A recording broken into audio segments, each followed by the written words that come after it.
Today's episode is brought to you by First Detachment. Are you looking for a supplement brand that truly understands hardworking athletes? Look no further than First Detachment. 1D's real world experience is what I would consider, and they consider, battle tested. I have known Justin Harris for pretty close to 2 decades. And if there's anybody that I trust with nutritional and supplement needs, it's Justin Harris. If you guys have followed me and have followed the podcast, you pretty much already know how I feel about the supplement industry. For me to get behind any brand, I have to trust the brand and I have to trust the person both. And I'm pretty sure you guys all know why. When it comes to creating formulas and putting products on the market, and there's nobody that I trust more than Justin Harris. While I love all of their products, I'd suggest that you check out the Field Rations and WTH first. Go to www.firstdetachment.com and use the code TableTalk10 to save 10% off each order. The link is in the description. Today's episode is brought to you by Element, a tasty electrolyte drink mix with everything that you need and nothing that you don't. In other words, no sugar, no artificial coloring, no artificial ingredients, no gluten, no fillers, and no BS. With Element, I love the watermelon. The watermelon tastes freaking awesome. I drink 1 pack every day, no matter what. People that train out here, it's sitting out here for them all the time. The boxes don't last very long. Right now, Element is offering Table Talk listeners a free sample pack with any purchase. That's 8 single serving packages free with any Element order. Get yours at drinkelement.com/Table Talk. The deal is only available through the link in the description. The other thing is, if you don't like it, you can just give it away to a salty friend and Element will give you a 100% refund. No risk, money back guarantee. Head over to drinkelement.com/Table Talk.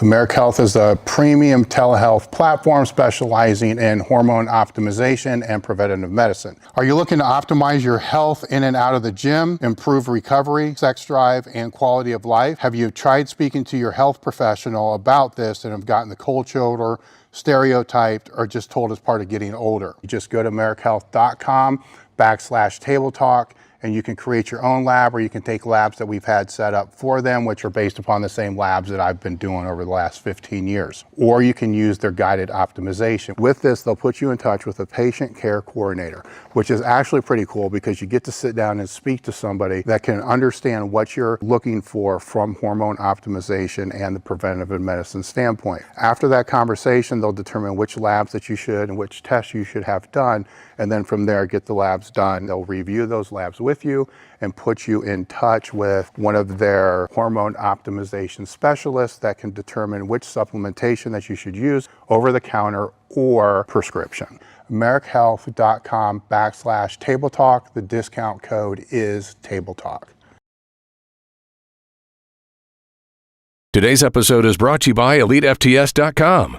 Founded in 1998 with the primary aim to live, learn, and pass on. Please help Elite FTS support this mission by smashing the like button, leaving a comment, sharing with a friend, and thinking of us for your training needs. If you can put it in a gym bag or load weights on it, Elite FTS has it. What's going on? I'm Dave Tate. We are broadcasting from the middle of the Elite FTS weight room, where the underground still thrives and you're part of the crew. It's time to sit down, keep it real, and cut the bullshit. Welcome to Table Talk.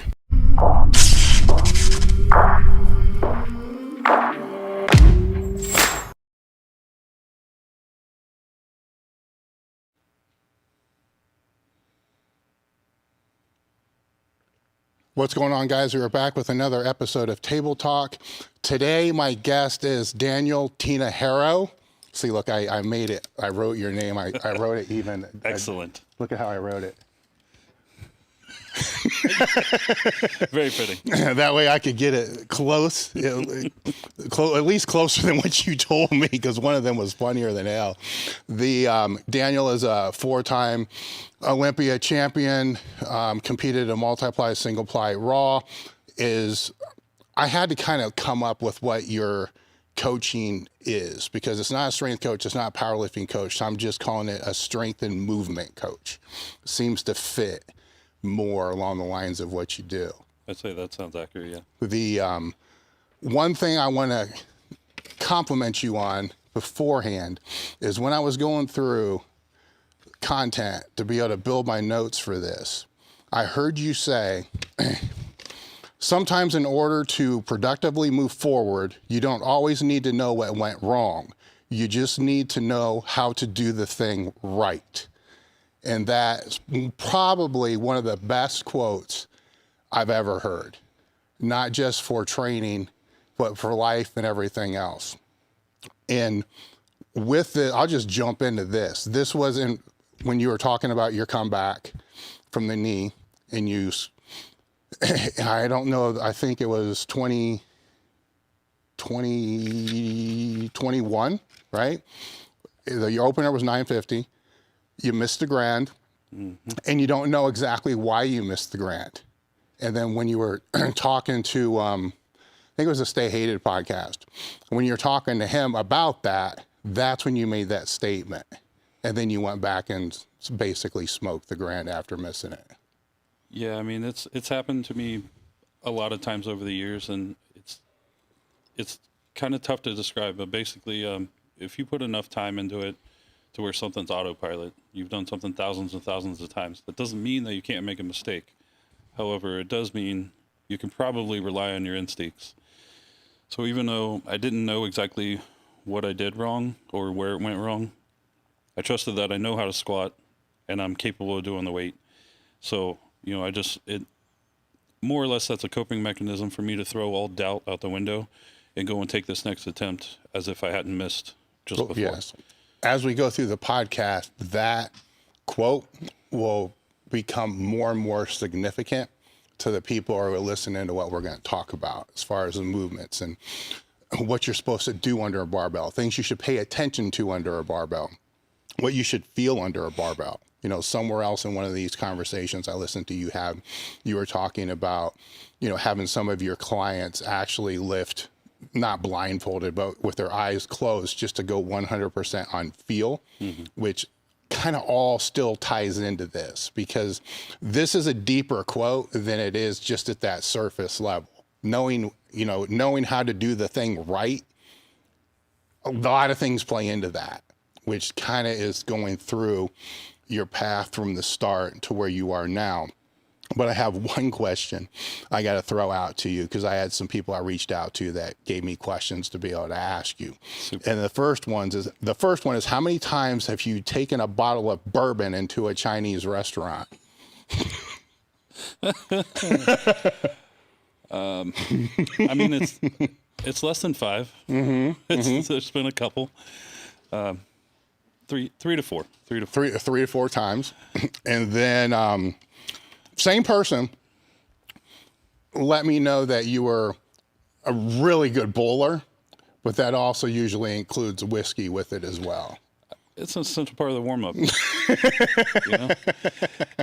Yeah, I mean, it's no different than playing pool. A drink or two helps loosen the joints. Yeah.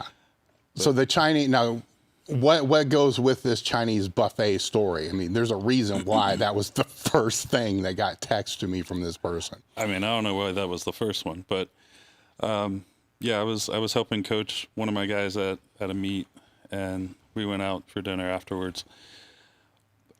I don't remember when whiskey and deadlifts became popular, but just because I'm not the one deadlifting doesn't mean that there's not whiskey involved. So, I had some bottle of honey, probably American honey or something like that, and it just made its way from the meet to the restaurant with us. I didn't want to leave it out in the car, so I just brought it in, and while we waited on our meal, we all just kind of took shots under the table until it was gone. When your journey, I guess, for a lack of a better word to be able to put it, with training started when you were in 8th grade, right? So it was for baseball or whatever it was. So we're going to skip past that. So the point when you started to get serious about training was around what time? It hit almost right away. So like I took that first, whatever class in 8th grade, whatever they call it, like life management skills or something. Yeah. And you got, I think it was 4 weeks in the gym. I fell in love with the field of training then. Sometime in the freshman year, I was just awaiting baseball season to come around because I really wanted to try out and play baseball. Growing up, I had never stayed in the same area long enough to really play any sports. So it was very important to me. Mm-hmm. Being such a small kid, I was like, all right, you know, these athletes are monsters. You know, I need to put some size on. So I took a weightlifting course. I want to say, I think baseball season started the next semester. Mm-hmm. So when I took that weightlifting course in 9th grade, the coach coerced me into coming out and competing for the team because he didn't have enough lifters to fill out all 10 classes. Well, I had never cleaned and jerked before. He taught me at the meet and ended up going all right, and I took first place. I honestly don't remember if there's anyone in my class, so I don't want to be like, I was just an all-star out of the gate, but that really enticed me, like, maybe I could be good at this, even though that wasn't the intent. You know, I didn't know anything at all about weightlifting. I just liked training, but I liked being competitive. I'm just a natural competitor, regardless of what it is, whether it's bowling or drinking whiskey or lifting. I've just always been super competitive. So I took it very serious, you know, right away, pretty much freshman year. There was some point, I can't remember if you asked this question or if I just read it in like a post you made or something about like when that flip or when that switch flipped for each person as an individual. It was after a meet that we had at home one time, and I can't remember. I'm pretty sure we won because we had a successful weightlifting team. But the coach, he just said something along the lines of being all in, and it was just that moment where like I got goosebumps, and I was just like, fuck, man, like this is my thing. This is the thing I'm gonna follow, and this is what I'm gonna throw myself into. And I just never looked back. So that was 2000. No. Yeah, I'd say right around 2000. So still in high school? Yeah, freshman year. So freshman year of high school, was that the same time when you decided to stop all other sports and just basically just academics and the training? Yeah, so I didn't end up going out for the baseball team. I also had interest in wrestling and football both because I was a little roughhousing kid. You know, I liked running and hitting things. But my friends that were dual athletes, they all said, if you want to be really good at this, don't do the multi-athlete thing. You're going to get injured, and it's going to hold you back. So the only other thing I did outside of those sports, or my interest in those sports, was BMX. Fortunately, that wasn't a super hard decision because I wasn't great at it. I landed on my face a lot, and I feel like that's where a lot of my neck issues came from. But I just enjoyed the thrill of like flying through the air. Is super exhilarating. Coming back down was not so exhilarating. So it wasn't too hard to give that up. And I just full-fledged weightlifting all 4 years. Why were you moving around a lot before this time? I didn't have the greatest upbringing. My parents were uneducated and just very low income family. So my stepdad just every single year would find an excuse to move. It's too hot here. It's too cold here. There's no money here. You know, just stuff. He was a very anxious individual, very uncomfortable. So we ended up moving every single year. We moved at least once. 2 of the years we moved twice in the same year. So that was like from 3rd grade. That was from 3rd grade until 8th. And then once high school rolled around, I told my mom, I said, I'm not moving. I was dating the girl across the street. I said, I'll move in with her. I've already talked to her parents. They said it wasn't a problem. You guys can go wherever you want to go. I'm not going. So thankfully, my mom finally put her foot down, and we stayed there for my 4 years of high school. That leads into another story I had sent to me that kind of explains why this is here, where if you go out to eat with you know, and there's leftovers, you're taking everybody's leftovers. I mean, if they're offered, yeah, absolutely. It hurts my soul to see food wasted, man. You know, like I said, the rough upbringing. It's not like I was ever starved or anything, but it's just you know, I don't like things going to waste. You know, especially if it's like something I enjoy. So, food and caffeine, I'll always take the last bits of. When did you? Your grades, how did you get into college? Obviously the grades were good because you were focusing there. So when you decided to go to college, why engineering? Initially it was pre-med. I wanted to be a surgeon. Okay. I thought I wanted to be a surgeon. So again, you know, addressing the upbringing, I saw kind of what my parents went through, how stressful it was, and I decided that was not going to be it for me. So I got to get my shit together and I got to focus. Once I started high school, like I had straight A's almost all 4 years. I got 1B. Yeah, just one. Mm-hmm. And obviously that was good enough to get me some scholarships and stuff to go to UCF, which was the local, you know, Central Florida college. And just the pre-med thing came up. You know, as a little kid, you're just like, what kind of car do you want when you grow up? Oh, well, what's the fastest one? Mm-hmm. Well, what job do you want? Which one pays the most or looks the coolest or, you know, whatever. So I just knew, like, being a doctor, there would be a pretty good potential for income there.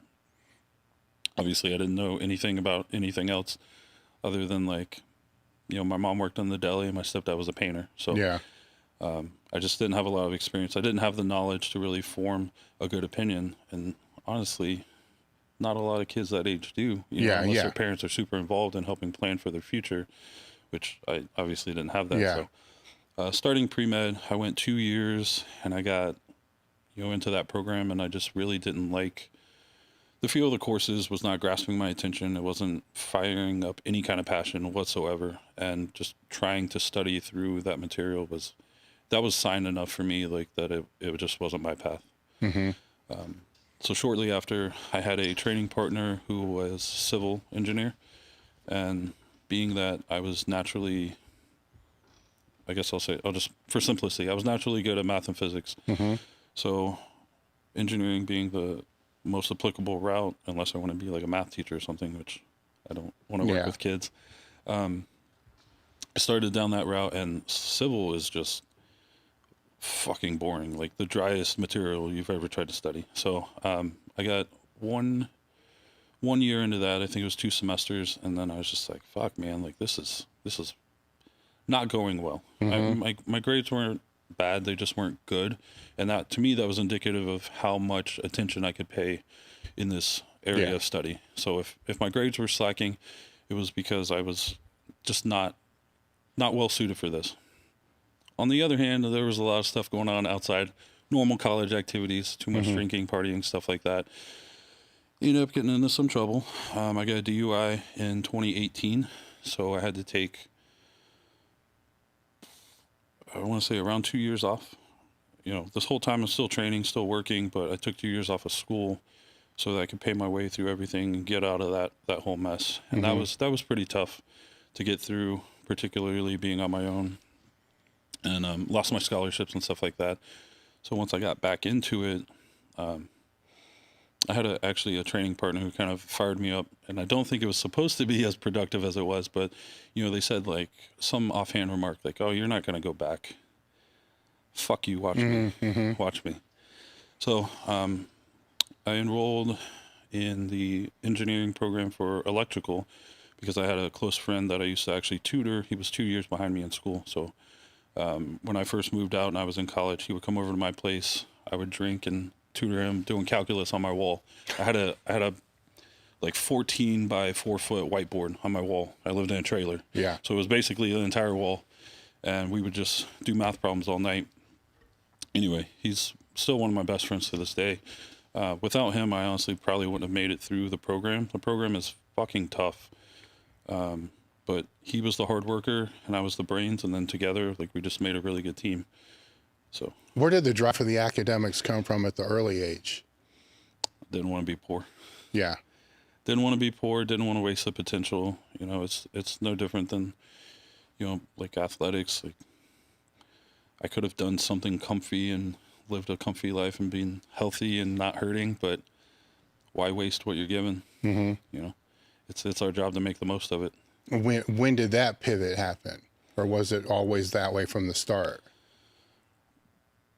Pretty early on. Like I said, since we moved a lot, I didn't have a whole lot going on outside of school. So like my entire life was school, and then I would come home and, you know, watch my shows or play with whatever toys, whatever. But I knew early on, like, I need to excel at this to be something later on. So I can remember in, like, I think by second grade, you know, I felt the importance to be smarter than I was. I felt the importance to have more knowledge, not just smart, but have more knowledge to find your way out of bad situations or be able to solve problems and stuff like that. You know, so I think third grade I was on like the mathletes team. So I did like little math competitions in school.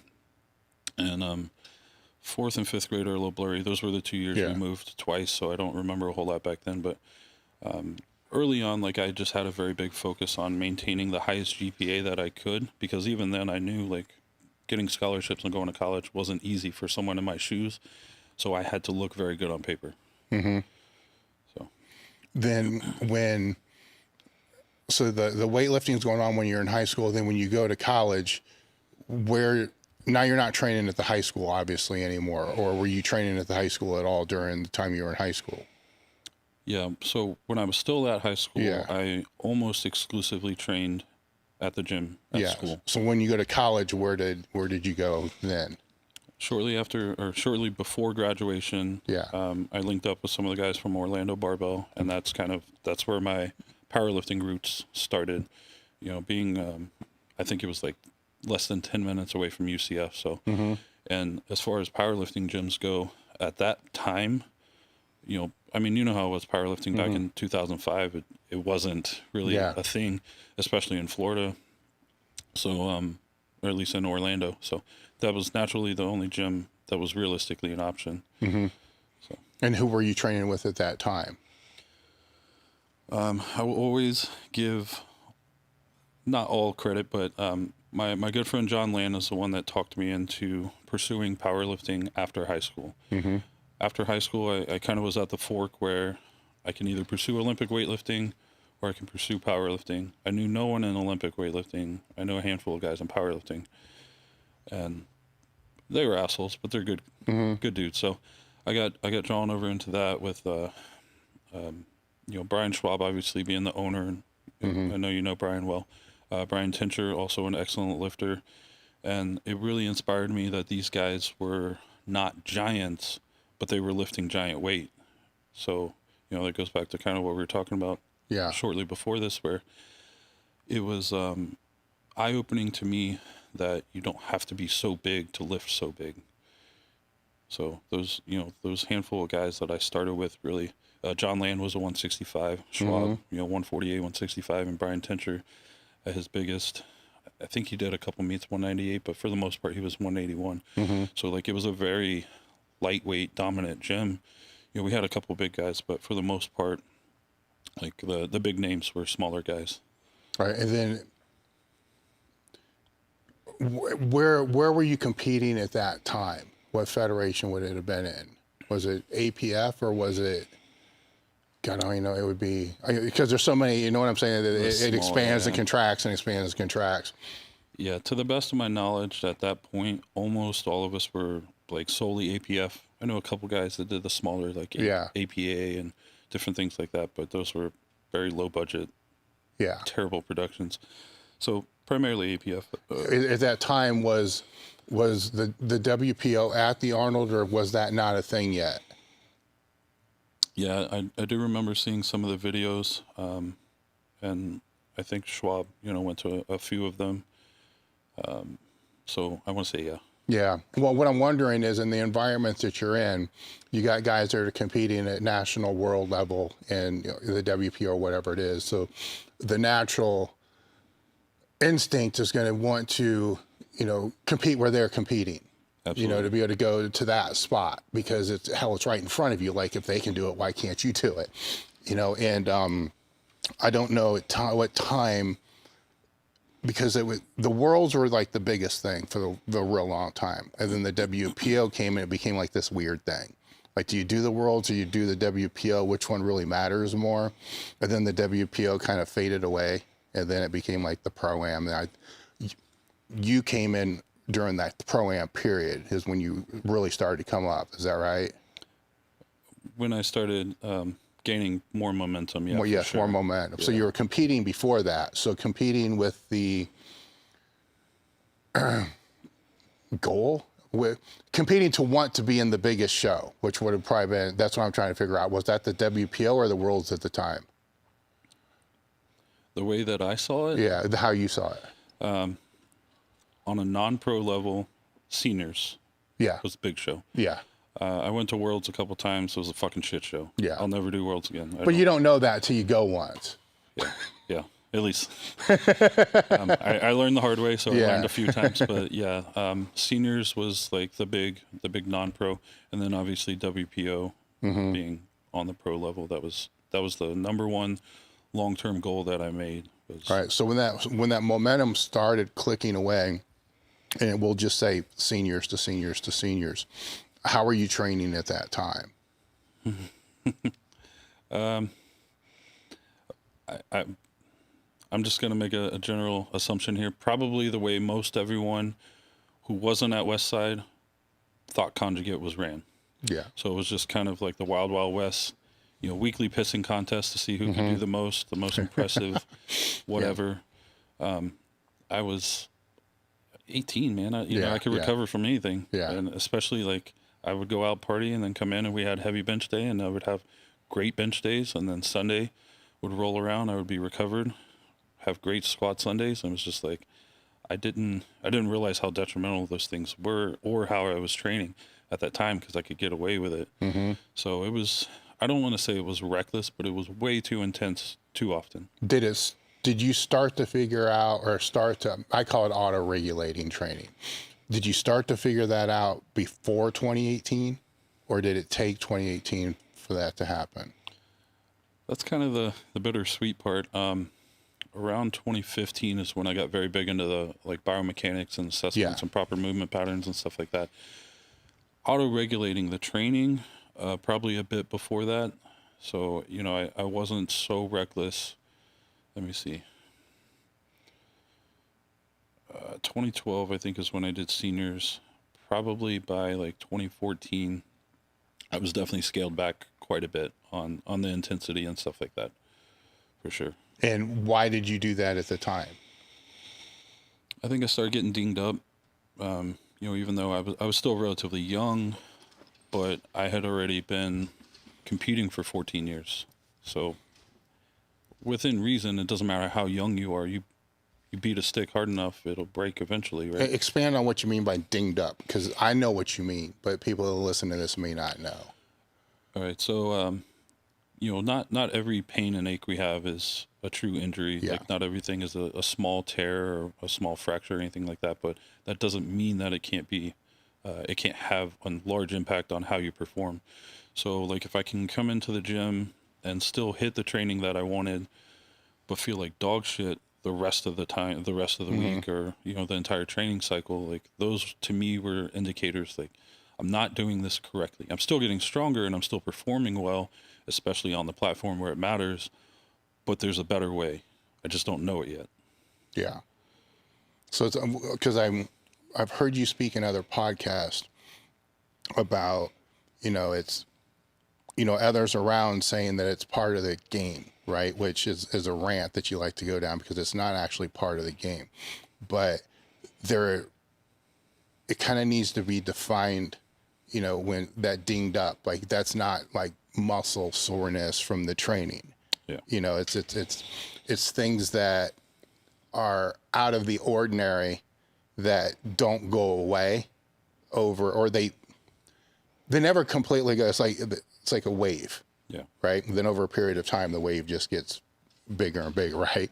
Where to some degree you can say that wave part is kind of part of it, but also knowing how to smooth the wave is the other part of it that I don't believe has been talked about enough. And I believe is one of the skills that you have now is actually bringing that more to the forefront in such a way that doing it while still being and pursuing absolute strength development.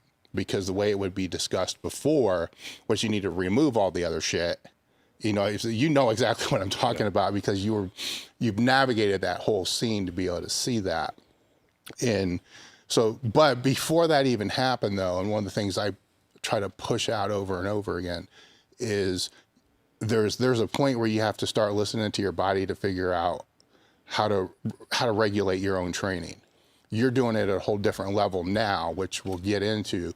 But back then it's just the level of, you know, this isn't the day to push hard. And then you got to mentally figure out, am I a puss or am I not? You know, and that's a whole complex, you know, thing there. But a lot of people never even get to questioning that. They just assume, no, it's always supposed to be hard and they're just going to push it super hard until they end up going backwards. When the WPO used to be here in Columbus and Brian and all these guys were in that, the one thing I used to try to tell all of them in like a court or whatever, listen, is the strongest guy isn't the one who wins. The one that goes in the healthiest is the one that wins every single time. And I think some got it, but most never did. Yeah. And you could tell, you know, like they're like limping in, like, oh, yeah, all right, yeah, he's fucked, you know, and kind of go that route.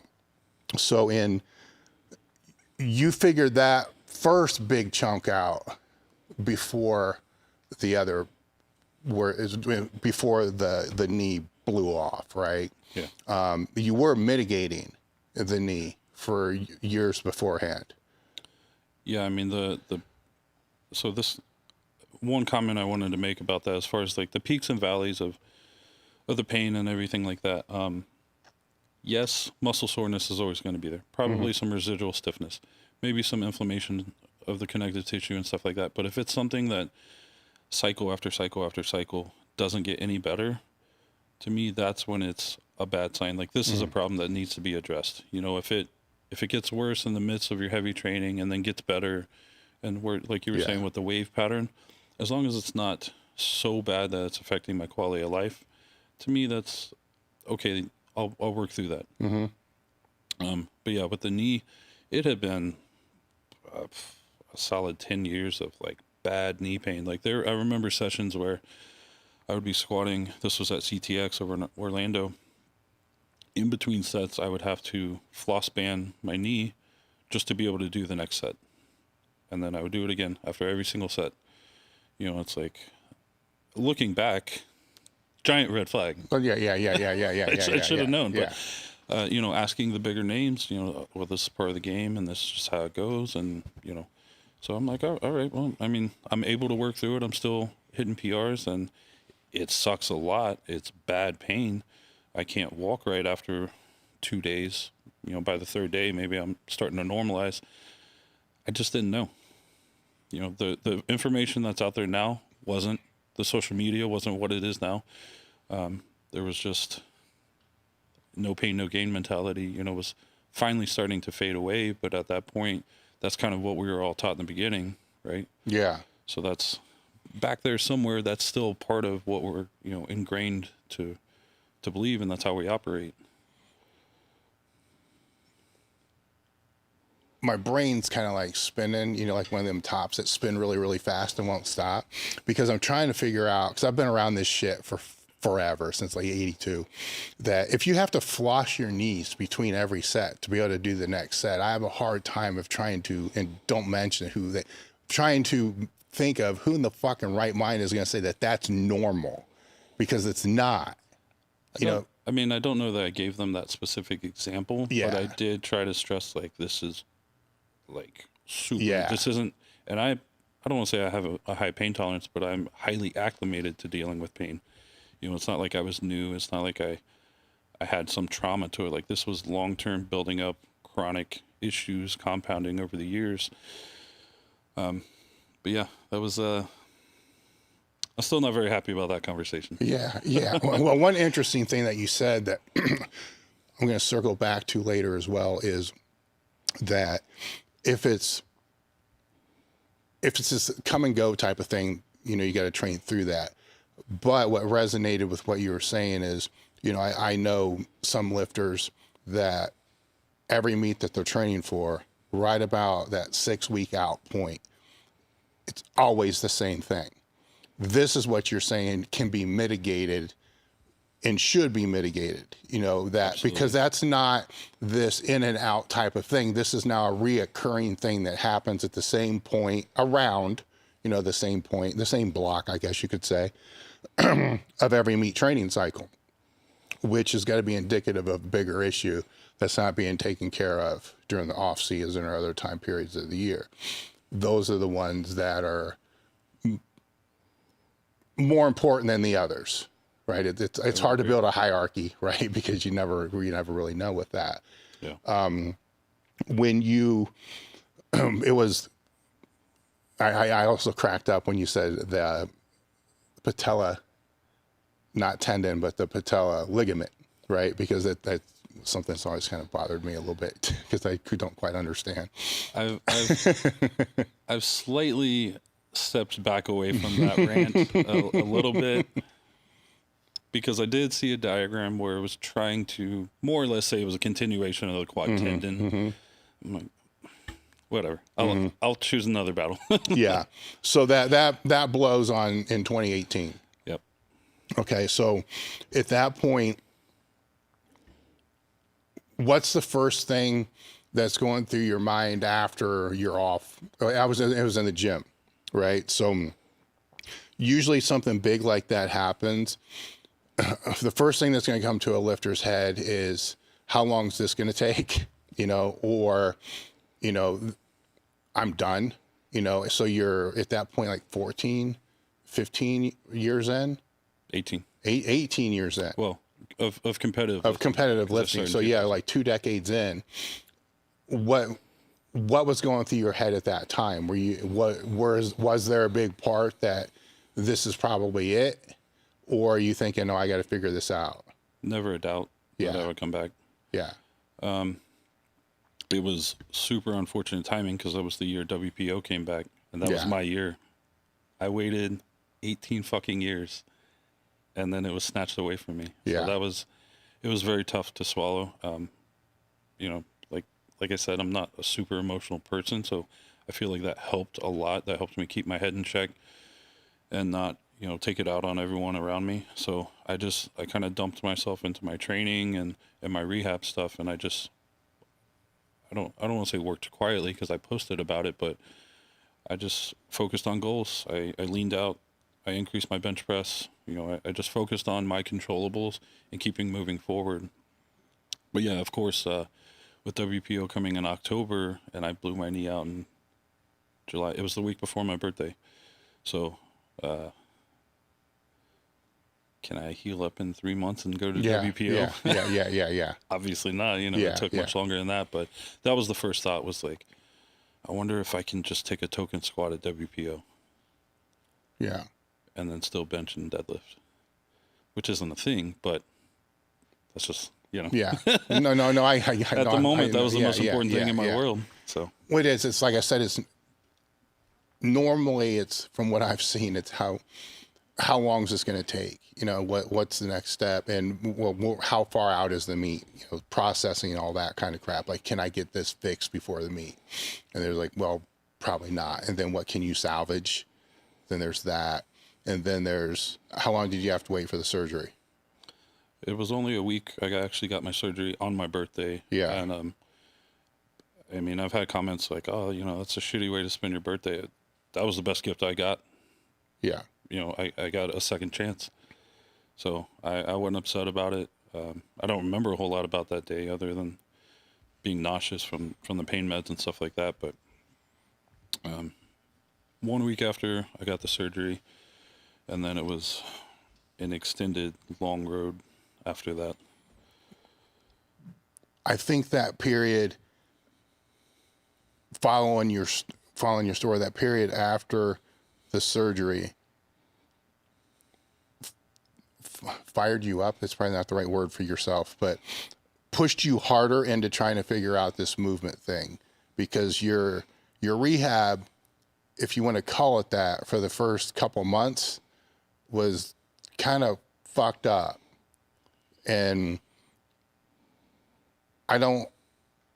thinking back now, do you have any idea why they made the decisions that they made? Critically thinking, you know what I'm saying? Because everybody can say, oh, that stupid fucking idiot did this. But critically thinking, Yeah. is there anything that can piece together why they would tell you not to train for 10 weeks? I'm still going to start with this stupid fucking idiot. I think it was ego, honestly. I think he didn't want a bad mark on his record. He didn't want a re-rupture, which I understand. Like, best interest is the patient. But your fucking patient's an athlete. He needs full functionality of his knee after this recovery.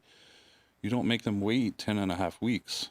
Like, I feel like that's still why I can't fully bend that left knee. So all the literature and all the people that I know that have been through similar surgeries or the same, like the longest I can recall off the top of my head was someone was made to wait 3 weeks. That's the longest for sure. Usually it's week 1, week 2. Yeah. So I don't have a great answer. At that point, I didn't have sensation in the quad. So even with a stim unit, I couldn't get it fired up. So I felt like I was already fighting enough fucking demons in my head. It wasn't worth fighting with the surgeon any more than I did. And I did push back, but he wasn't going to budge on it.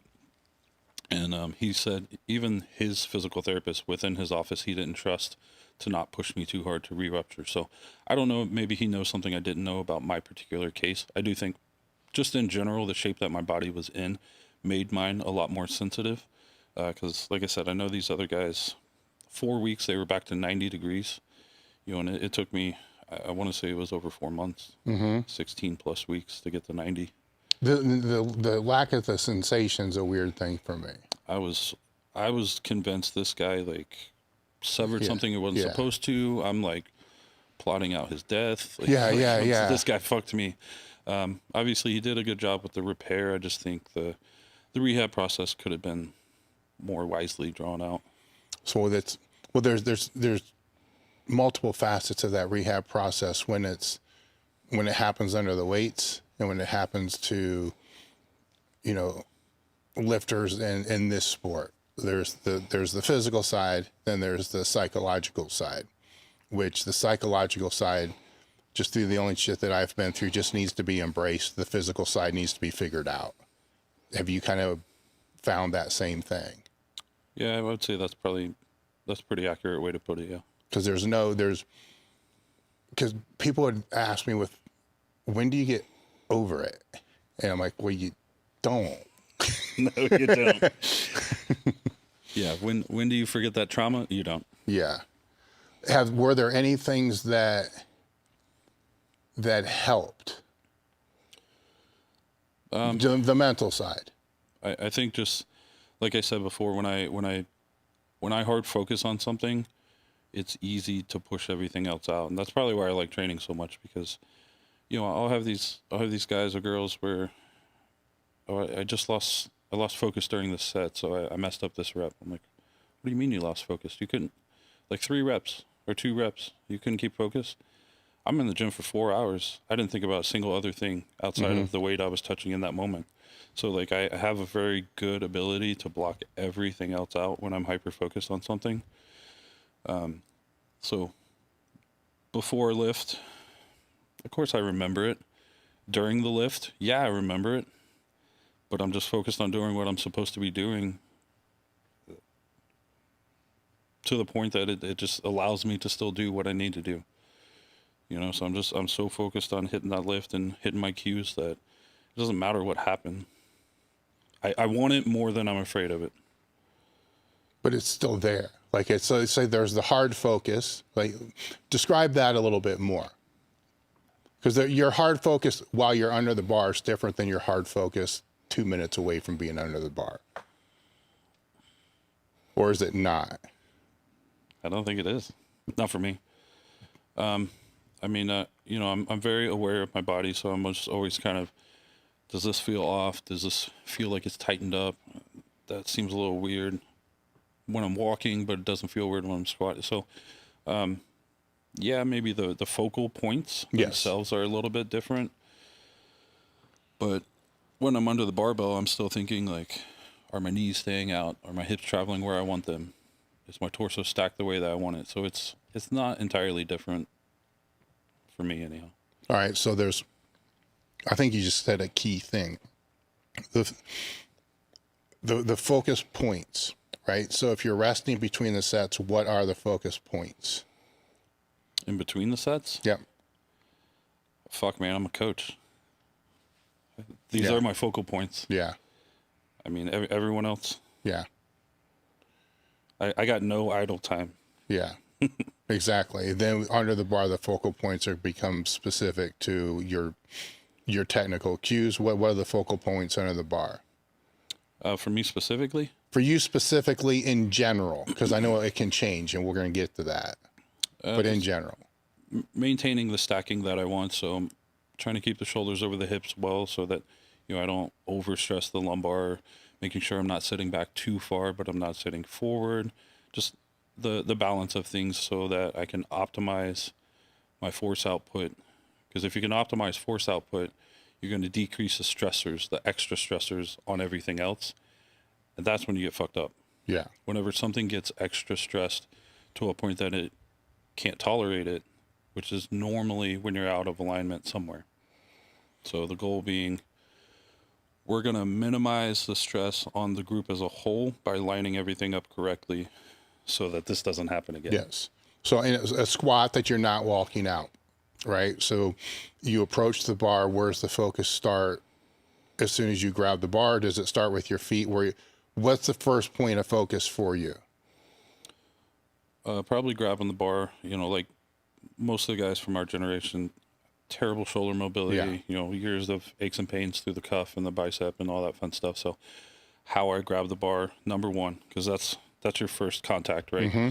So I want to make sure I'm grabbing in a way that isn't going to chew my shoulders up, because then if I'm focused on that pain, I'm not going to be focusing on other stuff the way that I should be. So yeah, it's from the moment I touch a weight, it's a hyperactive, process up here. Hands, scooping under, getting my back tension, making sure the elbows are in a position the shoulders are going to be happy with, core stacking, getting the hips under the bar for the pick. For me, that's the biggest issue, and I know it's not uncommon for multiply. A lot of times, if we can pick a weight, the squat's the easy part. Mm-hmm. It's just getting that balance and that stacking down for the pick. That's the hard part for most people. When are the feet set?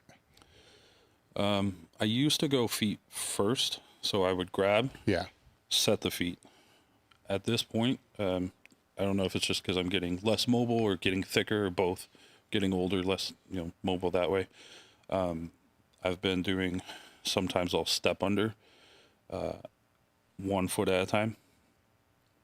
But if I'm in like a brief no suit, like I have more freedom to move, I prefer to set the feet first, hands, and then go under. But that's usually not always how it pans out full gear. Mm-hmm. So then when would the feet come with full gear? After the torso's somewhat stacked, and then you're using your feet to apply pressure to feel if it's stacked? Yeah, so hands, get under the bar, upper back tension, set 1 foot, set the other foot, apply some pressure, make sure that feels right. Yep. And then we go from there. All right. I think that's the key thing, right? Is to apply the pressure to see if it feels right, and then adjust if need be. Yeah. Where I think you would agree 99.9% of all people don't do that. I'm notoriously known for slowing everyone down. Yeah. Telling you to wedge out, even a bench on rack, wedge out of the rack, wedge out your picks for your squats. Like, you want to know if something is off, you want to know before you're out of the rack. Because by that point, you've spent a lot of energy. Mm-hmm. If it's just a matter of like, I need to turn the foot out a little bit or move one in or out, you want to know that before you're standing there with max effort weight on your back, right? Yeah. So I'm very big about however you want that body positioned during the lift, you do your best to get that shit set before you ever unrack. And then after the unrack, Well, there's a squat command. So let's just get rid of the squat command for a second. At what point will you, not the people you're coaching, but at what point will you decide to dissent? Forget the squat command. What has to be felt to know if you're in the right spot? Gear's different than single ply and raw, so we're just going to go multiply first because there's tactical cueing that you can gain from that gear too. Yeah, I would agree. As far as multi goes, I'm feeling, hopefully for a lack of over exertion in my lumbar. So like if I leave the hips back too far, for me it's easier to balance, but I can tell that shit's heavy on my back. Yeah. The pick is a little easier, but the squat's terrible, right? If I get lined up well, there's no tension in my lumbar. Like my erectors are working, but they're just matching the anterior core. They're not carrying the team. Mm-hmm. It's a give and take. So mainly, does my foot pressure feel even front to back? Does my core feel even front to back? And then as long as those two feel good, I'm going down. Because I don't rebreathe. Okay. And then as you're going down, where are you trying to focus the attention? So if we're looking at mechanics, multiply is nothing like raw in terms of biomechanics. Yeah. So it's a very different feel. I explain it like balancing on a tightrope. So I'm standing with this exaggeratedly wide stance that's very difficult to balance, right? With a heavy weight that if I get one way or the other, I'm going to lose. There's you can't overpower that. So I'm just focusing on spreading the crotch panel of that gear and sitting directly into it as if it were like a little cradle, like the fucking thing you dangle your baby from. Yeah. Like that. Yeah. So I'm just trying to stay in that door frame and be a happy baby. All right. Now, if it feels like it's coming out of the door frame, what's your reaction? I'll freeze. Like I'll stop. And then if I know I need to go forward, I'll pull the toes up. Okay. Shift my weight forward. If I know I need to go back, I'll gas pedal, drive back, and then I'll start the descent again. It looks weird. It looks like a fucking Etch-a-Sketch. So what I'm looking for here is your feet are more the drivers instead of your knees. Absolutely. Right? Because some will force knees to be able to be the drivers instead of the feet. You ever taken a step with your knee? Well, I know that. I know that. Yeah, we don't think about the feet as having nearly as much control, especially in a squat. And that didn't come to me until probably around, it was one of the days at CTX where I was on the bottom of the squat, high nines, and at the bottom I'm just feeling, I'm like, this feels really good. It's very well balanced. I feel like I have very good control. What am I feeling? And I realized I was just engaging my calf and the soleus to moderate my balance front to back. I was like, holy fuck. And I made a rant about it that day. I said, if you're not focused on your lower leg during your squat, particularly during the descent, you're missing out on a lot of control and stability. So I am very big on feeling for that foot pressure and using the lower leg muscles to dictate your center of gravity. Yeah. Now on the way up. So when it comes time to reverse. Just the same way I went in, it's the same way I'm trying to come back out. It doesn't always go that way. You're not going to stop. Right. Yeah, no. Well, yeah. Assuming you got there the right way. Yeah. Right. But yeah, best case scenario, assuming you got there in the right way, exactly reversal motion. However, I'm no different than most people where when you're max effort straining, everything is just firing 100. And that's when imbalances start to play, or really present an issue. Where if I have something that is hypertonic, neurologically, my body calls on that much faster than the tissues that are less hypertonic. A small amount, not a big deal. If you have a drastic imbalance, that's when shit starts getting weird real fast. So a lot of times you'll see, like, for me in particular, on the way back up, I'll end up arching. That's years and years of head and chest up, look up, look up, look up. I do my best to undo those patterns, but I mean, fuck, man, I'm trying to undo almost 20 years of poor movement. So if you feel that, what's the counter to it? At that point, it's too late. Like, there's no counter. It's just get the fuck out of here. Yeah. before my knee. Yeah. I'd rather feel my back than my knee. Yeah. Now, if let's walk through that same thing raw. Oh man, it's apples to oranges. So raw, my grip is only slightly closer. Again, shoulder mobility. If I had better mobility, I would draw it in some, because I do feel like there's some benefit to having a little more compact of a shelf if you're a low bar squatter. If you're a high bar squatter, you probably shouldn't be, first of all. There's very few people that are excellent high bar squatters from a biomechanical standpoint. Not that they're not good squatters. Yeah. No one get their fucking panties on the wad, but mechanically speaking, if I'm looking at someone who has long femurs, they should not be high bar squatting. Not that I have long femurs, but I don't have short femurs, so I'm kind of mid to low. Hand placement in slightly closer. Usually, because I have that freedom, I'll get the feet set first as I grab the bar, so I know that for the most part, they're even. My hands are even. I've controlled all of my controllables. Now I go under and hope that my body lets me do exactly what I want to do with it. So same scoop under, same rack position. It's just a different tension because the bar is now lower on my back. So the elbows may be a little bit differently positioned, but I'm not trying to do anything differently. I'm still getting as tight as I possibly can, building that shelf so it doesn't roll off my back, because my torso angle is going to be a little different, being lower than my high bar, my multiply being high bar. So with that forward torso angle comes a slight hip hinge so that the bar doesn't roll off your back. So it's not as upright of a position. And I definitely have that lumbar sensation that I told you I don't want in multiply. But on the pick, it's uncomfortable. At the bottom of the squat, it makes it almost weightless. So I'm giving up a little bit of comfort and using more energy on my pick for a low bar squat as a trade-off for that pop that I get out of the bottom. Roll that back. So how's that different again when you come out? So bar being lower on my back. If I were watching you, let's say you're squatting in the rack. Yep. I'm looking at bar cap over midfoot. Yep. That never changes. I don't care what bar you're using. I don't care gear, raw, whatever, right? So if I'm low bar, now the bar's closer to my heel. So to offset that, I have to lean forward, right? So it's slightly pitched.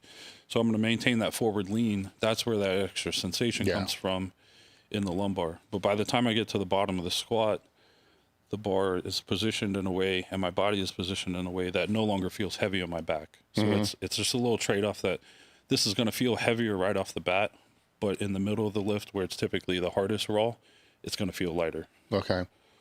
Now, single ply falls. It's just like you would think, in the middle. Kind of like right in the middle. Now, throw in the walkout for the people that you would be coaching that have to walk it out. How do you instruct them that part? Because to me, I think that's a part that's underutilized and fucked up a lot, or they only pay attention to it on the last set. What do you mean, pay attention to it? To actually focusing on what they're doing with their walkout. You know, like the bars, the warm-ups and all that, they just run through it. Scooping's just whatever. And then on the last one, they actually trying to reinforce how their steps are going to be, what it's supposed to feel like. You done fucked up. Yeah. Well, exactly. Do it right from the start. Yeah. And then you don't have to worry about it later on. But as far as the walkout goes, just mechanically making sure you're staying well stacked. Back when I was still training for Olympia and I had to walk out, I didn't know nearly the amount of biomechanics that I know now. So my walkout was wretched. Like the walkout on warm-ups would be max effort. Like it was terrible. I'm probably the worst walkout lifter ever. But let's just say one of my lifters. I want to see you well stacked under the bar before we pick, like we talked about. I want you to wedge out. That way we're creating a solid foundation, no bobbly momentum. If you do have a little momentum, let that shit settle before you step out. And then obviously minimizing the amount of steps so you don't have to be 2-3 foot behind the rack. You can be 5 inches as long as you're mentally comfortable with it. So 1 step, short step, 1 step, also a short step, and then the width step. and that should be good for most people. Mm-hmm. Now, if you get a little weird with the feet, you may need to take an extra, but that's how I like to instruct it, is just shortest range of, it's just like unracking a bench, right? Shorter range of motion is easier and allows you to get better set before the weight is heavy on you. Yes. So I'm going to do the same thing for the walkout. Short step, widen. If everything feels feasible there, I'm going to roll with it. No second guessing. Yeah. Staying with the squat and staying with your, I've never liked the word come back, so I'm trying to think of a different word. You getting back to squatting a grand again was 16 months. Is that right? Something like that? No, it was 3 years. It was 3 years. 36. It was 16 months until you competed again, if I remember correctly. So a little over a year until you competed again, but over 3 years for that. Yeah. And that gets back to this quote from the very beginning where, walk me through that meet. So you open with a 950, was that a lower opener? Why'd you select that opener? I didn't want to take 3 squats. 1,003 was the goal. Mm-hmm. I didn't want to have to take 3. So I knew if I opened somewhere around 950, anywhere 940 to 960 is a comfortable jump for me to go to 1,000 confidently, as long as it moves well. So that's why I opened there. And I just wanted 1 shot and only 2 squats. That way I could save myself for the rest of the meet. Obviously, It didn't pan out that way. So I had to take the 3rd. But I had actually tried it previously at the meet before with a similar outcome, except I took it on my 3rd. And I didn't want not to have a second chance at it. Yeah. Right? I don't like the idea, like, I'm going to open here so that I can make this jump to this number so that I have 2 chances. I fucking hate that mentality. No, so this is a different situation here, because I have notes to talk about meet strategy because you're really good at that. But just for this one, so that was on the second, what I wasn't able to pick up is, where did you miss it at? It was just a couple inches out of the hole. Like I have a slow reaction time, so when they say up, I'll normally drop like another inch or 2. So it was just, part of it was me not being quick enough to turn it around, and I just dropped too low. So probably not more than halfway up.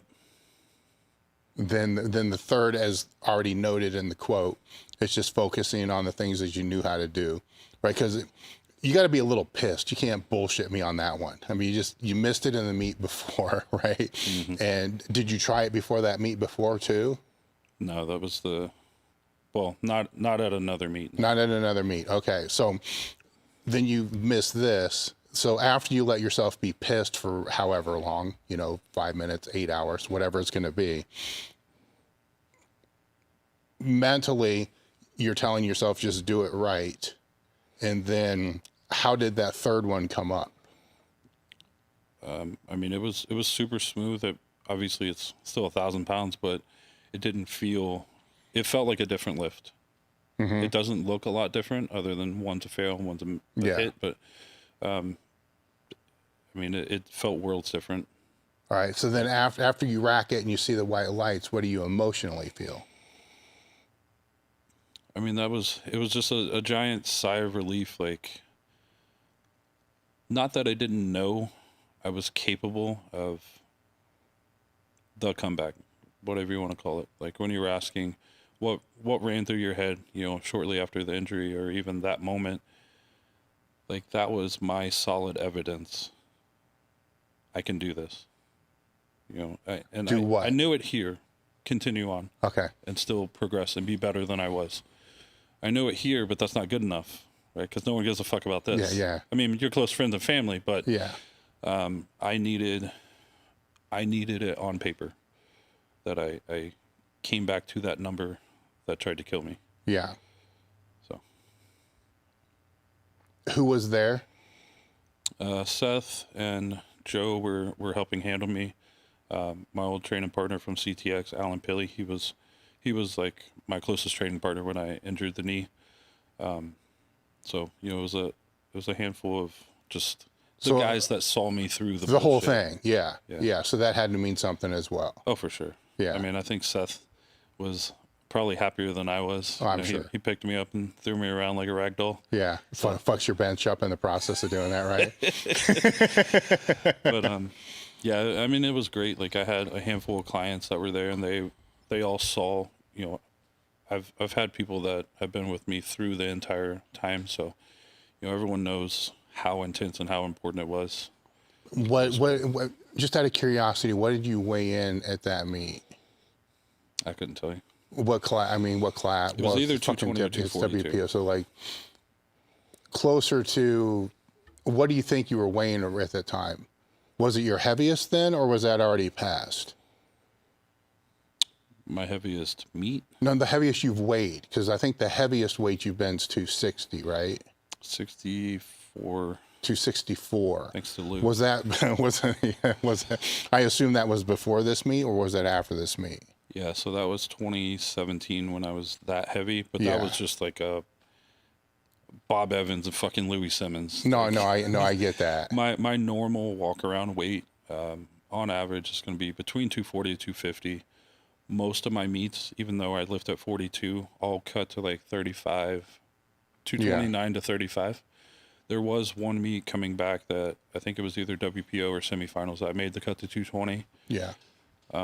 So I can still do the 220, but on average, it's like 235 to 240 Now in high school, you were around 160. when I graduated. Is that right? I mean, I have your like open powerlifting shit here. I'm not going to pull it out. It's like 2 pages long. So I think this matters, and it has significance, because 2 decades in a sport is a lot of time in the sport, but 2 decades in the sport competing, you know, it means a lot more than some other people that may have 2 decades in the sport and they competed 3 times. Yeah. You know, it's not the same thing. You know, there's a pretty consistent history going through there, except a couple little bumps where you're injured, right? And minus like the high school shit that's probably not in there. You know, it's just I don't know how they put in there that's clean, and you know what I'm saying? That's in that whole thing. Let's what I'd like to do, we'll take a bathroom break, because I got to pee my brains out right now. And then I want to walk through the bench and the deadlift, kind of like we just did with the squat, then get into some of the meat strategy and some of the other things that I got. Sound good? All right.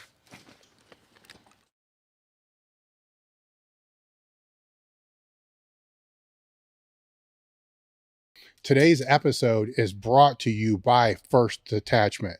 Are you looking for a supplement brand that truly understands hardworking athletes? Look no further than First Detachment. 1D's real world experience is what I would consider, and they consider, battle tested. I have known Justin Harris for pretty close to 2 decades. And if there's anybody that I trust with nutritional and supplement needs, it's Justin Harris. If you guys have followed me and have followed the podcast, you pretty much already know how I feel about the supplement industry. For me to get behind any brand, I have to trust the brand and I have to trust the person both. And I'm pretty sure you guys all know why. When it comes to creating formulas and putting products on the market, and there's nobody that I trust more than Justin Harris.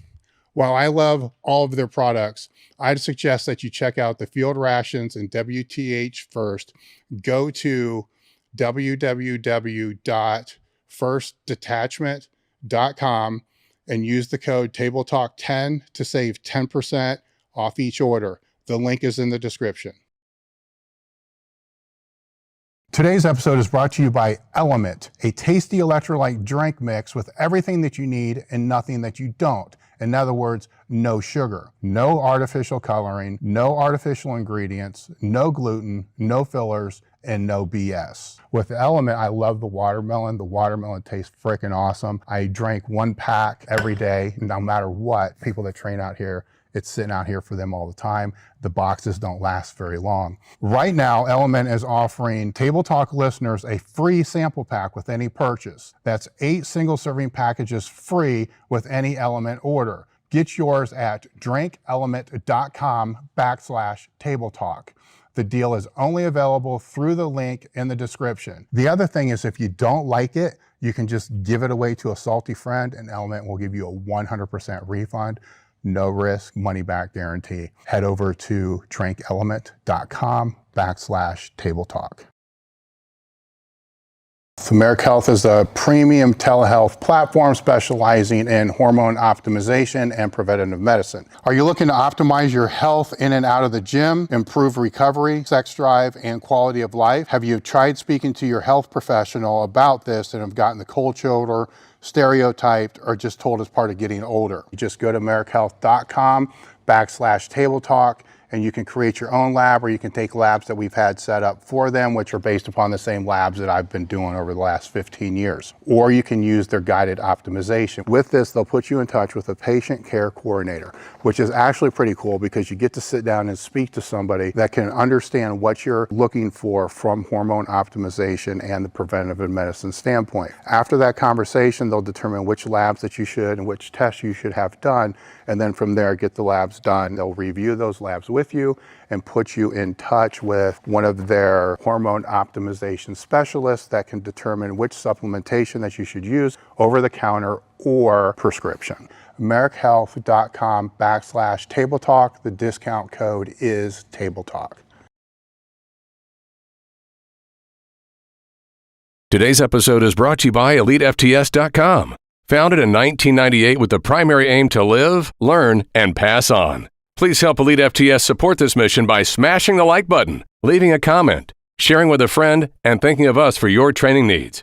If you can put it in a gym bag or load weights on it, Elite FTS has it. What's going on? I'm Dave Tate. We are broadcasting from the middle of the Elite FTS weight room, where the underground still thrives and you're part of the crew. It's time to sit down, keep it real, and cut the bullshit. Welcome to Table Talk.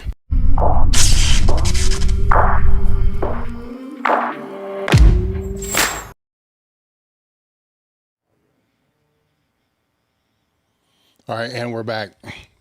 We're going to get into the bench here, but I was just flipping through my notes, and there was a story here that I missed when you were training in Orlando Barbell with Joe Jordan. You know, a testament to your dedication to the sport. You wreck your motorcycle on your way to the gym and come in with a road rash and still squatted because you couldn't miss the squat day. You remember that? It actually happened on a bench day. So he's wrong. So either way, but shit, it's a bench that's kind of worse. It was so bad. It was so bad. But yeah, I mean, that road rash stuck around a while because I kept, wrapping it. I had like bandage or whatever on, but I kept wrapping it. And then every week the scabs would just rip back off. So that one's, stuck around quite a while. But the one he's thinking about. Oh, so there was another one. There's two. Yeah, I'm pretty dedicated. Yeah, so that first one, like I took a turn and just hit some sand, slid right out. School bus almost ran me over. It's terrifying. Yanked my bike up onto the sidewalk, and that was the road rash. Thankfully, one of my good friends, his grandma was a retired nurse, and she lived right around the corner. So I went and saw her, bandaged me up, went to the gym, and benched. That, like I said, the wrist wrap was the worst part about that. But then the second time, I almost hit a tractor going down a back road. I think the speed limit was like 45 or 50. So I'm, driving 45 or 50. And they just out of nowhere make a left to turn off the road. I had just gotten in the left lane to pass them on a 2-lane road. So I'm just like deer in the headlights. Like, this is the end of my life. Mm-hmm. I know not to lock the brakes. I locked the fucking brakes, and I'm just sliding and just doing a little twirl move. I'm sliding sideways at the forks on this giant tractor. I was like, fuck, man, this is the end. Thankfully, I slid off just enough for the front tire to catch the grass. And I don't know if you've ever been in that type of scenario, but that grass may have well been glue. Like, it grabbed the bike, yanked it straight down, and I just go flying through the air, doing like a little cannonball. Craziest fucking story of my life. I hit one knee, I completely roll all the way around my back, hit the other knee that pops me off the ground, and I land on my feet like fucking Chuck Norris. And it was so insane to me. I thought it was a dream. So I'm just standing there like, okay, well, what happens next in this? Dream? And the two guys like hop off the tractor and they come running over and they're like, you all right? You all right? And I'm like, oh, fuck, this is real. I was like, yeah, I think so. I mean, like, I had some whiplash and my ribs were a little torqued, but I was like, yeah, I'm good. Like, are you sure? Do you want us to call an ambulance? I didn't have my license at the time. Nope, I'm good. Have a good day. Handlebar twisted as fuck. Drove to the gym and trained. See, that's a better one than the other one. You know, so he... Yeah, that was probably the craziest thing that's ever happened to me. I still, like, I remember the feeling of not thinking any of this was real. And then for the next 2 years, I had twisted handlebars on my bike to remind me that it was in fact real. So you purposely left them twisted? I was a poor college. All right, okay. I was driving a two. Well, I don't know, man. I'm trying to dig into your mentality here, and I can totally see you purposely wanting to leave them. Yeah. Is that memory? I don't think it's too different from my shoes. You know, I'm wearing the shoe. So when I first got back to squatting, I wore the same outfit. Yeah. I wore the shoes, I wore the same shorts, and I wore the same fucking shirt. Mm-hmm. The first time I got back into a suit and squatted heavy because like I needed that. Mm-hmm. I needed that off my back. So, No, I get that. It's like a closure type of thing in a weird, fucked up way. Yeah. No, I completely understand that. Now, the real question now, though, is do you still have those? Because those, because I know what I would have done. Do you still have them? Yeah. I would have burned them. That's what everyone says. Well, I still would have done what you did, though. I still would have done that, but then it would have been like, fuck you, you're gone for good. I used that same exact squat suit, and then once I hit that squat in it, I sold it. Yeah. I was like, I'm fucking done. Yeah, well, that's... I'm not rolling the dice too many more times. Actually, I didn't actually put enough context into that one, right? Because did you have the suit altered from the time that you blew it out to the time that you used it? It was the LUP, so you could change it. Yeah, it was the right, because I don't want to say that it can be causation, but a suit being fitted fucked up can pitch you forward for sure. I feel like in part that was causation. Yeah. So how did you change it then for this one? Not to disregard what I had going on. Yeah. I don't know that I did. I didn't wear the suit long enough to get a good feel for how to do the different segments any differently. So I just put it on, laced it up medium enough to take a heavy squat. I hit that one heavy squat, and I think I had a video saying, this was the motherfucker that tried to kill me. And I threw it on the ground, and that was that. All right. So. All right, that's actually kind of fucking crazy if you think about it, right? But as I'm, the top of my head spinning again real quick, because I'm thinking, well, maybe you laced it, you know, because that can pitch more forward. I'm sorry, yeah, so I didn't finish that thought. Yeah. I fell forward in that suit more times than any other piece of gear I've ever used. I fell at least 4 times forward with over 1,000. Mm-hmm. So. Do you think that was because the lower quad was laced too tight? I don't have a good answer. Yeah. I had different people lacing it, you know, not week to week, but like I had probably 2 or 3 different people, so they would kind of rotate through whoever was there that day. Yeah. At the time, we only had one guy in the gym who had ever used it, and he wasn't even a power lifter. He just lifted with us. What I'm thinking is if it's laced down too hard, then it can't slip up on the quad as you're sitting back. So then you're just kind of actually no, because you were saying it was out of the bottom, it was pitching you forward. So that would have been like someone walked up behind me and just Sparta kicked me forward. Yeah, I don't know. I did ask around a handful of guys that had been in that suit for an extended period, and they said it did seem like it had the tendency to want to throw you. So that's when I was like, fuck this suit, dude. Yeah, I've kind of heard the same, to where the counter with that was to not have it as tight in the quad, the lower quad. So it would slip. But then I'm kind of like, well, then aren't you kind of losing part of what it's supposed to do? Yeah, you're wearing a legless brief, a legless suit. Yeah, which doesn't really make any sense. With the getting into the bench, walking that through, I don't know how important it is to walk through. Go through like you did the squat with the multiply, but probably not as detailed because most people that listen to this are probably not benching. Actually, it's going to have to be the same, right? Because you're not training in multiply all the time. Right. Right. So walk through the bench as you did the squat. So how do you mentally go through that? I mean, I feel like it's definitely worth mentioning from the shirt setup on, because Yeah. how you're going to be positioned is dictated long before you're ever sitting on the bench. So, setting the shirt is going to be a little different based on your preference and what shirt you're in and fit and stuff like that. But basically, once I get the shirt set to where I want it, I'm going to slightly retract. I'm going to pull outward with the arms on the triceps to lock across that chest plate or across the collar so that it doesn't move when I'm setting up. This is one of my biggest pet peeves. Everyone thinks they need a belt to keep the shirt in place.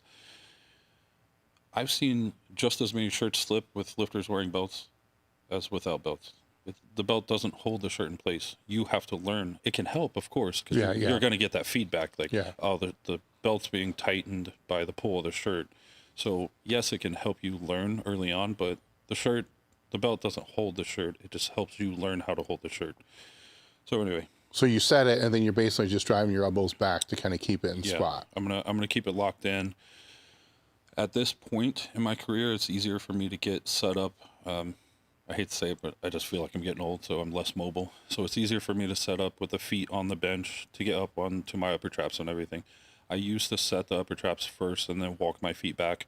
I just can't do it anymore. Lumbar, hips, whatever it might be, is just too stiff for that. So I'll do feet up on the bench like an old man, get set on my upper traps. I'll take 1 foot down. If it seems like it's good there, I'll leave it. If not, I'll pull a little further back. Other foot down, pull a little further back. Try and make sure those feel even. They never are. Don't hyper focus on that. At the end of the day, as long as you're not weeble wobbling off the side, you're fine. Again, maintaining that shirt pressure the entire time and staying close to the bar for the unrack is what really I feel like makes the lift off and the lift more efficient. What do you mean by close to the bar? Setting up close enough that you can get a little bit more underneath the bar so that you're not changing the angle on the forces.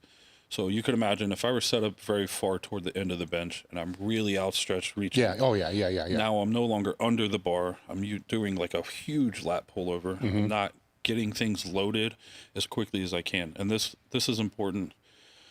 One of my most commonly used phrases, there's many ways to get to the same position and none of them are created equal. So just because you get to a certain position and I get to that same position a different route does not mean we are just as stable and just as able to produce force in that position.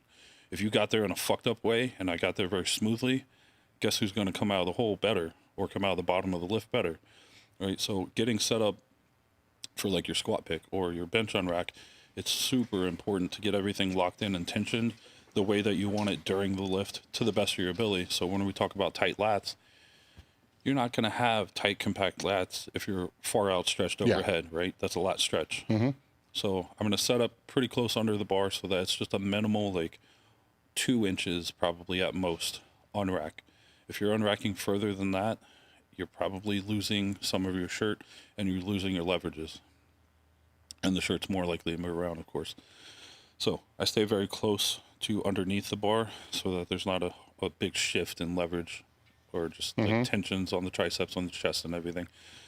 And that also helps mitigate some of that heavy feel where it's like, if you get a 3-man lift off with 900 and they're lifting 900 pounds and you go from 0 to 9, it's a shock. It feels terrible. Well, if I'm more under the bar, I can just take more of the weight early on.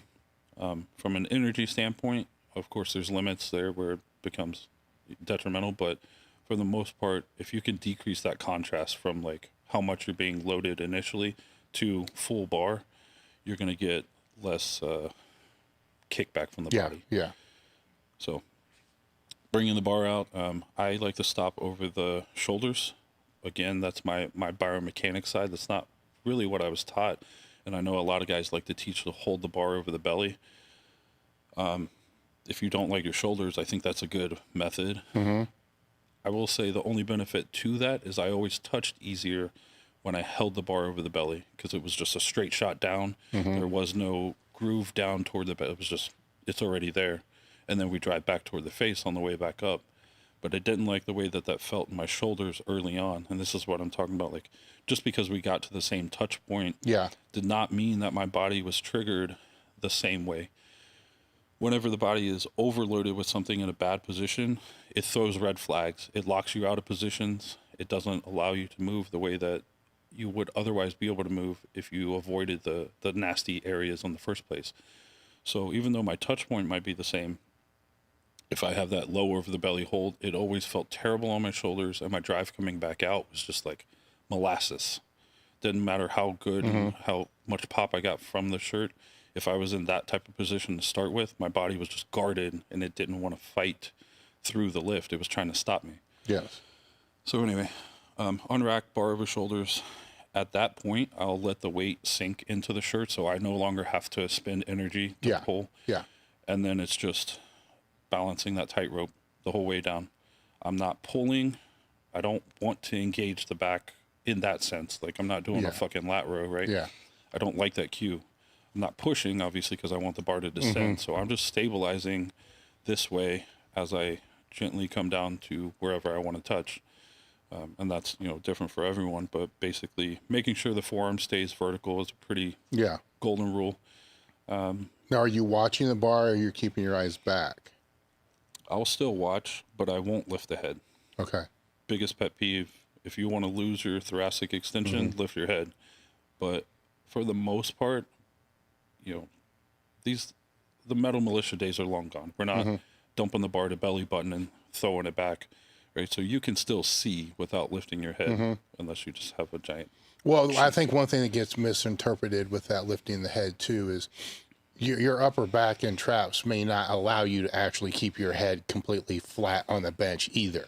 You're just not curling the head up. And that's where I think people get some disconnect, where, yes, there was a time where I was taught to almost actually do a fucking crunch sit up, to be able to get the bar down. And then, I will say I never really bought into that because it hurt my shoulders like a motherfucker, and it was anyhow, we're not talking about that. So so the head, would it be safer to say neutral, right? Because most people are going to be able to keep their head down because they're not going to be that thick. Yeah. But there is a subpopulation that's probably listening to this. It's like, motherfucker, I can't put my head back. You know what I'm talking about. Yeah, and the look. Like, you can tell if I have someone that is that kyphotic, I will still cue to keep the head down. Yeah. But if it pops up because it's being pulled up, that's out of your control. Yeah, yeah. If it pops up because you're staring at the bar and trying to look at it, I can tell the difference, right? There's little nuances there. If able, I like the head to stay down. I don't like any moving parts that don't have to move, right? Because then we have less variables. So if you can drive that head into the pad, it's all part of like the cue, driving yourself away from the bar. Yeah. Right. So that's part of that cue, is being well planted and using that to push myself away. Yes.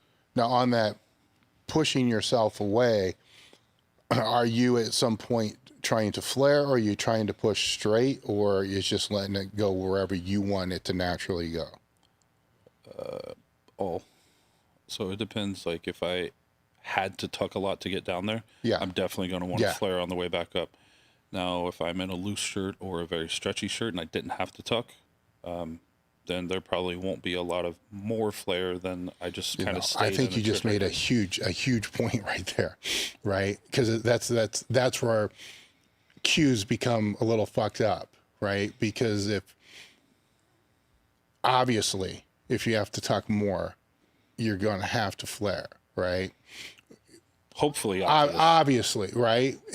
But if you don't have to tuck that much to get it to, because tucking also helps you to get it to touch.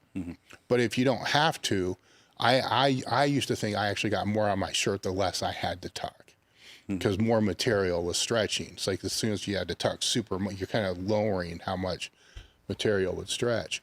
But I didn't realize the nuance until you just actually said that, because people will get caught up in this, well, I'm not tucking enough, or I'm not flaring enough. Well, maybe they don't have to because they didn't have to tuck that hard to get it to touch. Yeah, I would agree.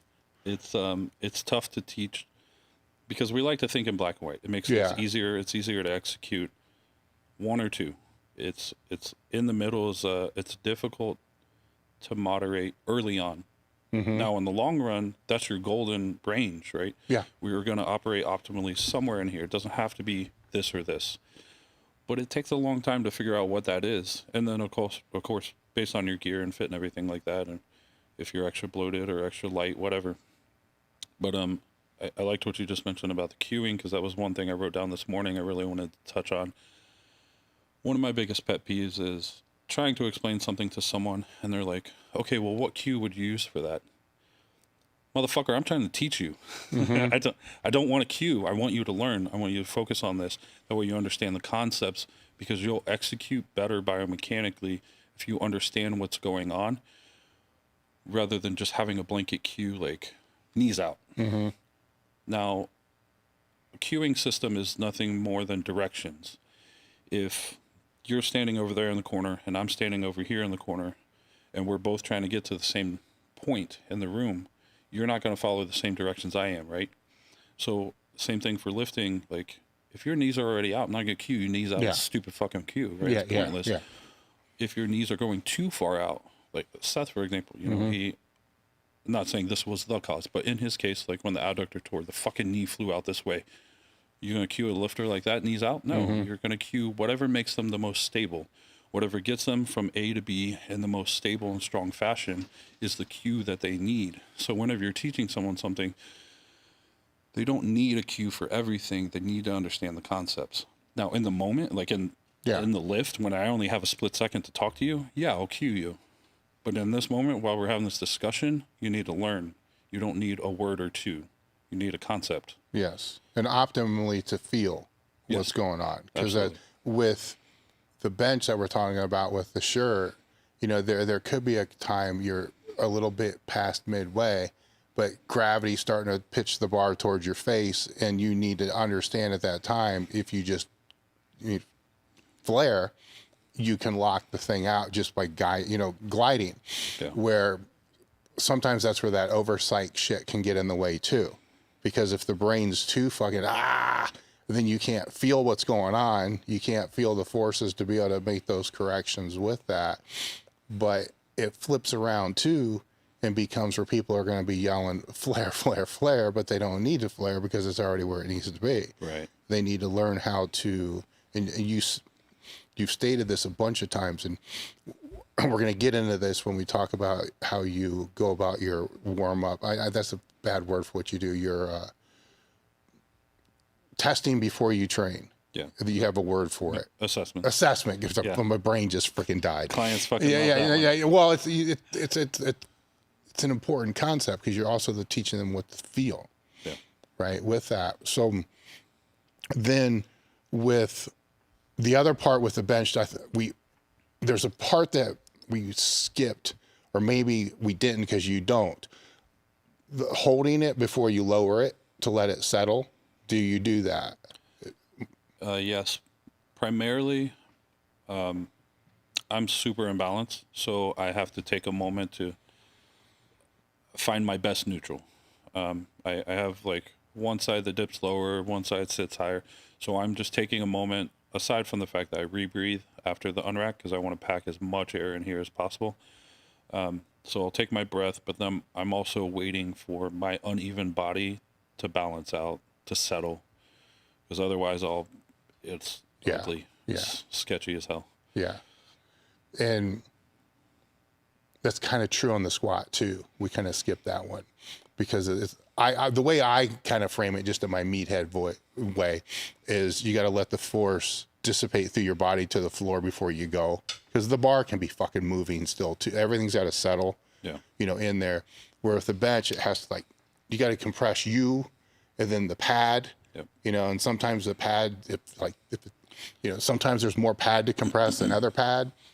And with multiply, even more so now with, band type shirts, there's not a lot of compression going on at the start where it looks scary as fuck for a lot of these people because it's, you know, and I don't know if that's become a norm, you know, that's just, I don't know, you know, with that, but it's like, I wouldn't want to do that. You know, I'd want to let that shit settle. Yeah. Because it just doesn't make sense, right? I think, tell me, was this a Lou thing? Like, in order to move the bar fast, you got to move fast? You mean coming out? Just in general. Like, I think it was aimed at talking about stretch reflex.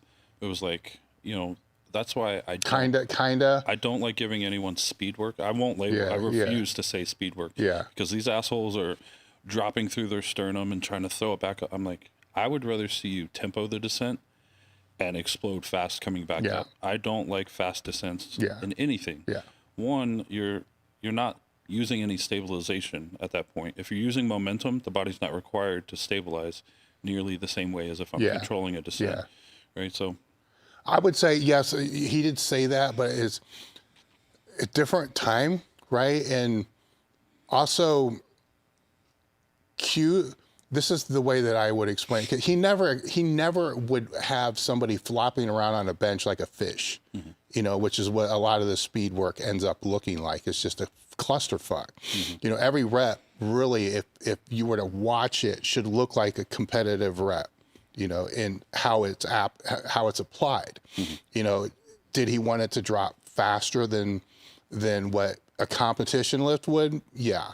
But did he want it completely just fall? Gravity, yeah. No. You know, but that's where you're dealing with VHS tapes, and then it gets disseminated out, and then people will hear a lot of the cueing from back then. I'll give you the best example was because when I started going out and doing seminars, I'm like, what the fuck are you doing? Like, well, I'm doing what's in the video. I'm like, not really. You know, one of the bigger ones was arching super hard, you know, on the squat, where it makes sense in a gym where everybody's spinal erectors are the size of fucking 2 liters. They're not really arching. They're just tightening the shit out of their back, which is started by that process of driving back, you know, not like that, you know, and then you go out and like, what the fuck? Like, why are you doing that? Well, that's what Louie said. I'm like, yeah, you kind of did. But you see, if something like the dropping fast can be really quickly misinterpreted as just free falling. And then you go and I'd watch people do speed work and be like, the fuck, that's not what we do. Yeah. You know, but to your point, with most people, especially when I start going out doing the seminars, it's controlling the descent it needed to be done because they would hit. And it's funny though, because you can find videos where Louie would actually chalk the bar, you know, and then show somebody how this hit 3 different places, you know, on their chest by the chalk marks on their chest, and you shouldn't do that. And so, you know, but anyhow, continue. I think, so going back to kind of rushing the start, a lot of people do it for a few reasons. One, they're just afraid to hold a heavy bar because they'll get tired. We're in geared lifting, man. Like, you got to fucking get used to holding a heavy bar for extended periods of time. You're not lifting very much of this weight with your primary movers. We are doing a lot of stabilizing in abnormal ranges for the body. Normally, if your gear's tight, I've seen guys in multiply that look like they're lifting raw, but whatever makes you happy.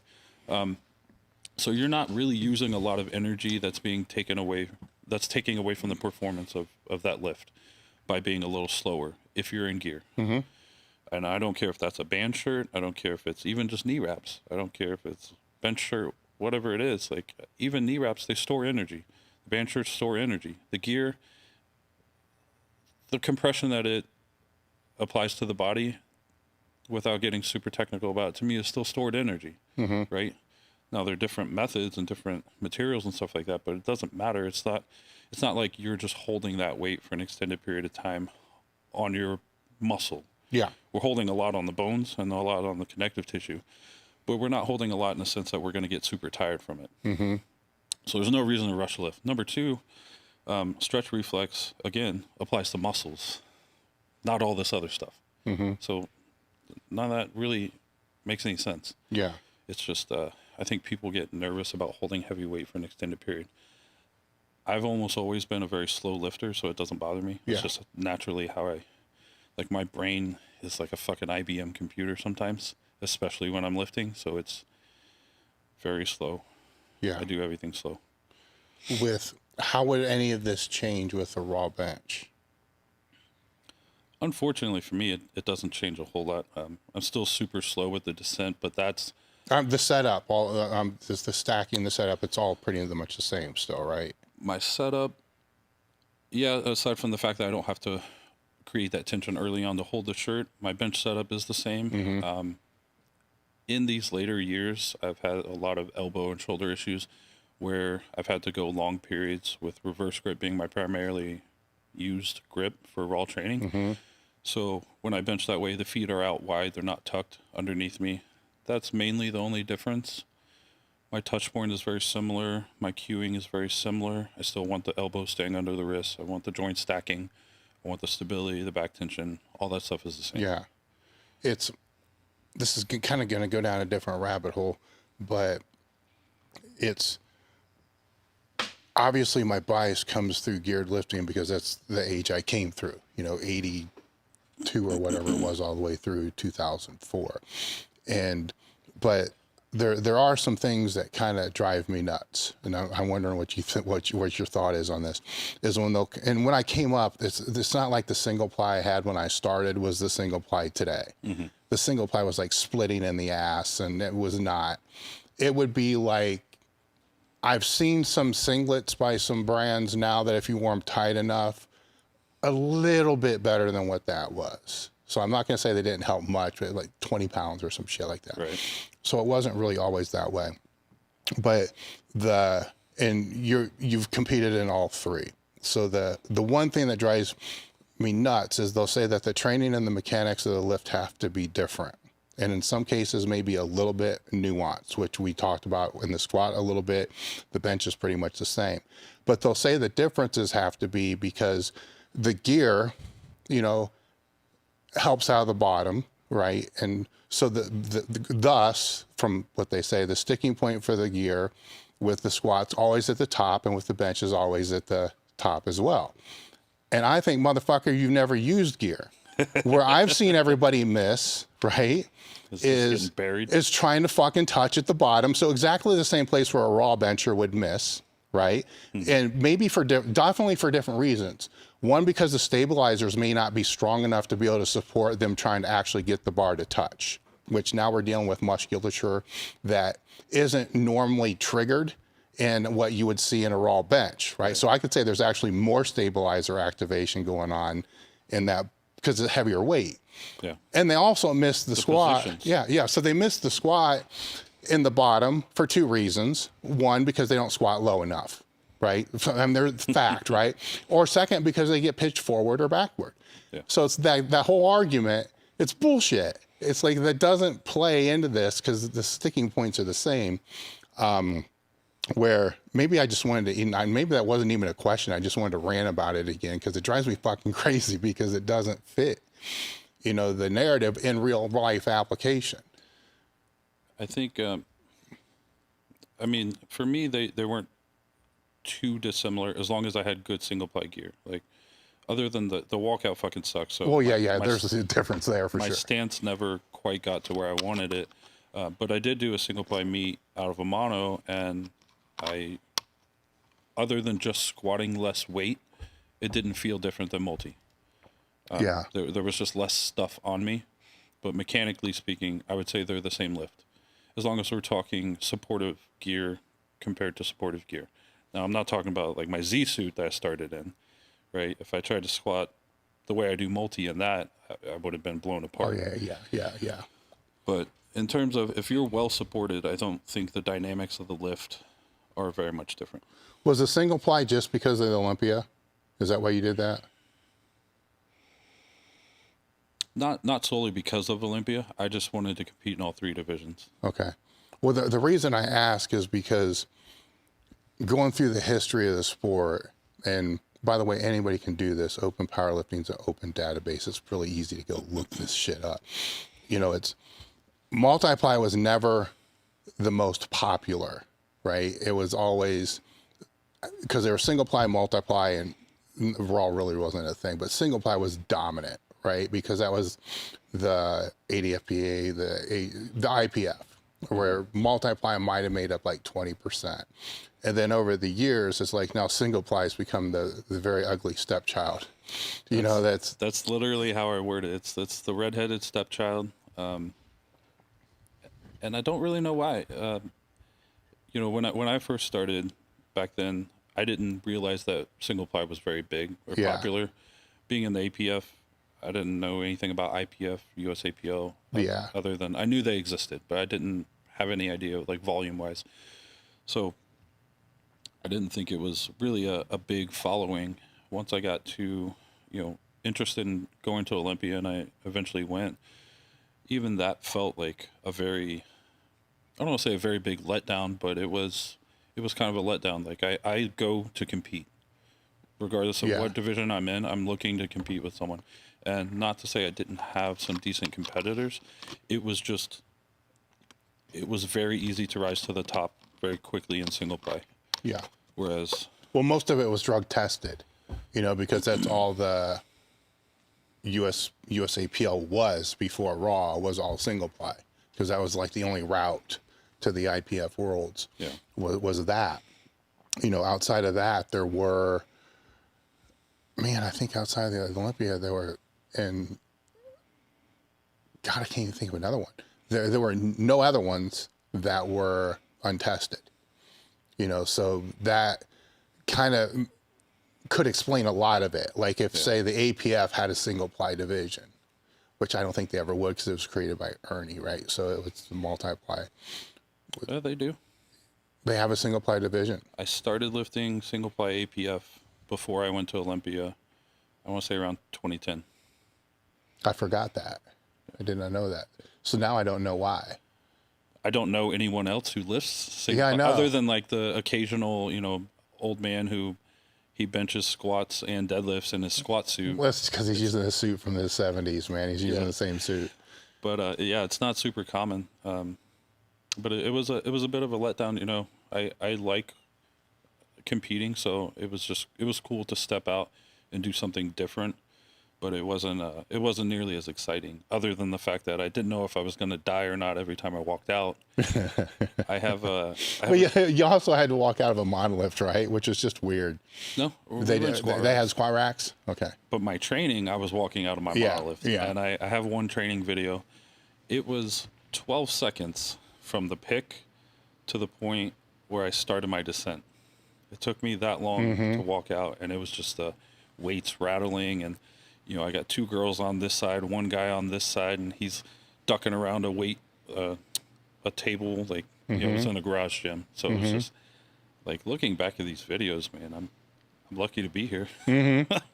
That reminds me of the time period that you were talking about, that if you want to call it time under tension per se, is I remember speaking to somebody that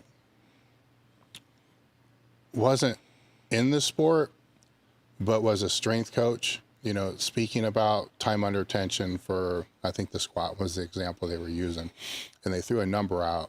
And I'm like, I don't think you're actually looking at this the same way that I do.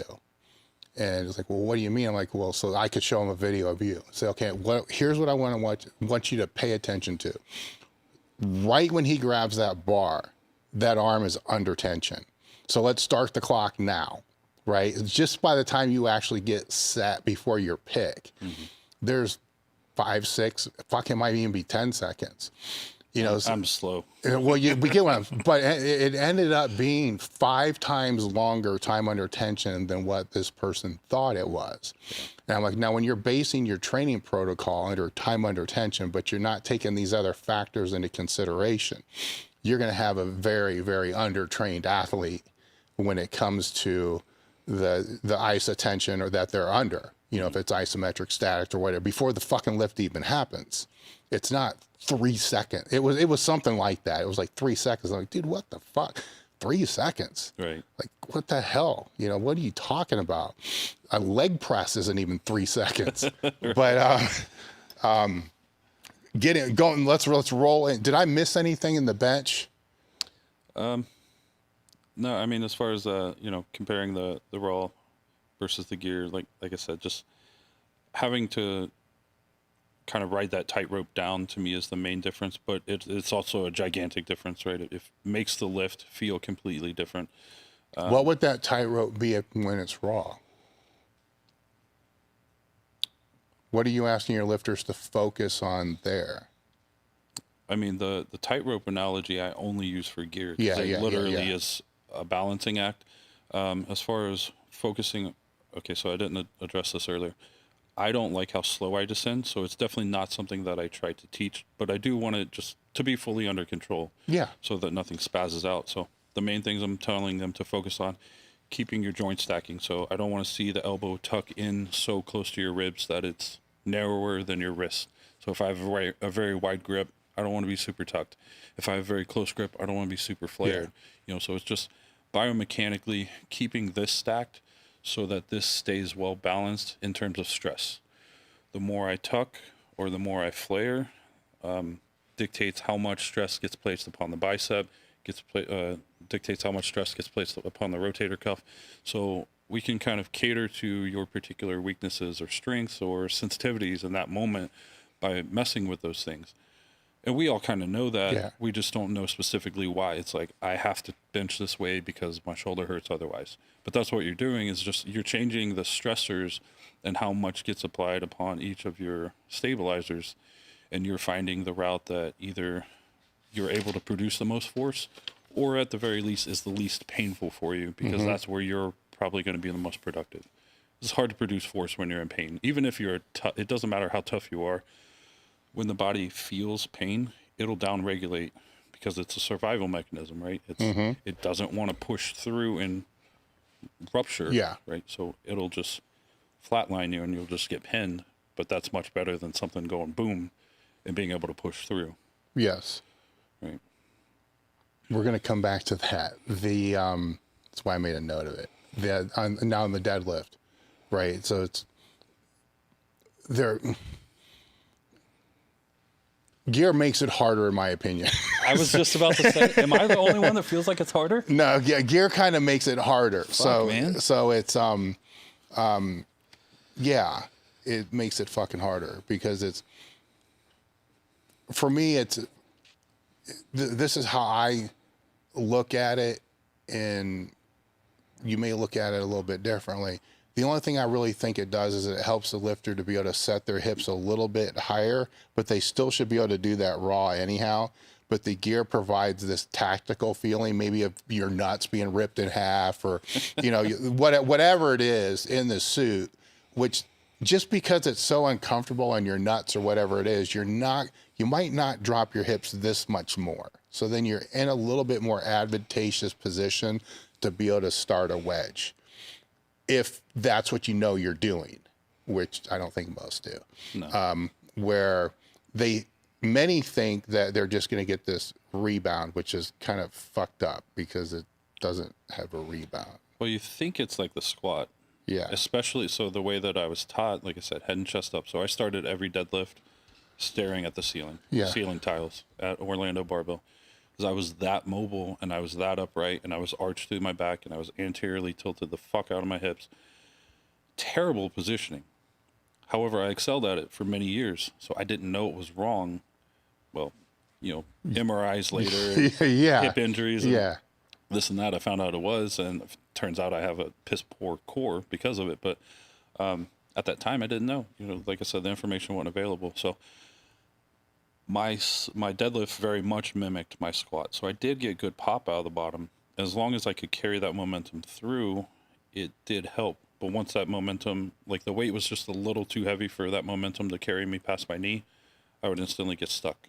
And that's still, to this day, what I'm trying to unravel is hips too low, head and chest too high, getting too far behind the bar. all the stuff that people think they want to do. I'm like, trust me, you don't want this. It looks good to the untrained eye. It is fucking terrible, and it's extremely frustrating. Do you know how shitty it is? Like, everyone wants to stay upright and keep their head and chest up and not bend forward. Do you know how shitty it is to do that for 20 years so well that you can no longer get into a good position? I can't get in and out of a car comfortably because I can't flex at the spine very well. My erectors are just so bound up, and they've been trained that way for so long that when I set up for like any kind of heavy hip hinge, even if I try my hardest to bend forward and squeeze the abs really hard and tuck my tail, I'll watch the video, and at best it's neutral. It's almost always some degree of extension. There's some degree of anterior tilt. And it's a very hard thing to break, especially when you've been doing it for a long time. I unfortunately didn't realize that was not a great position for deadlifts until like maybe, honestly, of the revelations, it was probably the last one I've had like major revelations, maybe 4 years ago at most. So how do you instruct your lifters to go about it now? A big one is midfoot is king, right? So I want that barbell over midfoot, same as the squat, and joint stacking. So these will always be, you know, what I'm talking about with lifters. So I want to see my shoulders over top of midfoot. I want to see the hips as far forward as we can keep them while still keeping that torso position. Now, when you're saying shoulders, what are we talking about here? We're talking about the shoulder joint. We're talking about your scaps or front delts. If I'm looking, yes. So that's important, not front delt, because that's what I used to go with, and that's why I ended up too far behind the bar. So if I'm looking from the side, basically where the tricep meets the armpit, so lat teres tie in, I want that to be over the barbell. And you'll see, even in my most recent pulls, I'll pull in the position, I'll pull my slack, I get upright, I realize I'm too fucking upright, I tilt forward, and then I drive. And it's every time. It's like I just missed the fucking turn. The GPS said turn here, and I fucking went past it, and I got to do a U-turn and fucking go back. It's extremely frustrating, but it's just that is the comfortable position that my body knows super well, and it's very difficult to undo that. So how do you know that you're not in that position? What is cueing you feeling wise? Is it the force on your foot or the tension on your back as you're trying to pull the bar? Those are the two. Okay. Foot pressure. Do I feel too much heel? Do I feel too much toe or ball of the foot? And I can almost tell, like, anytime I'm slightly extended, my erectors are like hard engaged. Yes. So if I don't feel my abs engaged well, I know I don't even question it. I know my erectors are engaged too hard, and I know that my hips are behind me. So when I go to break the floor, even though the position looks good, you can tell there's a lot of force, but there's not a lot of momentum because it went right into my fucking lumbar. And my lumbar took that shock absorbency and didn't go into the bar or into the floor. So I just ate all that wasted energy and botched the fucking pull. Yeah. And I get stuck on my knee every time. Yes. Because I pull too far into the heel. When you're looking at one, because 90% of your clients are online, if I understood correctly. When you're watching one of their videos, what are you looking for in the deadlift? So let's just say general. Well, first off, sumo or conventional, we should probably denote which one. For the most part, I will coach them very similar. Okay. So as far as the joint stacking, I want to keep the notions the same, right? I want the hips forward. I want the knees slightly over the toes so that I get my quad engagement. I want the shoulder pit area. When you say hips forward, what do you mean? I'm thinking of people who would over-exaggerate this. So what do you think? Define that. The opposite of hip hinging, right? So if I hip hinge, the hips go back. Yeah. That's going to increase my posterior chain dominance. The more forward the hips are, the more the anterior chain comes into play. So we want to balance out. This is our job as powerlifters, to recruit as much as we can 360 degrees from our body to move as much weight as possible.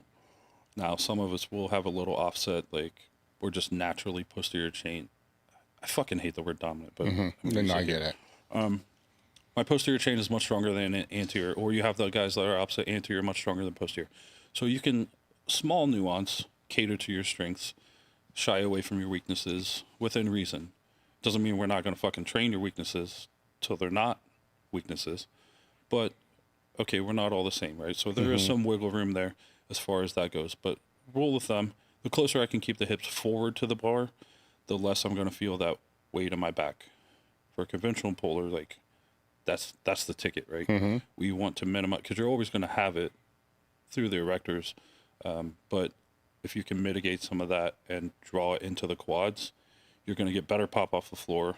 You'll have more posterior chain reserved for your lockout to unhinge.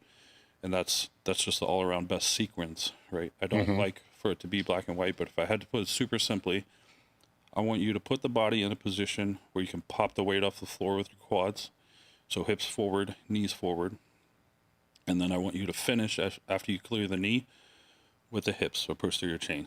So glutes primarily driving forward into the bar. At no point do I cue pull your shoulders back or look up. I don't want to encourage any kind of extension, because I know how hard that is to get out of. And I have guys that haven't even been training 5 years that are still stuck in that power. It's just it's a very difficult, it's a bit of a mind fuck, right? We have a weight in front of us. I think it's going to pull me forward, so I need to pull back. Unfortunately, that's not always the best case. Yeah. Where's the head position? Neutral? Or chin down? I like a neutral spine, and bear in mind, neutral is it's a range, right? Yes. So I don't want to be too far in extension or flexion is the best way to put it. So for simplicity, we call it neutral. Yeah. I want the neutral neck. A little bit of kyphosis through the upper back is fine. That's a natural curvature. Braced core, slightly extended through the lumbar again, is a natural curvature. As long as your erector tone doesn't scream lumbar hyperextension, I'm okay. But like I said, that's a super prevalent one, so that's one that stays on my radar pretty heavily. But yeah, as far as the neck goes, it hurts me. I've used the term Pez head. It hurts me to watch, as soon as we lose that, the upper back just goes, right?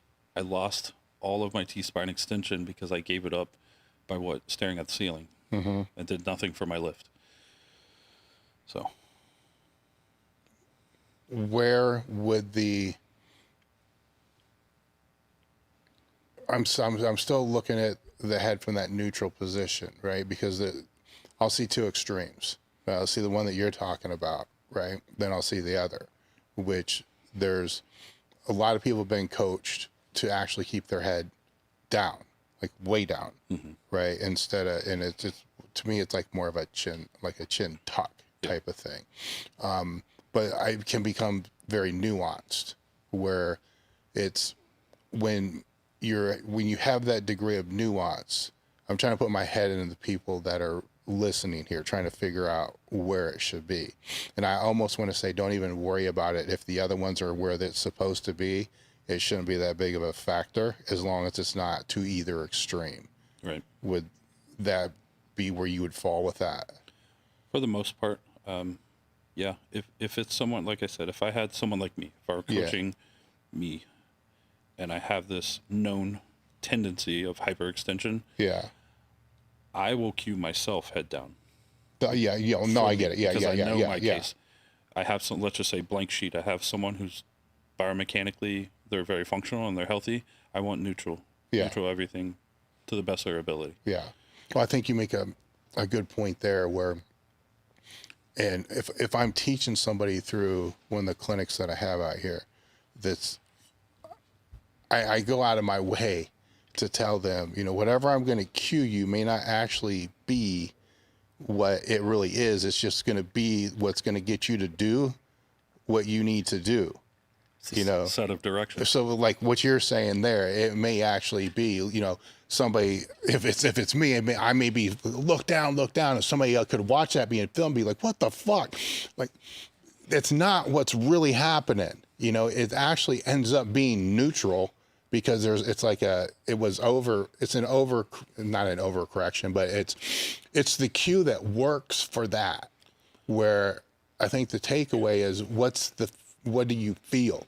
Yeah. Right. Because after a while, especially with like feet and stuff like that, sometimes I got to tell some people do this. Sometimes I got to tell like all kinds of funky ass shit just to get it flat, and that's fine until they show their buddy the video of when they were out here. I'm like, why in the fuck was he telling you to like sit back on your heels? It's not what you're doing.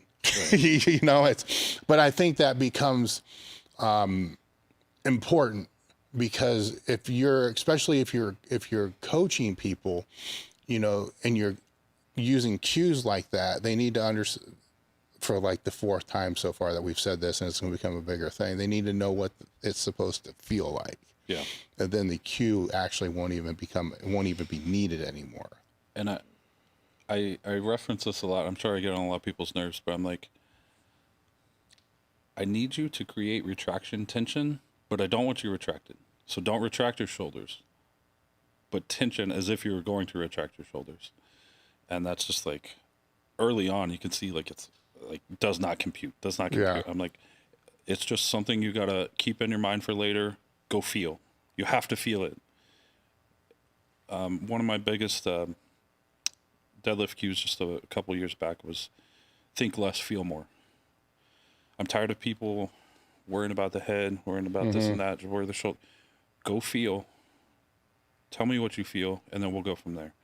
Because if you're just not getting the cueing that I'm trying to give you initially, because just something isn't connecting the way I'm presenting or the words I'm using, then let's go by your system. Tell me what you feel, and we'll backtrack from there. But the other thing that's important with the cueing is a lot of people don't think about the context. With the neck example that you just, two good examples, conventional pulls and my low bar squat. Whenever I got back into heavy raw training, I think I was training for Raw Unity 8 in DeLand, and that was 2015 or so. I had only primarily been training with my gym crew in multiply. So all they've ever known me to be is a multiply lifter. So I start low barring and just trying to keep the neck neutral and stuff like that. And they're like, look up, don't let your head down. I'm like, I just have to face it. I'm not going to sit there and fight with them about it. They're just looking out for me. They're thinking they're being helpful. So I just tune it out, but I'm like, it's not like I was looking down. I was straight. I was neutral. But with that hip hinge we were talking about, being neutral means at the bottom of the squat, I'm looking 2 foot in front of me at the floor.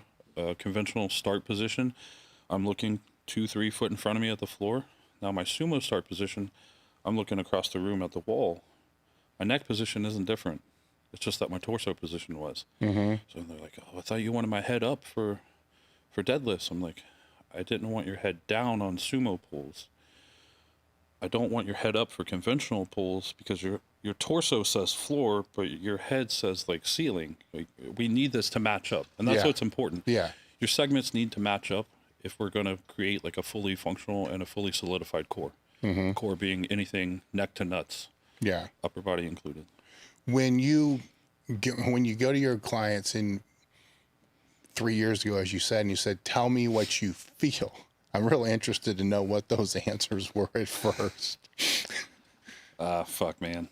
Yeah. Well, it's a process, right? It's a process, right? So it's, where does that start? Like when they come back, they're like, what the fuck? What do you mean? Are they like telling you like the knurling felt sharp in their hands? I mean, you get where I'm going here. Yeah. How close were they? It could get real weird. For the most part, they were pretty spot on with giving me the info I needed. Like, I feel a lot in my lumbar, or I feel like my shoulders are pulled forward, or just those types of things. So pretty spot on with what I was trying to get out of them so that I could hopefully better direct them moving forward. But a lot of times, man, you'd be surprised. Like, people don't have a clue what they feel because they just never stop to think about it. They're just like, lift a thing. I'm like, well, did that feel very heavy in your hamstrings or your glutes? Not really. I didn't feel those muscles really working. I'm like, all right, well, did you feel a lot in the quads? Not really. Something's got to be moving this weight. Yeah, exactly. So let's do it again and focus on what you feel. So a lot of it is just getting them to slow down and focus on truly what they're feeling. And I don't want to get all hippy dippy with the bullshit, but like some of those guided meditation type of things, Yes. those modalities are actually really helpful for like clearing your mind. And like when they say like feel at your toes and then tense everything in the foot and up the calf and up the leg, like doing those types of things will really put you in tune with your sensations and your proprioception and stuff like that. Whereas if you never practice that skill, how would you get good at it?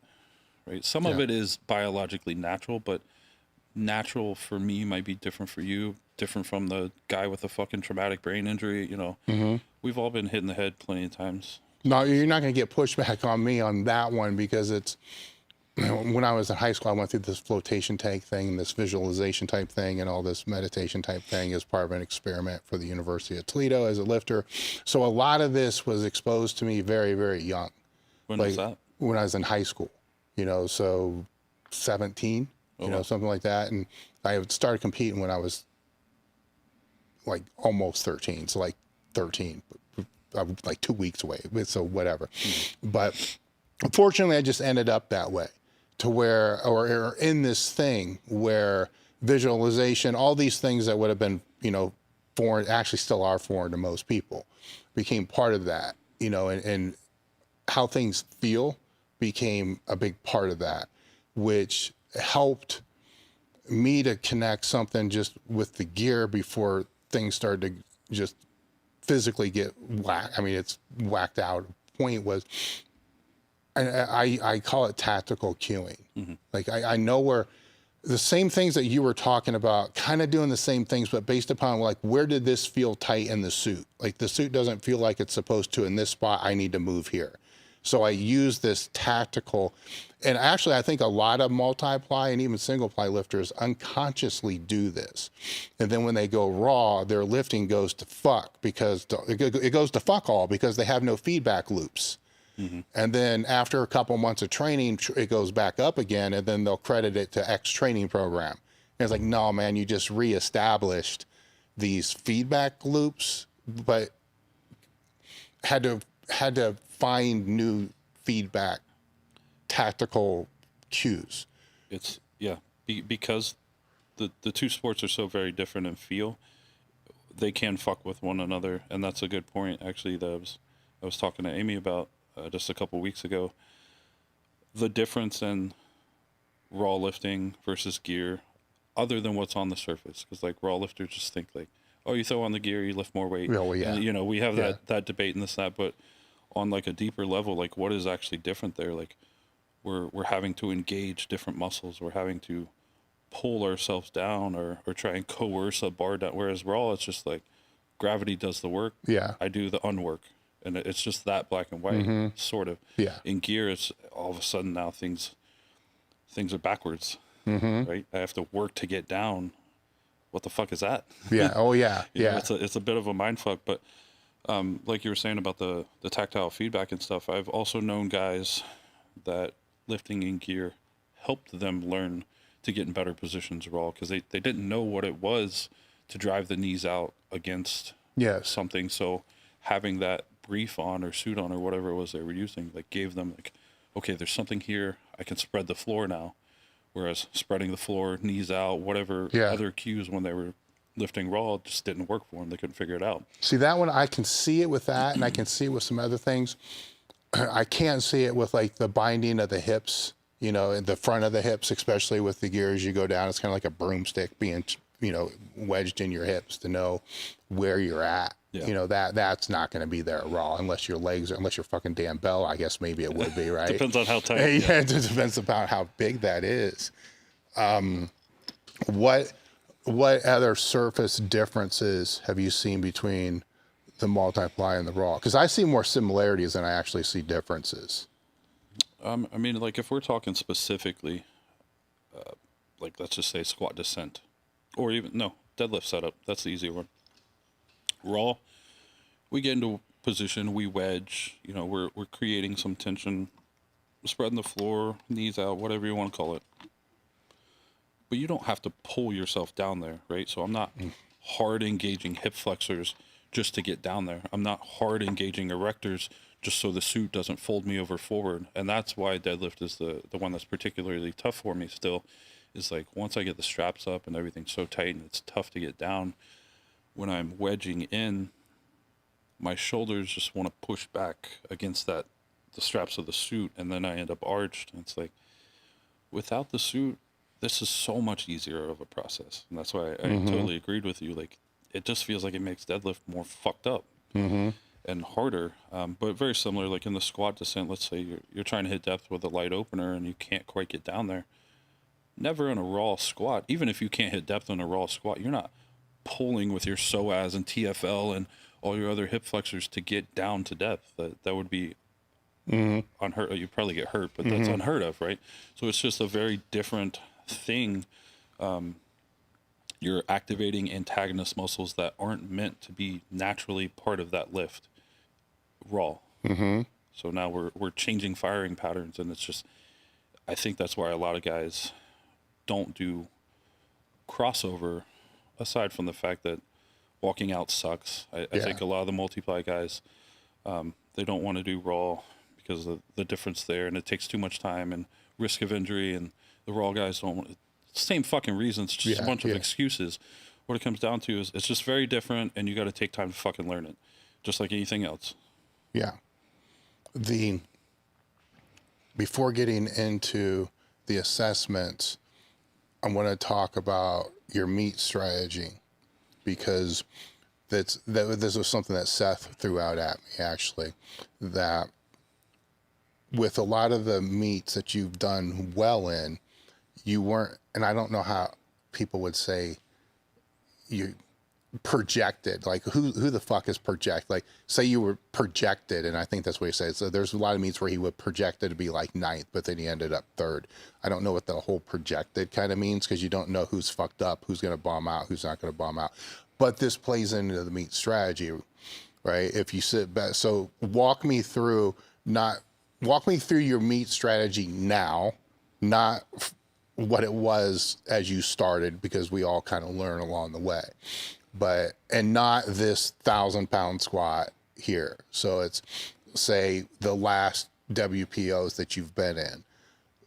How do you lay out your strategy for the meet, or do you not even do it at all? This will probably be a little anticlimactic for you, but I do my best to mind my fucking business. Like, it doesn't matter to me how good that guy is. Or I'm here to do my best, and if I'm going to focus on me, I'm going to be less likely to make mistakes if I'm not worried about everyone else. So, I mean, as far as meet attempts and stuff like that, that's where I'm going. I have a goal, a realistic goal, and I'll work backwards from that, right? So if I want to hit 1,000, maybe I open 9, I jump 950, I go 1,000. I got a backup plan if things don't feel good. I got maybe a contingency plan if things are just super good. I don't think that's ever happened, but no, but we all dream. I got an A and a B. Yeah. But a lot of it's just based on the training. What numbers do I think are there, and what do I have to do to make that happen? I think the key word you used was realistic. So explain that. Because you work with lifters, right? I mean, that's a big part of the percentage of the people that you're working with. You know what their realistic is if they just been in the sport a couple years. It's completely not fucking realistic. So how do you unpack that realistic? It's a good question. I think that's probably a little different for everyone. It helps that I don't want lifts. I don't want specific numbers. I gauge my potential based on how things felt. And early on, I know, like, let's just say there was one meet where I was really wanting to take a crack at 11. I didn't get anywhere near that, like not even fucking close. But I knew well beforehand, like I hit some pretty big numbers in training. I hit that 1065, like I said, with Lou calling me.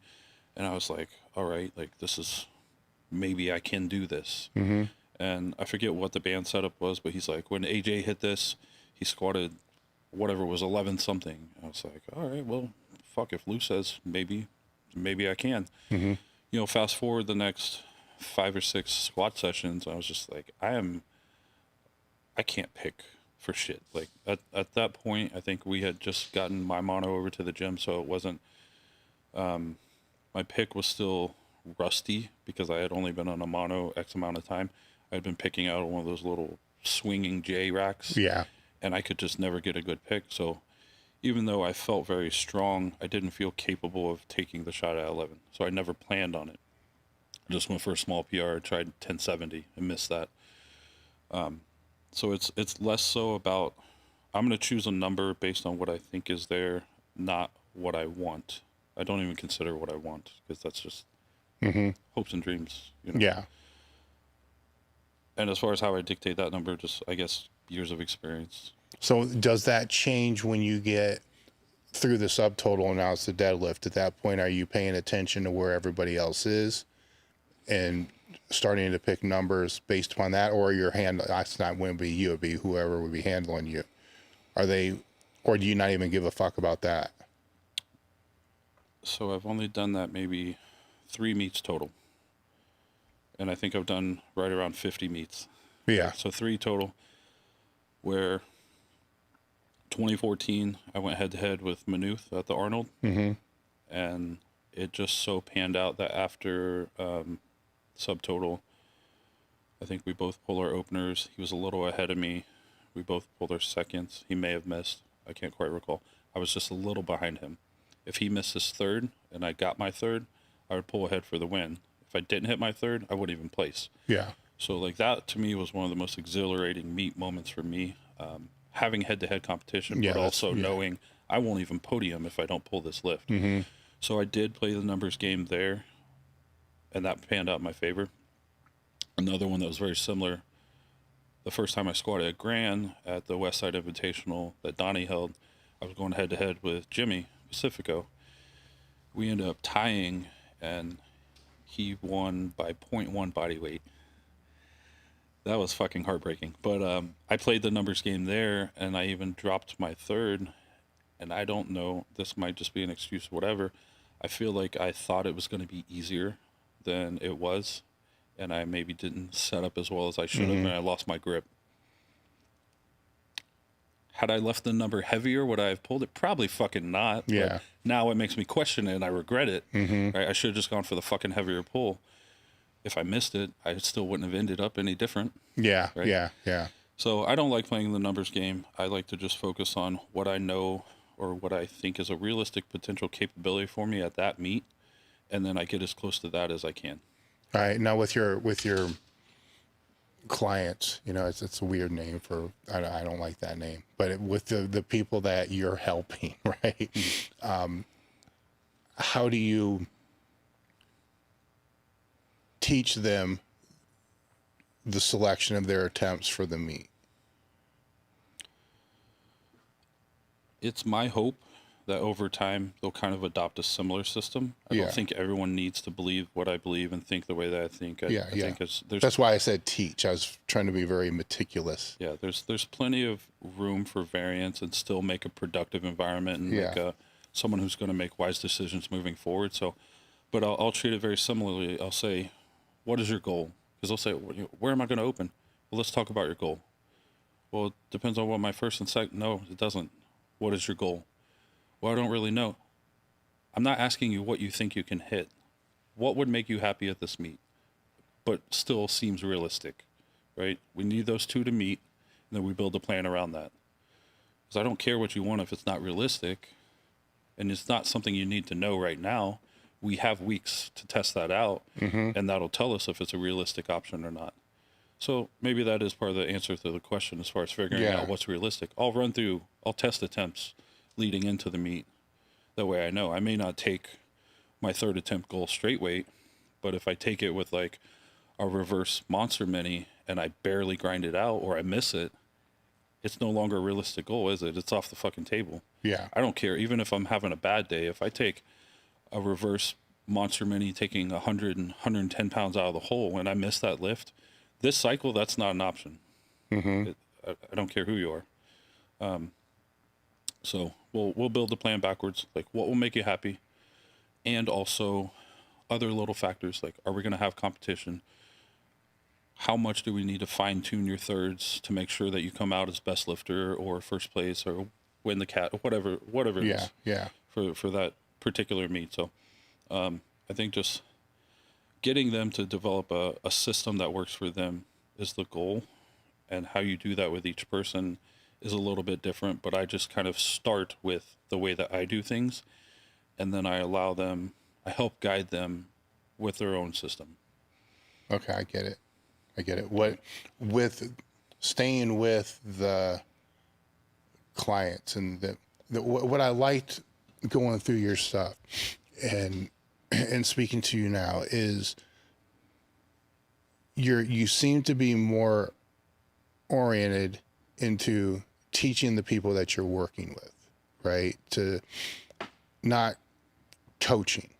To me, there's a difference between the coaching and the teaching, because the teaching can last forever, right? It also provides an environment for them to actually become a teacher at some point, which is going to enable them to actually learn better too. And I think that you've probably found that out yourself. As soon as you start helping more people, all of a sudden you start learning a lot faster, and reinforces everything that you're putting in there. With the number of years that you've been doing this, because you're not new at doing this either. You know, I could say you're probably one of the, God damn, I don't want to make you sound old, like one of the pioneers of actually doing this shit online, right? What's the, if I'm trying to come at this from the potential client, like what should they be looking for in the people that they're looking at as a coach? Because to me, there's a difference between what you do and programming.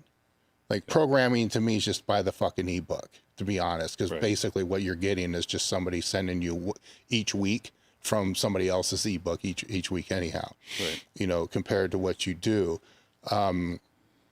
What should they be looking for? Right? Because I got this whole thing of here's the experience of like 6 things to be able to look for. And that's kind of cool at a super, you know, at a global level to be able to look at it. Mm-hmm.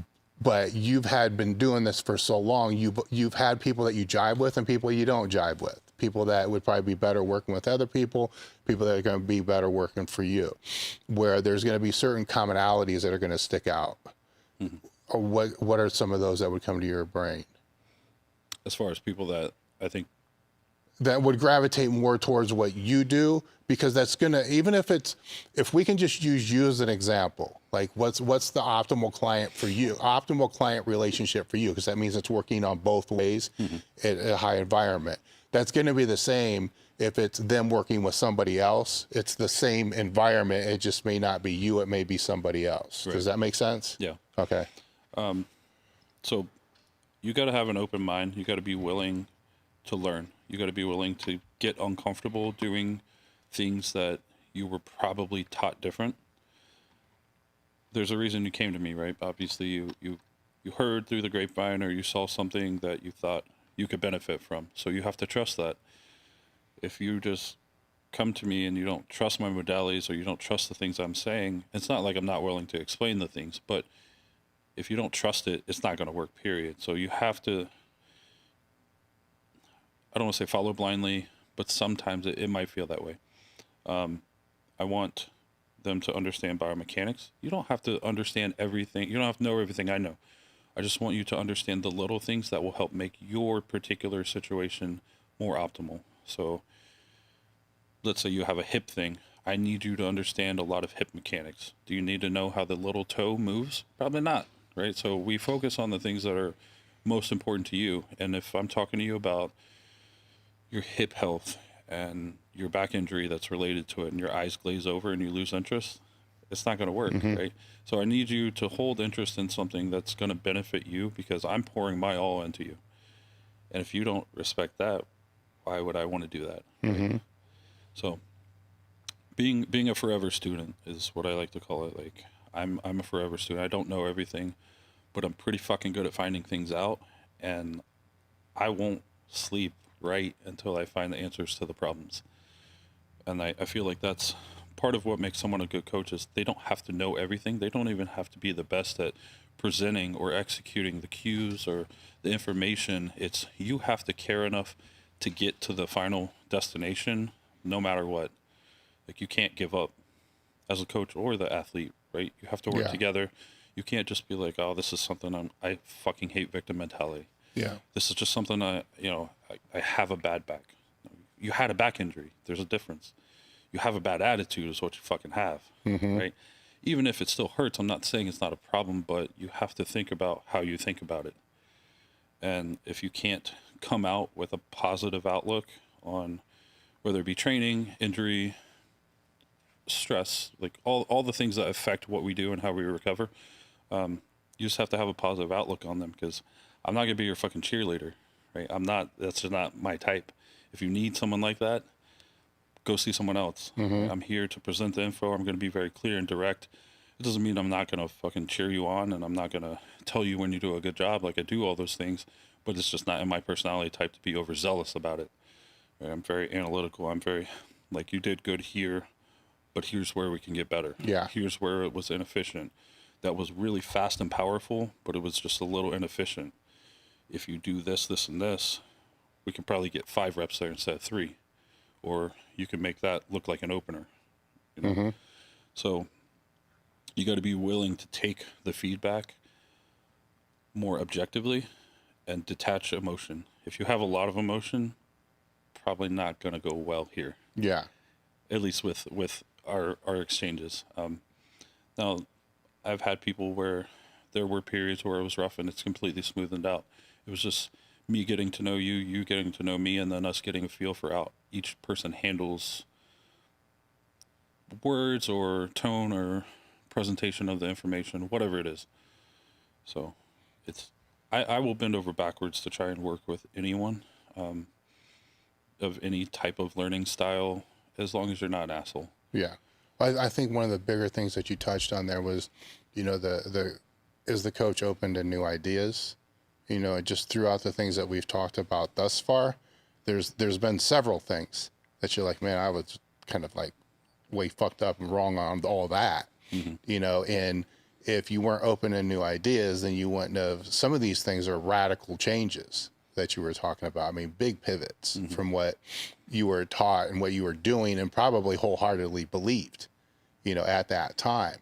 And to be able to get to a certain point, to be able to look at that and say, there's a lot of people that wouldn't do it. They wouldn't say, look, this probably isn't optimal. Hell, it might have just been just straight up wrong. I'm sure we all know a lot of people that they're going to do everything in their power to not say that. They're going to go out of their way for the other thing. And then that becomes detrimental to whom they're teaching, because then they're stuck in this rut. Now, what if that person ends up being that special case that you are up till 2 a.m. trying to figure out what the fuck happened for? You're not going to do that. Right? Because to be able to find that answer, you're going to have to look in places you may not have ever looked before. Right? Yeah. Let's take another break, and then we're going to come back, and I want to dig into the assessment part, which is the part that I've been looking forward to the whole time. It's just like getting through the history shit, right? Sounds good.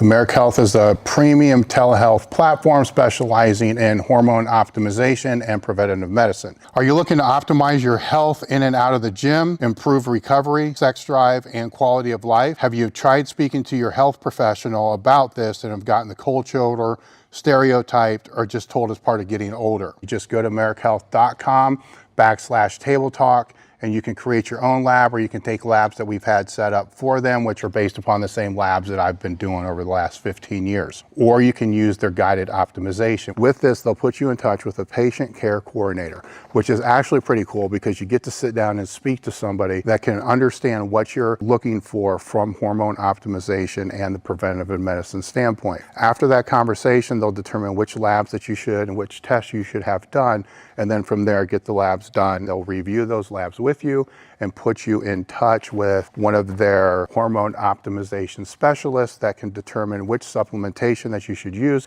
over the counter or prescription. marekhealth.com/table talk. The discount code is table talk. Today's episode is brought to you by Element, a tasty electrolyte drink mix with everything that you need and nothing that you don't. In other words, no sugar, no artificial coloring, no artificial ingredients, no gluten, no fillers, and no BS. With Element, I love the watermelon. The watermelon tastes freaking awesome. I drink one pack every day, no matter what. People that train out here, it's sitting out here for them all the time. The boxes don't last very long. Right now, Element is offering Table Talk listeners a free sample pack with any purchase. That's 8 single serving packages free with any Element order. Get yours at drinkelement.com/table talk. The deal is only available through the link in the description. The other thing is, if you don't like it, you can just give it away to a salty friend and Element will give you a 100% refund. No risk, money back guarantee. Head over to drinkelement.com/table talk. Today's episode is brought to you by First Detachment. Are you looking for a supplement brand that truly understands hardworking athletes? Look no further than First Detachment. 1D's real world experience is what I would consider, and they consider, battle tested. I have known Justin Harris for pretty close to 2 decades. And if there's anybody that I trust with nutritional and supplement needs, it's Justin Harris. If you guys have followed me and have followed the podcast, you pretty much already know how I feel about the supplement industry. For me to get behind any brand, I have to trust the brand and I have to trust the person both. And I'm pretty sure you guys all know why. When it comes to creating formulas and putting products on the market, and there's nobody that I trust more than Justin Harris. While I love all of their products, I'd suggest that you check out the field rations and WTH first. Go to www.firstdetachment.com and use the code TableTalk10 to save 10% off each order. The link is in the description. Today's episode is brought to you by elitefts.com. Founded in 1998 with the primary aim to live, learn, and pass on. Please help Elite FTS support this mission by smashing the like button, leaving a comment, sharing with a friend, and thinking of us for your training needs. If you can put it in a gym bag or load weights on it, Elite FTS has it. What's going on? I'm Dave Tate, and we are broadcasting from the middle of the Elite FTS weight room, where the underground still thrives and you're part of the crew. It's time to sit down, keep it real, and cut the bullshit. Welcome to Table Talk.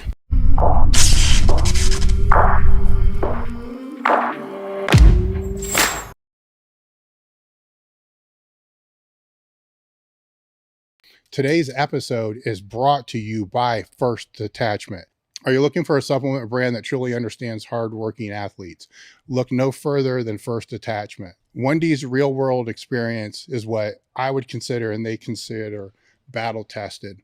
I have known Justin Harris for pretty close to 2 decades.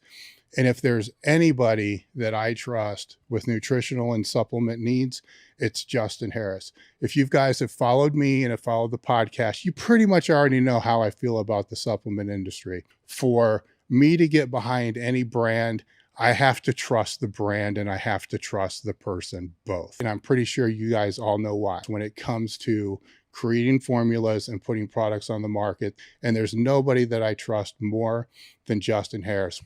While I love all of their products, I'd suggest that you check out the field rations and WTH first.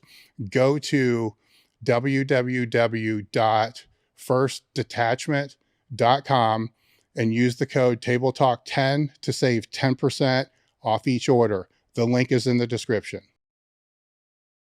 Today's episode is brought to you by Element, a tasty electrolyte drink mix with everything that you need and nothing that you don't. In other words, no sugar, no artificial coloring, no artificial ingredients, no gluten, no fillers, and no BS. With Element, I love the watermelon. The watermelon tastes freaking awesome. I drink one pack every day, no matter what. People that train out here, It's sitting out here for them all the time. The boxes don't last very long. Right now, Element is offering Table Talk listeners a free sample pack with any purchase. That's 8 single serving packages free with any Element order. Get yours at drinkelement.com/Table Talk.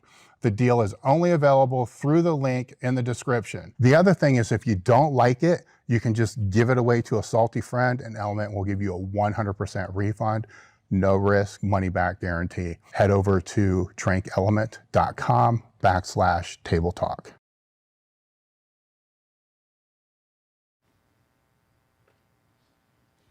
All right, we're back again. I've had a story for each time we've restarted. So I have another one that I almost forgot about, but this is probably one of the better ones because it leads into a couple of different things, and it comes from Trevor. There was, I don't know what time it was, or when it was, but you were squatting 1050 in the gym, and you're known for being this level, headed personality, just right like this, and people watching this have seen it, right? Mm-hmm. So you unrack 1050, and somebody, walks in front of you, right? And like most people, it frustrates the shit out of you because it's like the one thing you don't do. While holding the bar, you just said, hey, Roger, can you step out of the way so I can squat this real quick? So how's that story come to be? Because I laughed out loud when I read that one because that's funny. I don't like the idea of being mentally fragile or having little things that don't physically impede the lift, actually impede the lift. So I fucking hate that this is one of my few things, but I've been that way since day one. I can remember in high school setting up for a clean and jerk, and just some parent off in the bleachers, and I would be like getting ready, and they just happen to be in my line of sight, and I would be like trying to notion like, hey, like, can you just... Of course, they don't know. They probably thought I was having a fucking twitch or something, But yeah, that was one Sunday we were training at Storm, and the deadlift platform that's pretty much right across the way, the guy just stepped on the platform and he was just watching me, and I was just like, oh, he was watching you. Oh fuck, man. That's even creepier. Yeah, I mean, I know. Like, no, I get it. Yeah, I'm very familiar with him, so he was just trying to be respectful and not deadlift while I was squatting, but didn't still think about the fact that he was right in front of me. And I was just like, oh man. And I tried to do it calm, but like when you're braced and you have your weights on, you still sound like an asshole no matter what. Yeah. So I was just like, hey, can you? Well, I think that one made me laugh because that seems to be one thing gym etiquette wise that's slowly starting to drift away. And it drives me nuts because, say, if I'm squatting, I have something I'm focusing on. And now, granted, after I begin to descend, I'm probably not focusing on anymore at all. But if somebody's just like fucking like standing there, like it's even worse. I mean, if they're like looking in your eyes, that's like some creepy ass shit right there. Yeah, that's like kind of fucked up. Yeah. But if they're just like standing there, like looking to the side or walk like right in front of you while you're doing it, it's like, man, like somebody needs to like pull them aside and say, look, it takes 2 seconds to like stop, or just go around the perimeter, and stuff like that. So I wanted to bring it up just so people listening would know. That's like an ethic thing that you just shouldn't do. Yeah. And actually, I'm going to take it a step further and say, if you're the person that does that, then it's guaranteed at some point in your career, you're going to miss a lift that you really wanted to make. A little bit of karma, yeah. Put some like karma shit on there. Yeah, I'm unfortunately pretty bad about that. And I agree, like in the descent, like everything gets fuzzy anyway. But I do feel like there's some importance to depth perception and just that. I don't know enough of the science to fully explain this, but as far as how the eyes work and being able to connect to different parts of the body and the muscles firing and stuff like that stuff is related. Now, this was an aside. I can remember one meet where it was one of Kieran's. We were at some hotel, fucking chandelier right in the face of right in front of the mono. So 4 or 5 of us fell backwards. Like was the platform fucked, or was it that goddamn chandelier right there in our face? Because it was just, You know, Yeah. it's so aggressive. And I feel the same way now. Like if I squat in a mono facing a wall, like I'm 2 foot in front or the wall's very close, I like my balance feels fucked. Yes. I'm like, man, am I that mentally fragile now? Like, this sucks. You know what? I think there's something to that, because the whole time, the majority of the time, I mean, I was at Westside for 14 years or something like that. 12 of them, I was in the Dimmers location, which was a smaller one, and the monolift did face the wall, and it always did. I mean, you go to meet, it really didn't make that much difference, I suppose, and there's blood and shit all over the wall. But when he moved to the location he's in now, the first thing that happened was to flip that around. That fucked me up for a while, which was weird because it never fucked me up at a meet. I'm like, why is this fucking me up in the gym? But it didn't in the meet. So ever since then, any time I've ever had, they're always, flip that other way, just from that standpoint. Now that you mention it, so the garage gym that I trained in, my mono was always facing the wall. Yeah. It never bothered me. At that point, I was still like nearly staring at the ceiling. I bet that's it. Yeah. So that might be part of it. However, I can recall like one time I was trying to check like my hip imbalances and stuff like that, and I squatted backwards in the mono, and that didn't affect me at all. Like there was nothing weird, other than I only had two spotters, one on each side, and I was fucking terrified without a back spotter. Like when that rack swings back, if it hits you and throws you forward, that was terrifying. But being out in the open after suddenly, switching didn't bother me. Which is real weird. No, it is. Psychology is fucky, man. It is crazy, especially with stuff like this. And the depth perception, now you got my head turning on that. To me, it was more just head position. I have this focus, or if I'm working with somebody, it's like here. And it can be, to the point you made earlier, for some people, it can be the collar's on a floor. For other ones, it might be here. For other ones, it may be, it's never like, way up there. But everybody's eyes perception, where they focus, change. Not everybody's always the same. Yeah. It can be kind of close. With the assessment part, to get into that, you have, I don't even know for sure what it is. This is why this is going to be a good conversation. So you have movements that you have I don't want to say they're warm-up movements, because they're assessment movements that you're using before you train. So we'll just go with you personally, and then we'll go with kind of how you guide it through clients. But I'm going to assume some of it's global and some of it's personal, as anything would be, where you use those movements to determine what needs to be activated, what needs to be shut off, what needs. Some may be what may just dictate that this day can't be the day you thought it was going to be. Right. So how did that come to be? And then what does that look like for a squat day? Or just forget that. It could be every day. It could be the same things every day for all I know. Mm-hmm. So how did it come to be would be the first question. Once I started educating myself more on like biomechanics and why faults in the lift occur, I realized that it's important for the joints to run through a full range of motion actively, not passively. So can I run through shoulder flexion, extension, internal, external rotation on my own free will? Because that's going to show me if I have any kind of major imbalances between the muscles that surround that joint. I will not be able to actively run through that. Now, let's say if I do it passively, you come over here, I'm laid down, fully relaxed. You might be able to move my shoulder all kinds of ways because I'm not activating the muscles for the imbalance to present. So you can look at passive. That'll show you kind of if you have joint restriction in a different way that maybe active will present that passive didn't. So I think it's important to utilize different modalities, but the main thing I try and instill in everyone, because most of my guys and girls, they don't have knowledgeable hands that have someone help them run through this. And I get like, we're all busy and we don't want to ask people for help and stuff, especially if you're trained by yourself primarily. Yeah. You're going to ask a random stranger to come over here and watch you do bendy things. But once I realized, like, all right, the joints need to be able to run through a specific range of motion.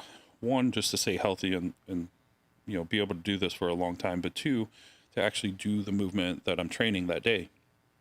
So let's just say, like you mentioned, squat in general.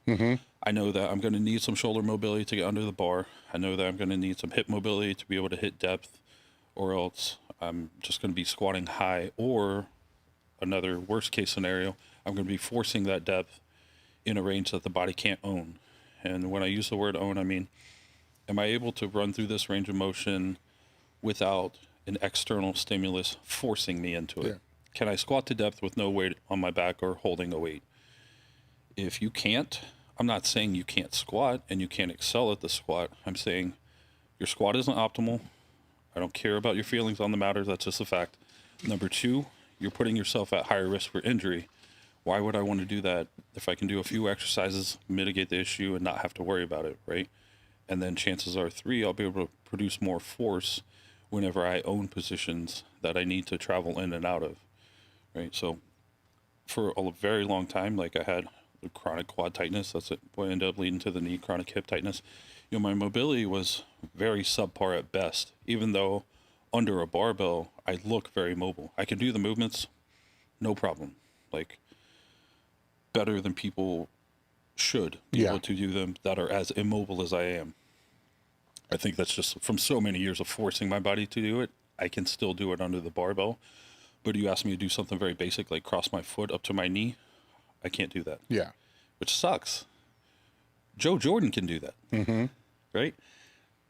I'm like, how is it that I became this immobile, but I work on this stuff, I know how to handle this stuff, and I can still move very well under a barbell, right? I think it was just years and years and years of the abuse and the adaptations that my body formed to fucking stay in somewhat one piece that have now put me in this unique scenario where I'm a special case that I can't fucking solve.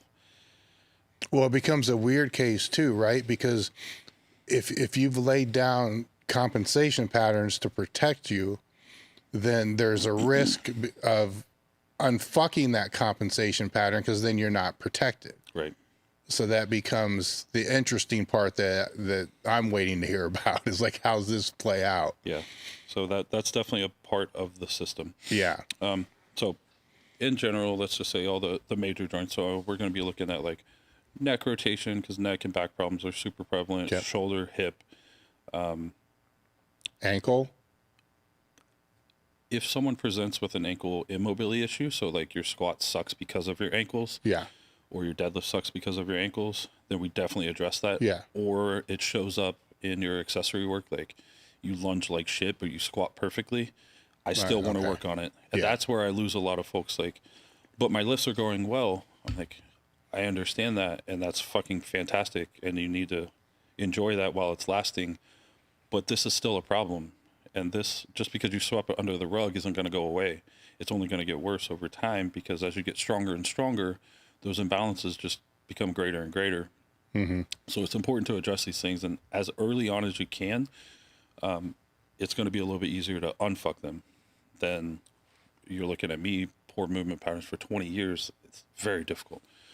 So as far as the neck and like torso rotation go, it's just very basic. Like, can I rotate this way without any stabbing pain? Do I have a somewhat reasonable range of motion? Like, if I could only go 30 degrees, like that's a glaring issue. You know, if I can get almost 90 degrees left, 90 degrees right, give or take 5-10 degrees, not a big deal. If there's some kind of stabbing pain or some kind of crazy imbalance, then we address that. What the fuck does my neck have to do with laying down on a bench press? Benching has fucked my neck up more than anything else other than BMX. Right? So don't fucking come at me with what's this have to do with that.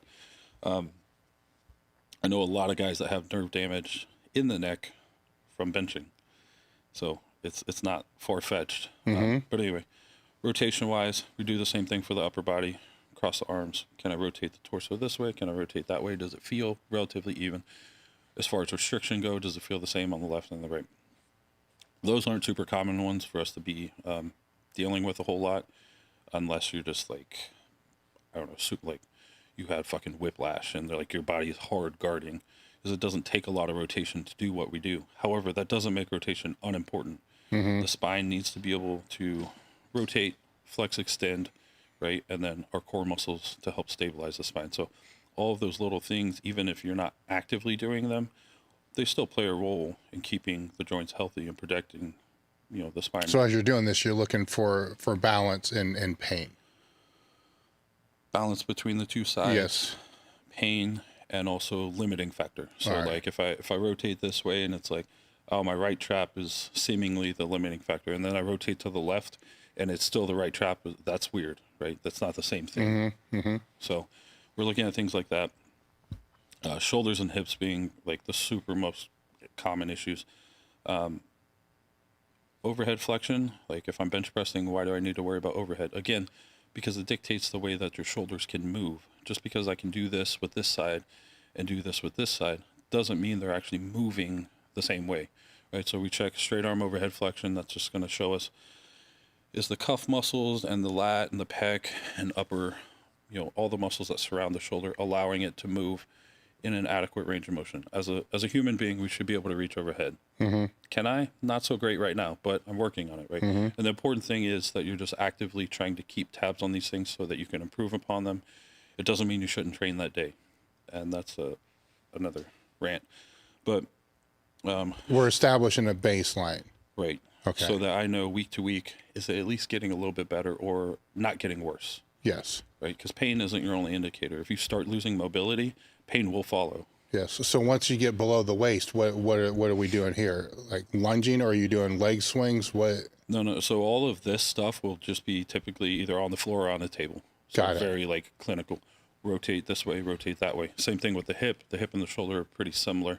And we look at rotation, we look at hip flexion, we look at hip extension. Same thing, shoulder extension, flexion, internal, external rotation. As far as what is adequate, it's going to be a little bit different for everyone.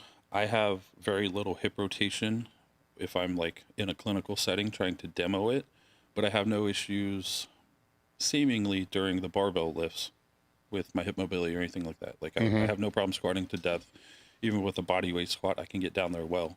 Again, if you ask me to put my foot on my knee, it's not going to happen. Like I have to hard force that motion.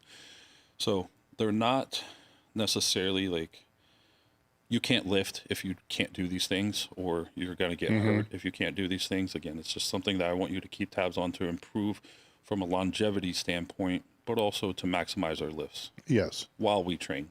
So this is as soon as you walk in, this is the first things that you're doing.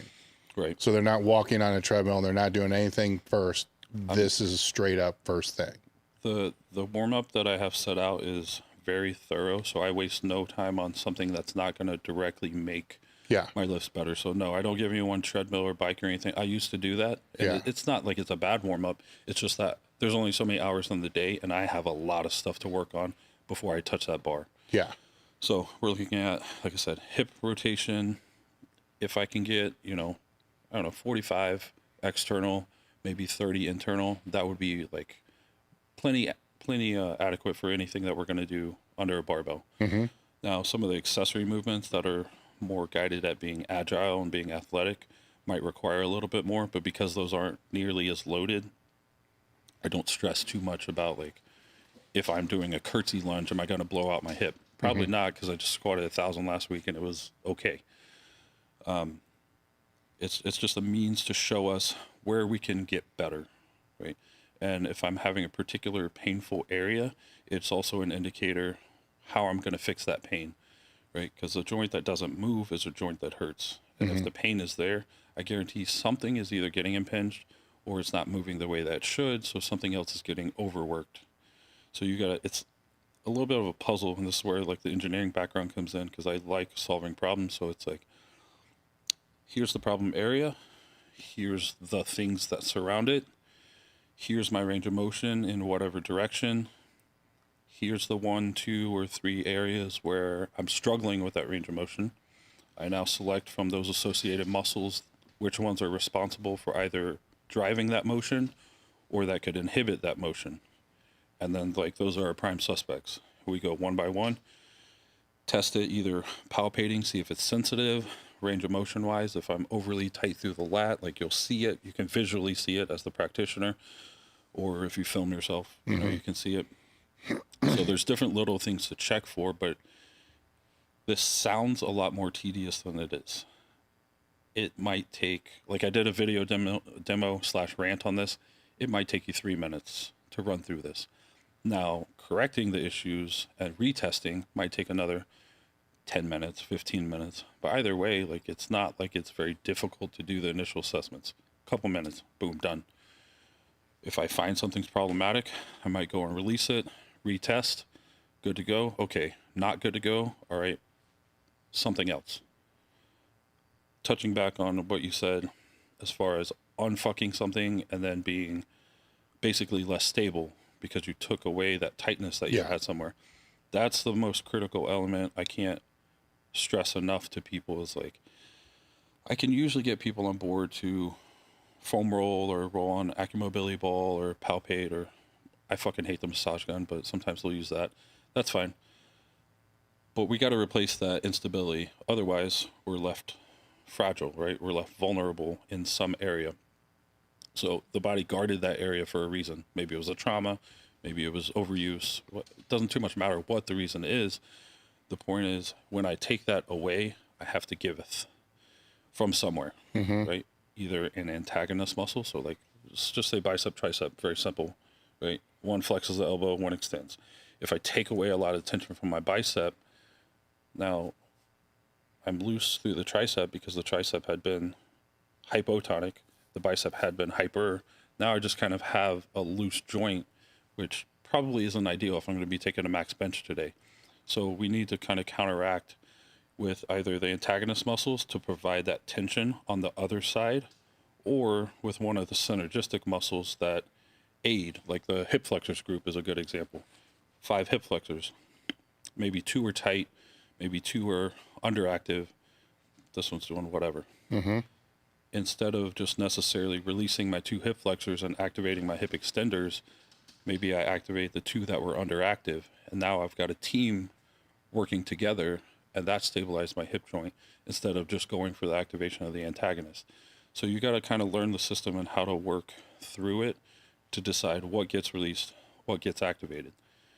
Usually you're not going to go wrong with activating something. Activation is just typically an isometric hold. So it's very low impact, low risk of injury.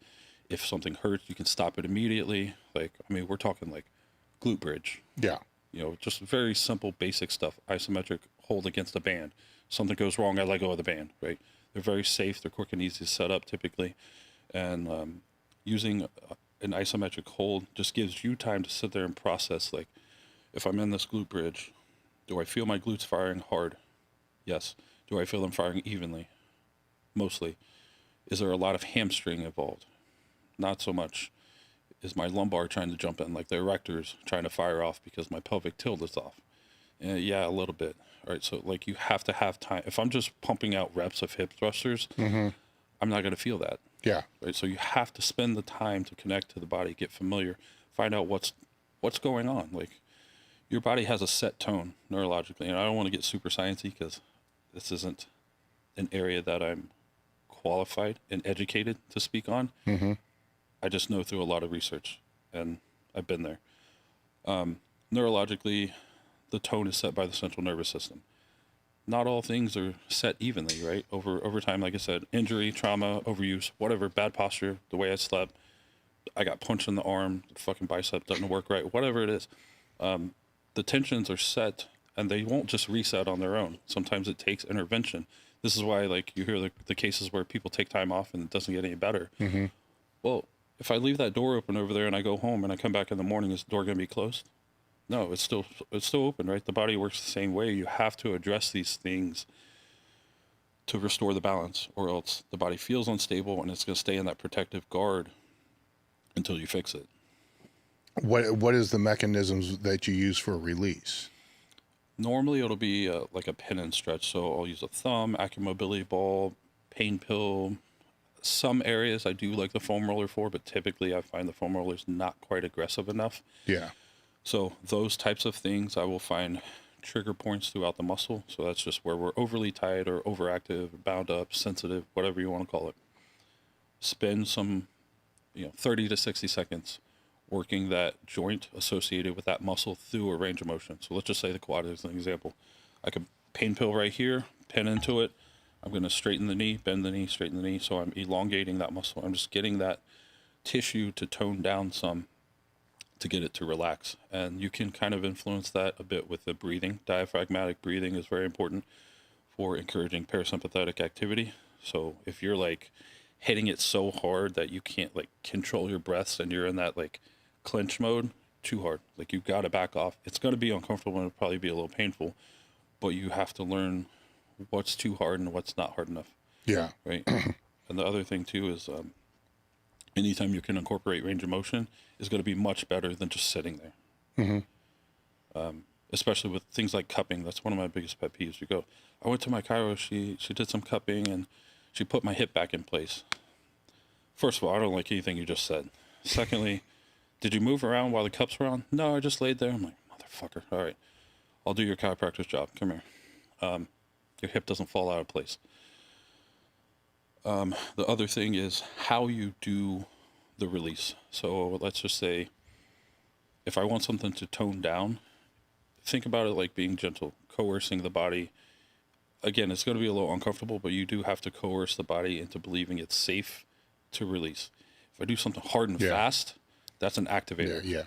So if I want to activate something and I don't have like a convenient way to do isometric, let's say I'm on a fucking plane or something and I want to activate my pec, instead of looking fucking weird and using the headrest in front of me to do a pec fly, I might come in here and I'll do some active palpations with it, just cross fiber friction to get those muscle units online a bit better and just refresh that connection. I use that example because that's one of the biggest areas, like on a plane when we're like folded in and crushed into the window. Yeah. When I flew up to the Arnold, I was still recovering from the knee. My pec was so fucked after that flight, and I could not get it to let up to save my life. So. And then retesting. Yeah, the retest is important. If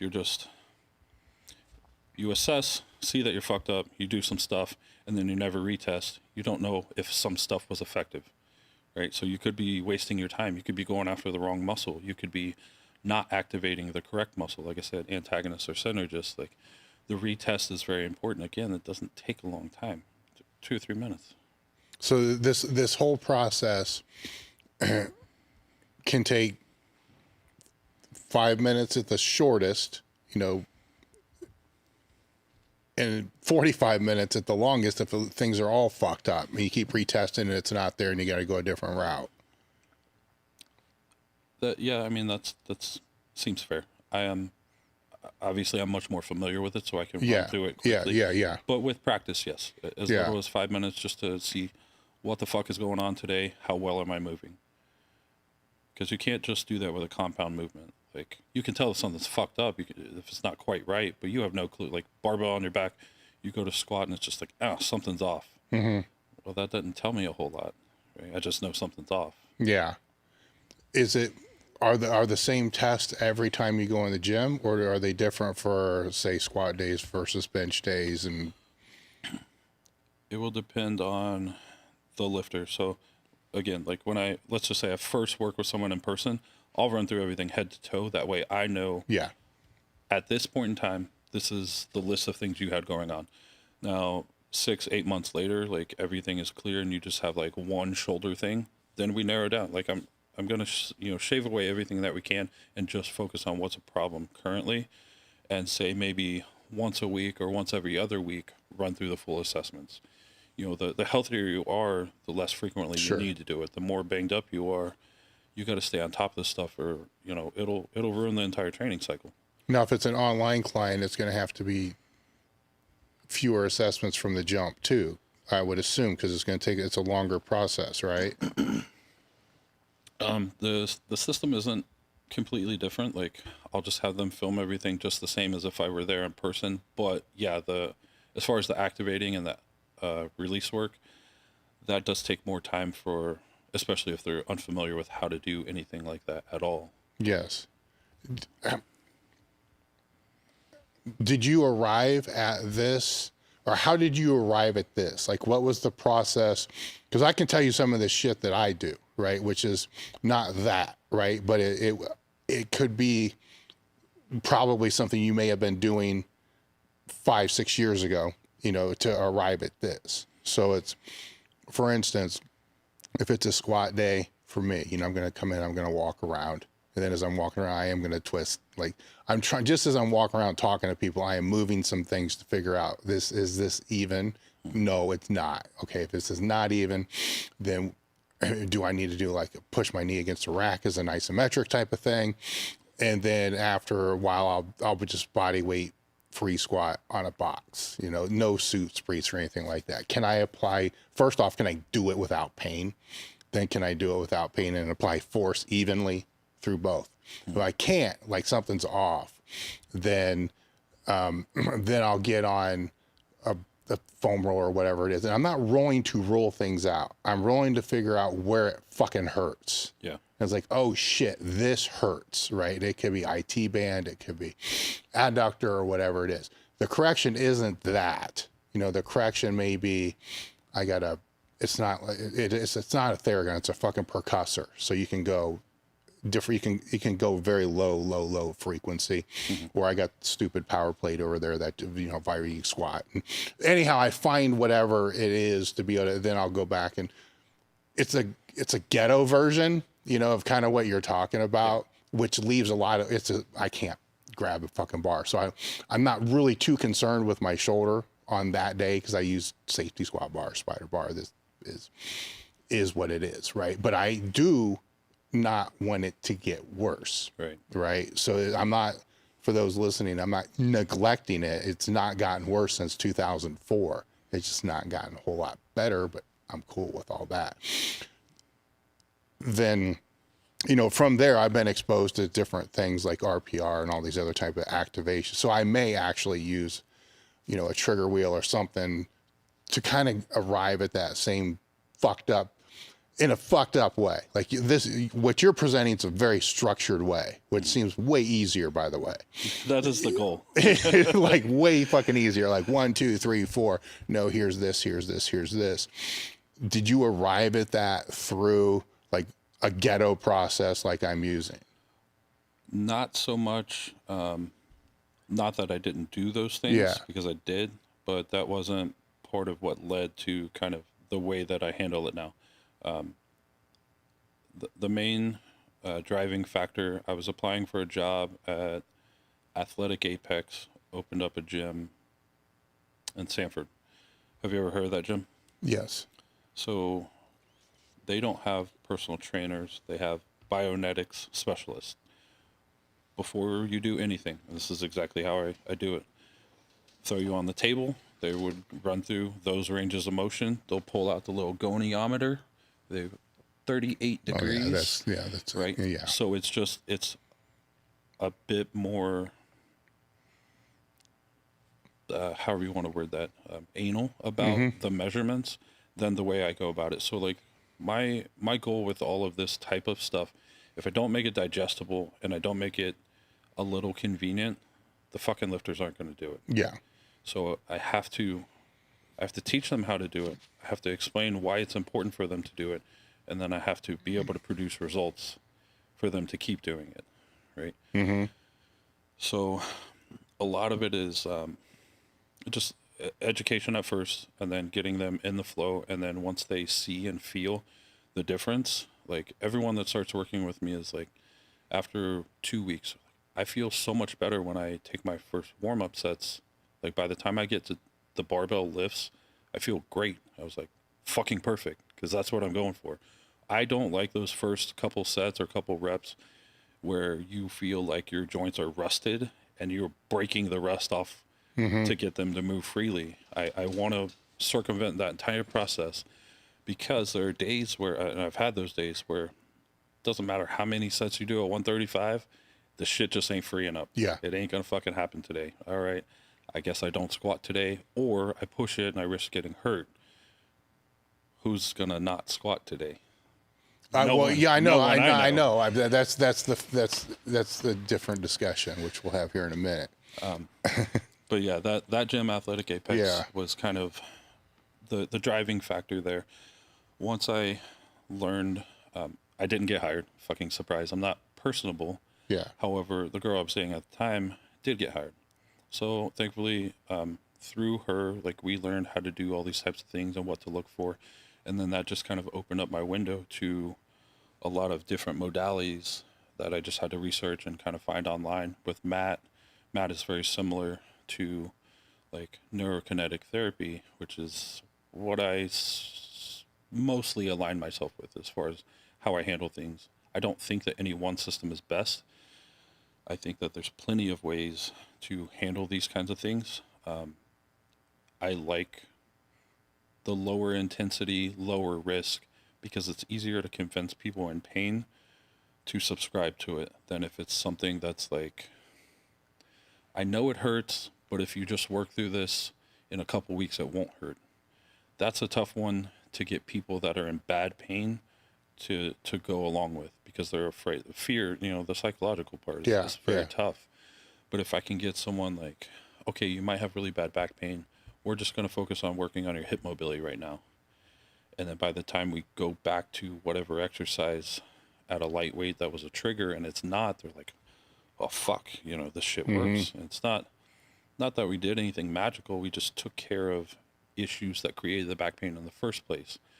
So what I'm getting at here is whatever system that you're using, it needs to be sourcing problems instead of treating symptoms. And this is what specialists do for the most part. This is the fucked up part. This is what I do, and this is what brings about long-term results. I'm not the only one that does it, obviously. I learned from all these people online. But why are these assholes not taught to do this? Right? Why are these doctors, experts, not taught to source and handle these things? Why don't they care to do it? Your fucking job is to care for people, and you don't care. You don't deserve the job. Is it? Is that their job, or is their job fixing it, surgery? You see what I was saying? Like, what exactly is their job? Yeah. Right. And that's a rabbit hole, right? So I don't want to go too far down. You see where I'm going with that. So that's where you got to look at these other areas, because it's what follow the money. It's like one way leads more money than the other. So there's that other side. Then there's the other complexity that we're strength athletes, right? So we're outliers outside of what most people are going to see, right? So and this is where it can get really, really weird. Well, before I get into this side, I think, as we were talking during the break, it's important for even the beginners to implement strategies like this, where to give a different example is, I got some big young intermediates that are out here now. They just did a meet. So I have like a rule that after a meet, no bars in their hands or their backs for X number of weeks. Do they need to? They're fucking 18. No, they don't need to, but they're going to. It's a good thing. It's a habit. Let's get this now. Yeah. And the same thing with what you're talking about. If you just establish it in the minimum capacity from the very beginning, it just becomes part of the process. With a lot of us, it wasn't. So then you're trying to add this in at a later time, where the complexity becomes even more difficult, because there's a certain degree of stiffness, say, you may need in your erectors when you squat or you deadlift. Because you know your body. But if it's too stiff, then you're going to have to release it, right? But you can't release it too much, because then it can be a problem. Yeah. That would suck to have to only start to learn this once you're already past fucked up. Yeah. It'd be better you see what I'm saying, to get a feeling for what it's like. For sure. Right from the jump. Now with yourself, how do you navigate that world? Right? Because certain things are going to be compromised probably forever, but it doesn't identify you or any of this other stuff, but it does dictate how you're going to go through a lot of these things. Otherwise you would never train. Right? Yeah. You would fail everything every single time. There's a degree of variance that you have to work within for yourself, which would be different than what somebody who doesn't have the accumulated repetitions or whatever you want to call it under their belt. So for myself, I guess the best way to answer that is, I'm gonna work on something, and I may address it 2 or 3 times in the same session. If I can't get it to where I want it, I'll still test out the movements. So if I'm squatting that day, I'll start squatting, deadlifting, whatever. I'm still going to give myself the chance to win. Even if I think I'll lose, I'm going to give myself the chance to win. To what point, though? Like, and how much would you work up until you decide this is not? If I can't stabilize, or if there's pain that is going to get worse, so sharp, stabby, anything super nervy, like shit that ain't right. And if it gets worse set to set, save it for another day. If it's just kind of baseline and it stays that way the whole time, or it gets better, what's it worth to you? Are you in the middle of a training cycle, or are you in the off season? Right? Yeah. Am I willing to die right now for this lift? If I'm in the middle of the training cycle, probably yeah. If I'm in the middle of whatever my off season is, probably not. That's with that one, but let's say now it's the stability part. What's that called? If I can't stabilize, I'll get a sense, like when something is very unstable and I can't control it, it'll give me a sharp pain somewhere. Okay. Typically. Yeah. There's not a whole lot of things that I can't stabilize, mainly just around the shoulders. So like, let's say if it's a cuff issue or bicep tendons, a very common one, warming up raw usually will feel very rough, but then it's okay in the shirt. So if I know that, then maybe I won't take my last raw warm up. I'll work up to second to last, and then I'll jump in the shirt, and I'll use that as my feeler. And if that's all good, then I'll roll with it, right? So again, you have to find these ways to give yourself a chance to win. Yeah. You can't just write yourself off. I think with that example you just made, because now we're kind of getting into my world there. You still have to note that you had to do that because it's a Band-Aid in sort, because something still needs addressed, where you don't want to make that the habit, because then what happens is you start not doing the last two. Then you're the guy squatting in briefs, empty bar. Yeah. Then your work, you see what I'm saying? Not only that, but your work capacity begins to drop down too. And your ability to stabilize begins to drop down a little bit too. Or you're the guy that's putting on, some kind of slingshot band type of thing with the bar, right? And then, too soon, there's the right time and an early time, and then too. I didn't even understand what the fuck I just said, but I think you get what I'm saying. I think if I had to super oversimplify this, if I couldn't work within the ranges that I would call general fitness, let's just say arbitrary numbers like 225 bench, 315 squat, 405 deadlift. If I couldn't get to those numbers and feel good and safe and secure about the lift, I'm probably not going to push it that day. Now, there were many weeks where I couldn't bench more than 225 leading into WPO. I don't even know what the fuck I fucked up, but I think it was something in the pec. The shoulder was just bad stabbing. I think I benched like 4 times that entire cycle. Like, I won't force the lift just because I know I have a meet coming. And I think that's where a lot of people get too pressured. And this is another thing about meet day. People get too pressured about meets. Like, dude, there's always another one. There's always, we can find one next month. Like, you'll be okay. Don't risk the rest of your career, your training time, because you felt pressured into doing something, especially if it was inflicted by yourself. Or like, if you're at a meet and you're not quite warmed up, I don't give a fuck what these guys are doing. I don't care if they said, if you want this weight, go ahead now while it's loaded. Do your warm-ups, do your shit, and I'm handling you. I'll fucking load your weight. I'll strip it down, and we'll work back up as needed. Yeah. Now, don't be that asshole that warmed up late and is holding everyone behind. Oh, yeah. But take your time to do things right the way that we did in training. Give yourself the time ahead of time. Know that meet day is chaos, and give yourself extra time.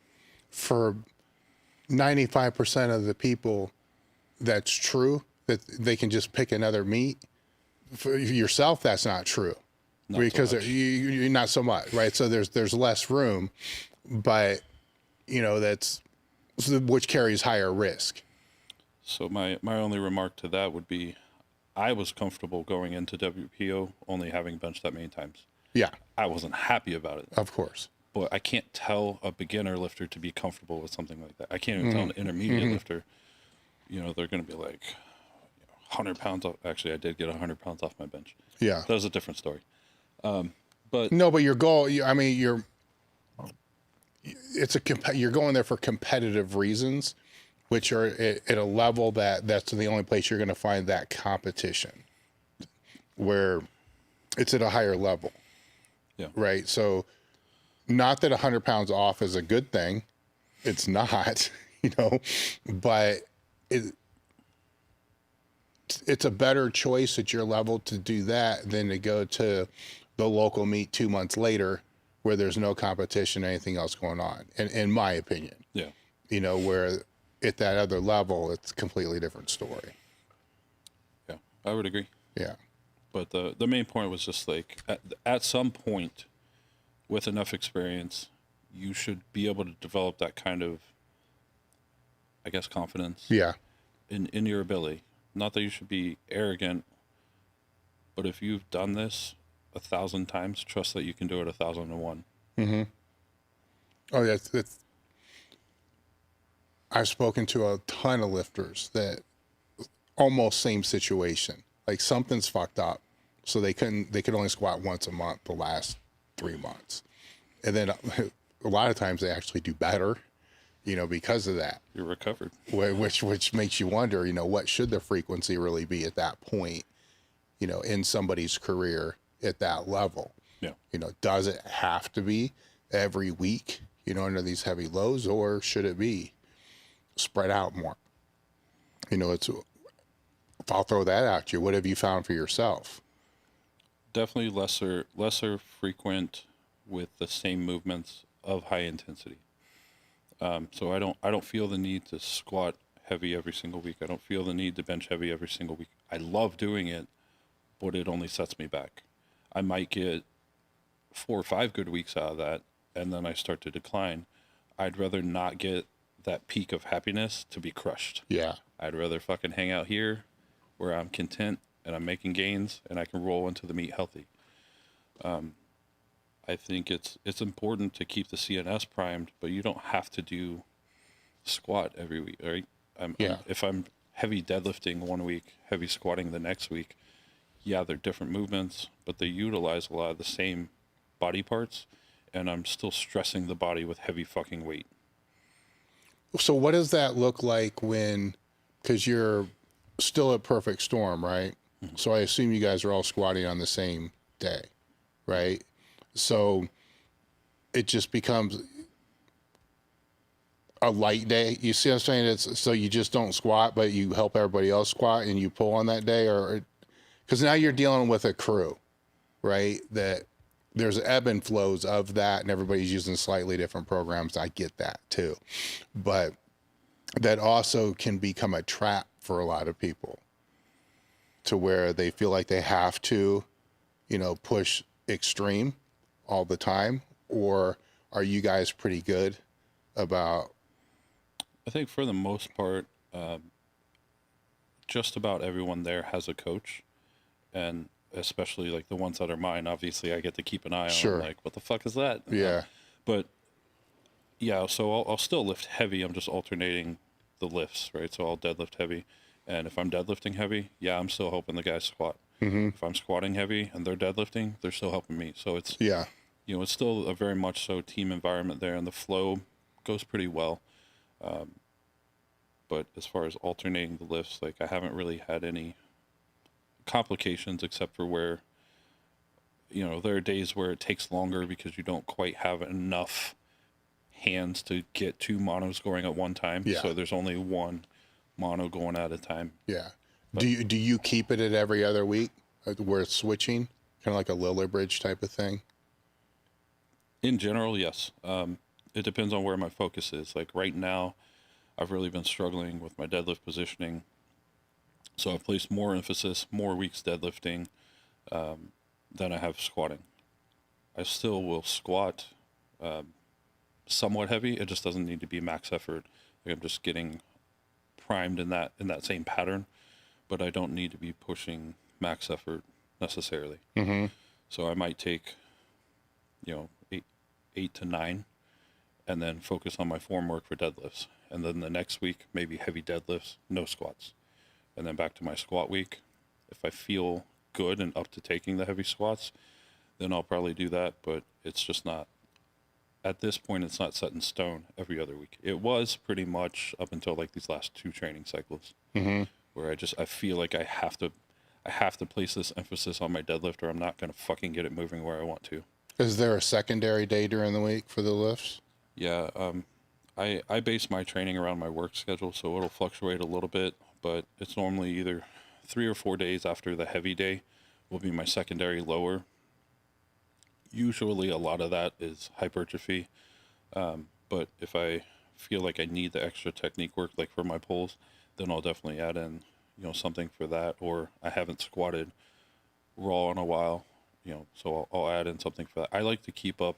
This goes back to me competing in all the divisions. I just like to keep a very well-rounded base, raw gear, like different variations, different bars, just because I don't ever want to get too far removed from something that it feels foreign.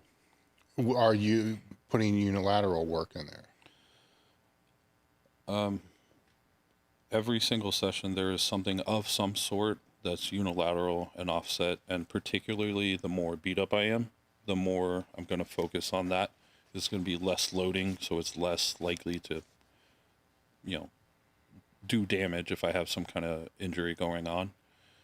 But in particular, I just struggled a very long time with my foot balance and the connection to the foot muscles. So getting that single leg stability has been one of my top priorities for like the last 8 years. Okay. So it's not loaded in even the hypertrophy range. It's more just for movement. As far as weight? Yeah, it's more so time under tension and increasing range of motion to me are much more important than if I can do a 100-pound Bulgarian. Yeah. So when you say time under tension, are you speaking per rep or for the whole set in general? I'll modulate it. Sometimes I just want ultra slow shit. Yeah. And this is probably one of my least popular requests. Oh, I'm sure. Yeah. I'll give them sloth step up, so like no momentum. I don't want any kick off the floor. I want like one of those freaky mobility. You start from the bottom, you know, driving up kind of.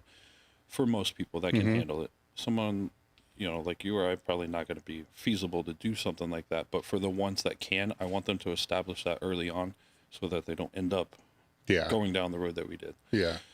But if I can increase a range of motion or increase my stability for more time, whether that's ultra slow tempo or just higher rep, it depends on the lifter. Most people I can't trust to do strict sets of 20, right? So I'll give them tempo. Yeah. I like high rep sets, and I'll do the same. I'm like a fucking machine. I'll do the same thing every single time. If I falter in form, it's probably because I fell over off the box. Yes. Like everything is almost identical every single time. But I get that not a lot of people can operate that way. Like the mental fatigue gets to people sometimes for higher rep as opposed to time under tension. Yes. So for the bench days, how does that with, I got multiplying, there's raw stuff, right? Like, so the one question that you've probably been asked a million times is how often are you putting the shirt on, which it's an eye roll question because you don't really actually know until you're training for the meet. But in general, what would be the recommendation? Let's say I had an optimal setup for a training session. Yeah. That's a good way to say it. Everything went perfectly. I like 2 weeks in, 1 week out. So I may take both of those weeks obviously would be heavy because my shirts tend to be hard to work in with lightweight. The third week won't necessarily be raw. Sometimes it is, but a lot of times I might just use a slingshot or like raw reverse band or just something against chains, whatever it is. It's still effort-wise, the intensity is still up there, but it's not doing the same things to my joints. Like we talked about the difference in activating muscles with different biases. So I'm still working hard, but I'm not stressing the same things out in the same way all the time. Okay. Now, outside of a meet, so how soon are you using this year round? If I feel like I need to get better in it, yes. But Okay. particularly after a meet, I'll normally take 4 to 8 weeks off of heavy comp lifts. Normally, I'll throw in like a lot of front squats, or I'll start reintroducing overhead press, just things that I got away from that I feel like indirectly still aid the lifts and my mobility that I want to maintain. So intensity wise, it's still up there pretty good, but it's not like I'm out of gear typically, and I'm trying to normally lose like fucking 20 pounds of bloat that I put on throughout the training cycle. So it's my window for getting healthy and stressing the body, hopefully less. I don't think I always achieve that part. Actually, I don't always achieve the de-bloating either. Yeah. Unfortunately, this time around it hasn't wanted to come off. Yes. But yeah, typically eight or so weeks off out of the gear. If I have a meet already planned by that end of that window, then I'll probably get right back into it. If I don't have a meet planned, then I'll probably just start picking up the raw lifts in a comp fashion, but not necessarily straight bar, but still working on back squat, working on my raw lifts. And then at some point, if I just decide I want to work on my bench, because my bench sucks on the shirt, I'll add that back in. Or my deadlift technique is normally the one that I'll pick back up the soonest. Yes. Because that's the one I struggle with. What's the accessory bench day look like? Are we talking optimal again? Yes. All right. Always. As a general rule, I like 2 compounds. I like 2 to 3 isolations. And then I like something either for core and or shoulder stability. So it might be like a secondary day being like an overhead press and a JM if my elbows can handle it. And then I'll take like some delt, pec, and tricep work, maybe bicep. And then something normally for shoulder stability is where I like to pair with upper body days. So I'll try to incorporate the core. So some kind of overhead hold, carry, plank variation, something like that, where it's like I'm going to be challenging the body to help stabilize in a way that it will benefit me but not hurt me, even if I push to failure.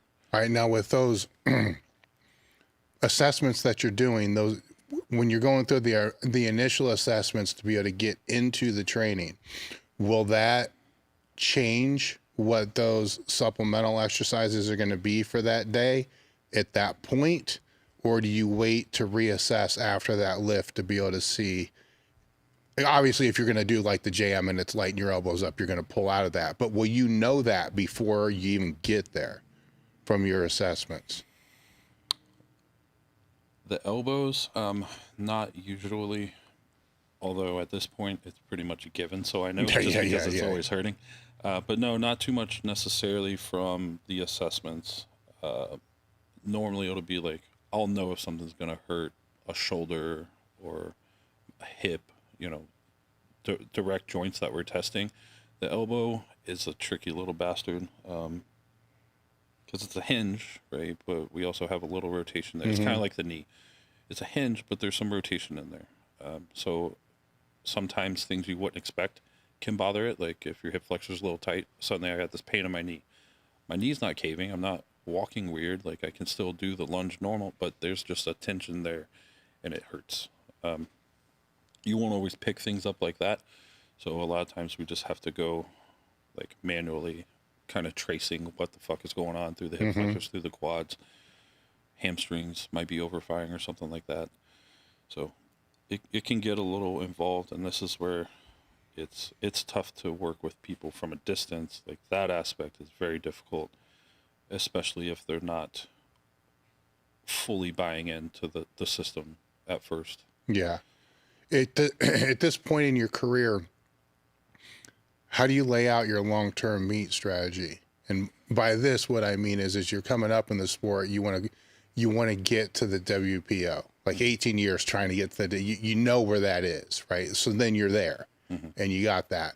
And then it's why I want to do it the next, or I want to win it. You know what I'm saying? So there's that strategy going there. And then, you know, you blow your knee apart. Well, then I need to come back for, you know, then in your head, realistically, how many meets is this going to take to get back? Obviously, you're not thinking the first one's going to be that. I'm sure there were several. You know,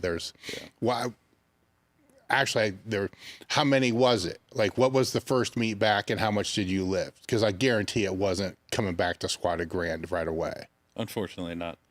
I tried my best to be as patient as I could with Sure. it, so I set limits. Like, I think that first meet back, Rick Lawrence meet, I took like 7. I just did a brief only knee wrap, 7, either 7 or 750. I was like, that's all I'm squatting.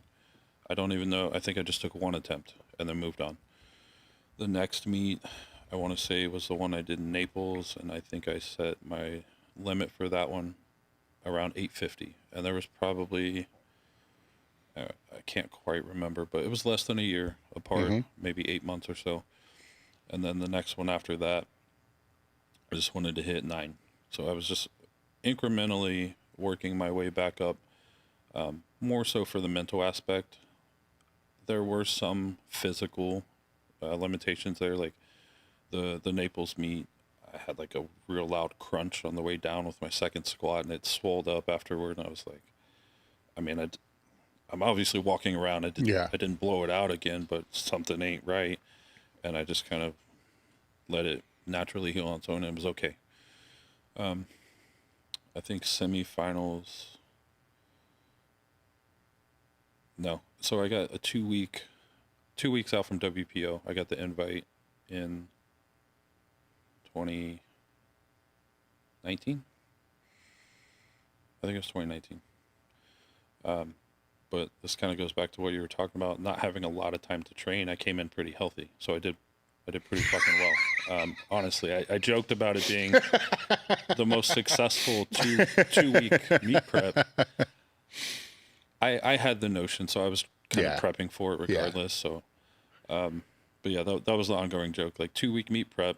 Yeah. My best meet in years. Yeah. And then 950 turned into 980 something, and then the next one is, I think, when I attempted the grand and missed that, and then the next WPO was when I got it. Okay. So what I'm seeing is there's 3 big multi-year phases, right? Getting there, and then being, getting there, being there, then the recovery, right? So and now you're in this spot. Like, I think it's best that people have multi-year processes, right? So is that how you're operating now? Or are you operating on this? You end up in a real fucked up place. Like when Dan Bell was out here, I was talking to him about this. He's in this real fucked up place because you strive for something. Now you're here. And then what the fuck? Like, what's it? Yeah, it's like you're used to, like, okay, this knee's trashed. It's going to probably take a few years to really get back to where I really want it to go. And that's the path. That's the journey. There's the motivation. Mm-hmm. Or I want to get to the WPO. There's the motivation. And maybe I want to win the fucking thing. There's the motivation. And now you're back here. What's that drive now? Or is it just, thank God I got another year? I mean, that's definitely a big part of it. Like, I write in my post a lot, like, just fucking happy to be here. Because I am, Yeah. There were definitely days where I didn't think it would happen. Yeah. Again, I wasn't going to not give myself a chance to win, but it didn't always seem realistic. Yeah. I just knew I was going to work my ass off either way. Yeah. Long-term goals at this point, I mean, I still want an all-time total. So until that happens, I'm not going to not want it. Yeah. At 242. So there is still that kick in the ass drive. Yeah. I don't think there ever won't be. It may not be all time total, right? But I mean, you understand. Like, there's always going to be there's some driving factor that we'll find something Of course. to keep us going, right? Of course. Well, this is one place I fucked up, right? Is I had those long journeys until I didn't. Then it's like, okay, this is like a bonus year. Well, you can do a lot of stupid shit in a bonus year. You know what I'm talking about. It's like, okay, this might be the last fucking shot I got at going back to seniors or whatever it's going to be. Then a lot of choices are made that aren't thinking like, where can this be 2 years further, right? Where it took a couple of years for Louie to kind of like wrap my head around that this can be, because I was pretty much thought I was done before I came to Westside. Then each year there was like, okay, this is another one. This is like one fucking more year, one more year. And that's kind of a terrible place to be, because you do a lot of stupid shit because you're not thinking of, if I took 3 years. And then once he was able to kind of like reel it back and say, you do realize that you can get more than one more year out of this. And then the thought process changed a little bit. Yeah. Because I don't want to say it's impatience, but certain training sessions were pushed harder than they needed to be. They could have been pulled back, where after that kind of changed, then it was like, you know what, this stupid fucking suspended good morning max effort thing just ain't fucking worth it today. I can't justify it if it even helps in the first place. Mm-hmm. Secondly, I don't care if everybody else beats me, because this isn't about this day. It's about that long, you know what I'm saying? Yeah. Or have you already have you avoided getting in that spot? I think because I'm so long-term oriented, I probably haven't ever gotten there. Okay. Like I said, even when I blew out the knee, it was never like, oh fuck, I might not be able to do this. It was just, at some point, I'm gonna do it. Yeah. It's a lot of work, and it may be far away. I'm just putting my head down and doing it. So, I don't like that. I feel like kind of the mindset that you're talking about is like almost recklessness, I guess. It is. Right? It's 100%. So I'm just going to go fucking ham on this and not think about the next week, month, year, whatever it might be, because those are the same types of things that like these guys and girls get into early on in training, and they see a lot of progress with because they're new, and then they think that they can carry that over. And it's like, we're 2 weeks out from a meet, you just PR'd something, and you just fucked this meet. Yes. I hope, I'm glad you got your PR, and I'm glad that we were able to showcase that strength. But would you be happier if it had happened on meet day? Probably. Mm-hmm. Right? And that's a tough one to teach people, but I'm sure early on I was like that. Yeah. Probably. I think you may have to, that might be one you have to experience to learn, because it's, actually I think Anthony talked about how you fucked him up at Westside on one of the podcasts you did with him, because you came in to squat and it fucked his head all up. So he did like his week 3 wave on week 1, mm-hmm. and it ended up fucking up the whole rest of the training cycle.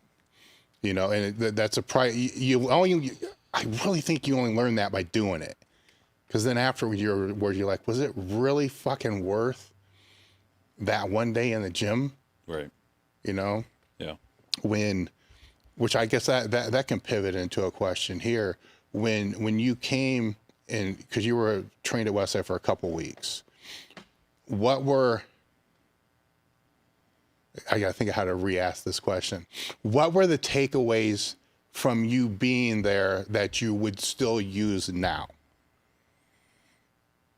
I don't think I have a good answer to that question, because I basically went with Coker. And we were just allowed to do whatever the fuck we wanted, right? Yeah. We just more or less hit max effort squats, and I think I benched one time. But at that point, it wasn't a super structured thing. There was a few of the guys that were doing the same thing, and then Coker and I. Now on the lighter day, like the speed squat day, I think you're referencing with Anthony, I think we were all pretty much doing that same thing, and I just jumped in with whatever weight and setup like they had going on. But talking to Lou, you know, I think he was a bit past the point of really coaching. So that I didn't have a great fucking time, and it, like, you know, Chuck V here, Lou there, and, you know, Coker was one of my best friends. I got, you know, one of my best friends now out of Anthony, and it was just like, it was a hell of an experience. Training wise and, you know, thought process wise, there wasn't a lot to come of that. With you training in crews pretty much your whole career, what do you think are the biggest advantages of that, right? Because you've been raw, I'm changing my question now. You've been raw and you've been in gear. I can see the benefit of being in a crew with gear. What is the benefit of being in a crew when you're raw? I mean, the safety factor is the obvious one, right? I can lift a lot more fearlessly if I know my guys have my back. Yeah. Because you never know when some shit's going to happen. It's not even just about injury. Like, I have blacked out. I can't even count how many times. A lot. Like probably 50. Yeah. So, you know, if I did that with even 225, like, that could fucking kill me. So, just having the safety factor is a big driving one for me, because I know how quickly bad things can happen, even with lightweight. But two, just having another set of eyes to see you from different angles, you know, because I didn't get into filming things till, I don't know, maybe, what year is this, 23? I'd say around 2015. And even at that point, it was only when I trained with my guys at CTX, because I didn't have a camera worth using. So I didn't have the visual feedback, you know, so I would rely on my guys that I trust to, you know, your knee was doing this, or you were too upright, or whatever it was.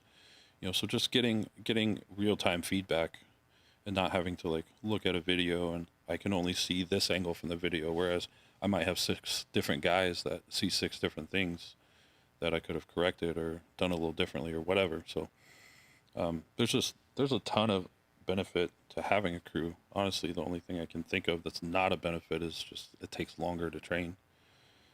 Yeah. But my pushback on that is, if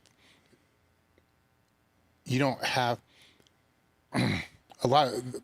there's a lot of mindset out there that the frequency has to be heavy 3 times a week, right? Where I don't necessarily believe that's true. I think if you have a really good crew, the frequency of one heavy time per week can be far more maximized if you got people with eyes that know what they're looking at to be able to give that feedback right then, which, if the frequency of the 3 times a week is so much better, which I'm not too sure it is, would be outweighed by having that one frequency being coached to a higher standard.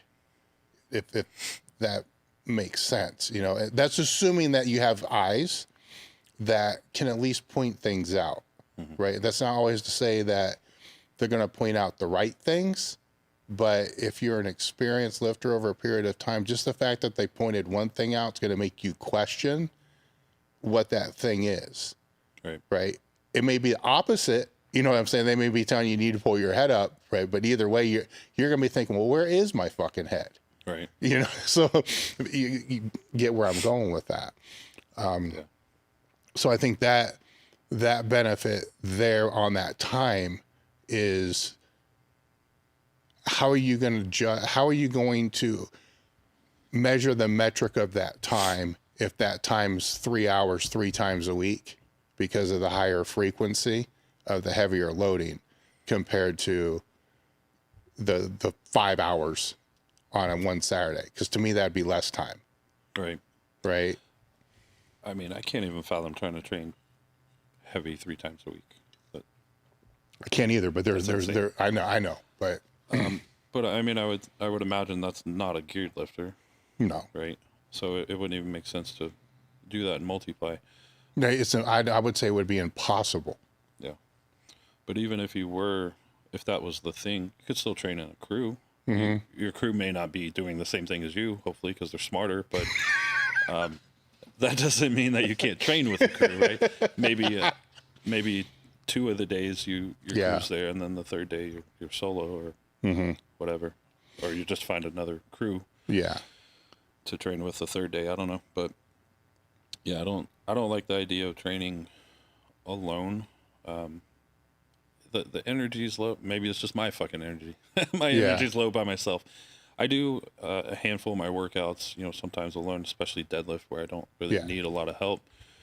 And I don't mind it. It's just not nearly as intense. It's not as enjoyable without that kind of atmosphere. Yeah. What are some of the funnier stories that you have from Perfect Storm?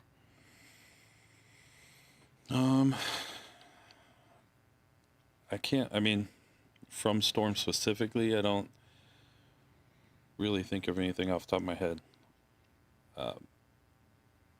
If you don't mind, going back to the Westside experience,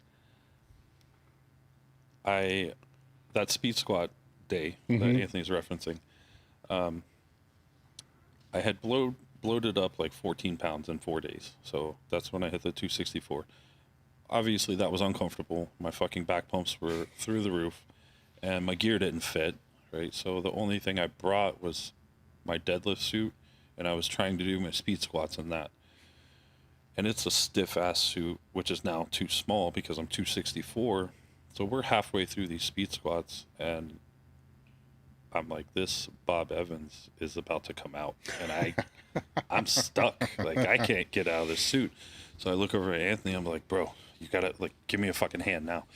So we wrench me out of the suit, and I'm double over with these back pumps, and I go to the bathroom, and it was so bad that I was still stuck on the toilet long after I was done. And by the time I gathered up the energy to move, I still couldn't stand up. So I laid down on the floor for like another 20 minutes. So I'm in the bathroom for like 45 minutes, 50 minutes. They're like, you all right in there? I'm like, yeah, I'm good. I'll be on a minute. Yeah. And I'm just like on this fucking Hep C floor. Like, God, this is terrible. Like, I hope they got bottles of penicillin in the back. Like, this is fucking, but the pain was so bad I couldn't care. What was the point of the 14 pounds of bloat? It wasn't intentional. I just wasn't used to eating Bob Evans. I went out to breakfast with him, and 1,600 calories at 5 o'clock in the morning. Yeah. My body wasn't used to that. So it was just tons of calories and sodium first thing. It just sucked it right up, and all went to my face and my hips apparently. But after I crawled out of the bathroom, it was snowing a little bit, so I was like, all right, well, maybe the cold will dissipate. So I'm just out there on someone's hood, like laying on my chest, letting the snow fall on my back. That didn't help. I crawl back inside, and I'm like, I'm gonna fucking catch pneumonia, and lay over a bench for like another 15-20 minutes. Sure enough, a year or so later, I catch this video of Lou talking about how his guys work harder than anyone else, and the system and this and that, and most people can't keep up. Had this real strong 220, came to the gym, and we put him in the ground. I was just like, this fucking guy. But that's just how he was. So maybe that was the tactic, right? To just bloat everybody up without them knowing it. Well, if you ask him, he wanted everyone 30 to 40 pounds heavier. He told me, oh, I know that, 265 to 270 is where he'd like to see me. I said, Lou, like, I can barely walk around now at 250. Like, this is very uncomfortable. Mm-hmm. But that's why when you mentioned about the CPAP story where he didn't like it when everyone would start using it and put on weight, I'm like, but doesn't he always want everyone to be bigger? To a point. Yeah. To I guess that not point. super heavy big. Yeah. Which is that. When did you decide that you had to reel that back? Now, obviously, you felt that like moment. I know that, but you've had to feel close to like that before, even as you've gained weight over the years. Maybe not that bad, but close to it. So at some point, it's like, look, I gotta keep it at say 242 instead of 275. I mean, I never intentionally try to put on weight. It's just I've let it naturally happen over the years. The only time I've tried to control it is when I keep it lower. So I'll just do my best to maintain, and like fucking magic, every 2 or so years I'll throw on like an 8 or 9 pounds. I'm like, well, that wasn't the goal, but it's not coming back off, and I don't look fat, so maybe it was good weight. I don't know. But definitely after I got, I don't know, 240 probably was the tipping point where I feel like it was more and more frequently uncomfortable being big. It's not like I'm big, but I'm big enough that it makes it uncomfortable to be on planes or put my fucking shoes on, or just normal things that shouldn't be uncomfortable for someone my size. So it's just a sign to me, like, all right, I'm bigger than my body wants to be, and I'm uncomfortable. Like, that's the defining factor where I decide I don't want to be this big. Now, there was a point where I felt like that at 210. Yeah. And so it's like when you reach a new level, your body has to acclimate to it. And eventually, that first weight that was a monumental weight for you feels normal. It's not uncomfortable. Yeah. Years ago, did you see that as like a badge of honor to like not be able to fucking tie your shoes? No, I was never. I mean, we joked about it, but Yeah. I was never quite. I didn't buy into that. Bigger is better. Yeah. Ever. I never liked it. Yeah. Because there was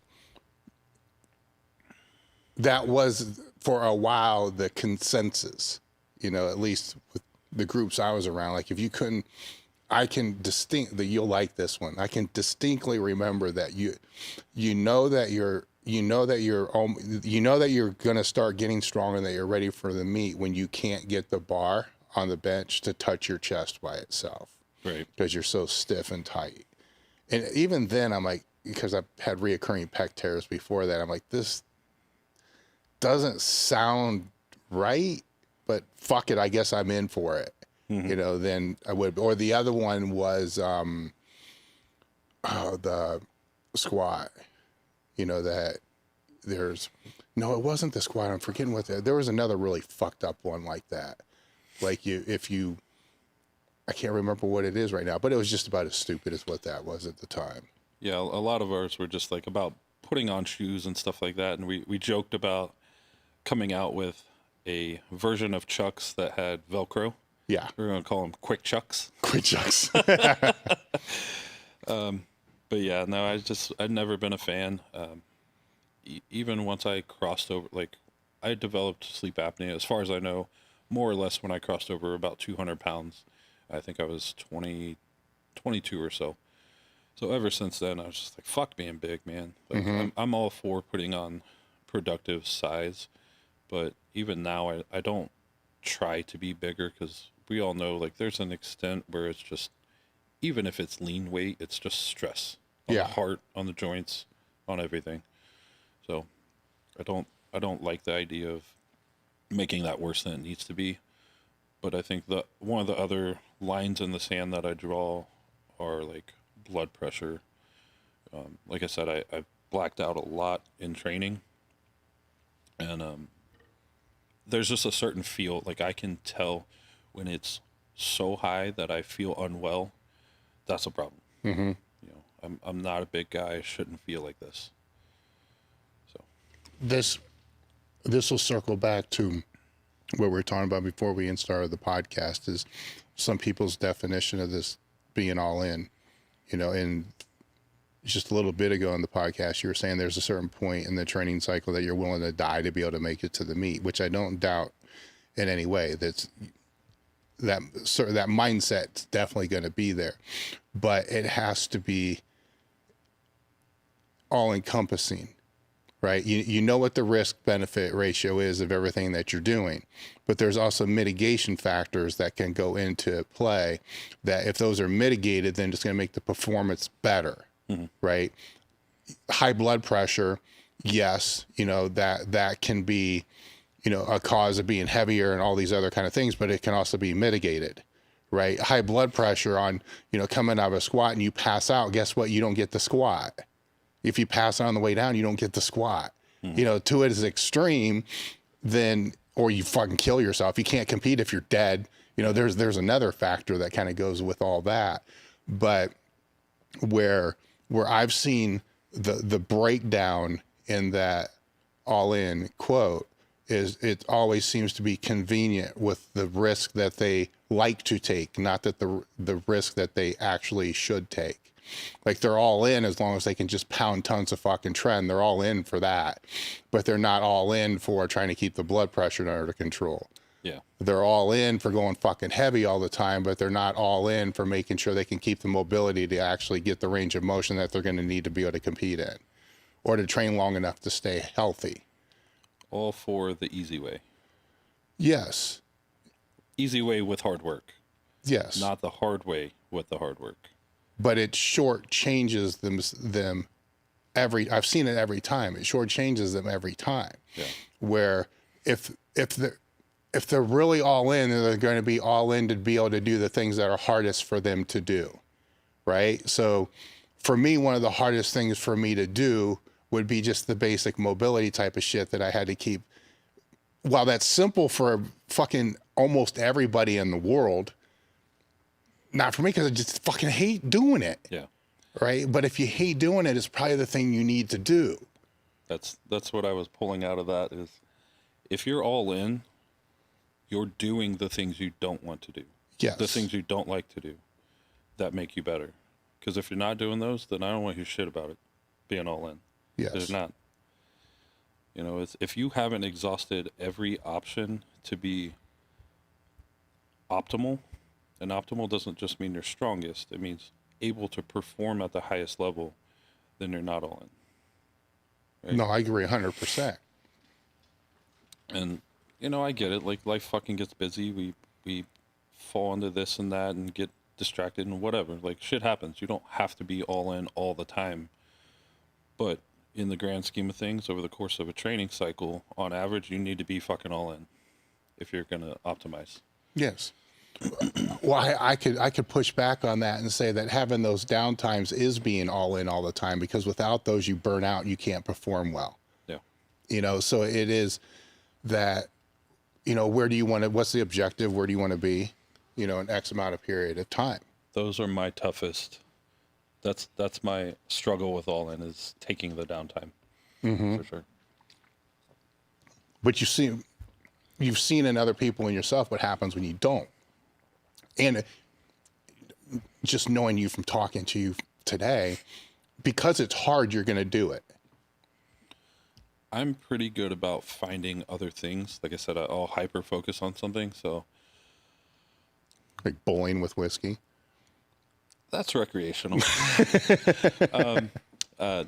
I like strongman stuff. Yeah. And I'm not very good at it. So I can't really push it to a highly competitive level. Not to say I couldn't get fucked up doing it, but I'm bad enough at it that it tends to keep me pretty safe. Like when I would take off season from powerlifting because my knees were too fucked up, I would go to strongman and I could still get that heavy stimulus and work at conditioning a little bit, which I also hated doing. But if it was strongman, it's heavy conditioning and it doesn't suck as much as walking, right? So I'm very good at finding other things to still achieve this goal while looking at this goal to make them coincide. Yeah. Your personality may be the answer to this, but powerlifting is full of drama. It's always been full of drama. You've been around it for over 2 decades. It's never going to change. I'm sure it comes into the gym. You hear it in the gym. I'm not going to say how do you deal with it, because I'm pretty sure you just don't give a fuck. How do you help other people that you're training with not let that become a stimulus that, because to me, if they start getting stressed out about that, then now that becomes something they need to recover from, because they just can't break the fucking cortisol buzz that, you know, that they're getting because they want to bitch about this and this with whatever this federation, or did you see this or did you see that?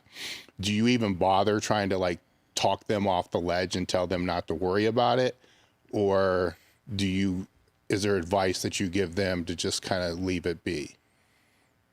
I mean, on that particular front, I haven't had a whole lot of, not that we haven't discussed it, but no one's like terribly upset about it. All right. You know, a lot of us are just, we're in there to do the work. We're going to do the work regardless, and there will be another meet regardless of what federation is. So like, there's not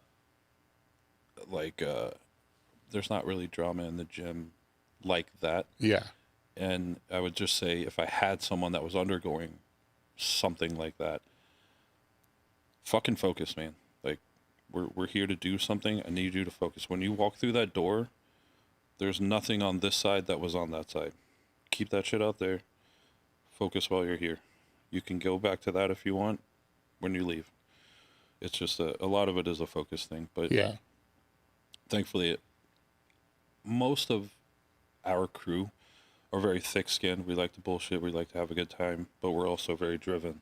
So we're like-minded in that sense, and it just makes for it's a smooth environment. Yeah. Well, that's the environment. But what I'm talking about is, yeah, they can keep it on the outside, but when they're indulged so much into it on the outside that it creates stress that they have to recover from instead of just actually chilling out and recovering, then it's detrimental. You know, politics could be the same way. I mean, there's a lot of other distractions which could be the same way, which is actually pulling their focus away, or they could just be over-focused on powerlifting all the time. And then that becomes that stimulus as well. That's probably me. Yeah. Yeah. I don't fuck with politics, man. I don't get into sports. I don't like to be involved in a lot of things where stress can come about. Sure. You know, it's So then where do you put your time and focus? clients. Yes. And continuing education. Endless save posts that I never get to catch up on. Yeah. Just, you know, learning more modalities of how to correct things, learning more modalities how to avoid pitfalls. All right. Would it be safe to say that if you wanted to get into the drama associated with powerlifting or even just politics and all this other stuff in general, that you just don't have the time because it's being put into the clients and your own continuing education? For the most part, I mean, it's not like I haven't had issues with feds in the past. Right? Yeah. I don't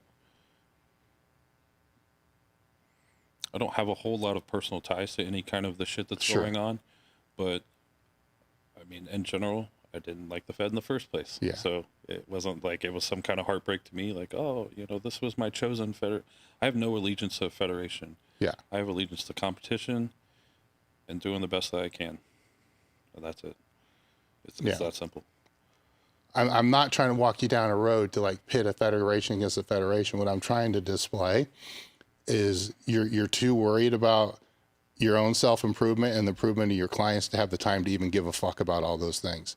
So if somebody has the time to give a fuck about all those things, I would question if they're actually putting the time into their work and themselves that's required to be able to become the best that they can possibly be. I mean, it's hard for me to imagine having free time. You know, everyone's like, well, what do you do in your free time? I'm like, well, I don't have that. If I did, I would sleep, honestly. But if I had someone, you know, undergoing some bullshit like that, that's a fucking personality trait. You gotta see a fucking therapist and handle your own shit. Like you're too involved in this thing that's not a crucial part of your life and your well-being and even your training. Whatever's going on over there isn't gonna affect you right here in your bubble. Then don't fucking worry about it. Yeah. You know, but prioritize what's important to you, right? Because at the end of the day, whatever's going on over there isn't really affecting you, unless you're the one under question, you know. Which you're not. Right. In that case, you're going to need a lawyer. You know. That's a good point. You'll know when it affects you, right? Yeah. No, that's a good point. Were there any topics or you want to discuss that I didn't bring up? I think you asked on your Instagram if people had any questions or topics. Yeah. So one of the questions was like, how do you decide like when to pivot and seemingly, you know, still do productive things even though it might seem random. And we kind of touch on this as far as like the assessments and how to guide your accessory work. Let's just say like there's a day in there where maybe everything seemed like it was going perfectly well, and then you get to your first work set or somewhere along the way, it's just like, fuck, man, this isn't working.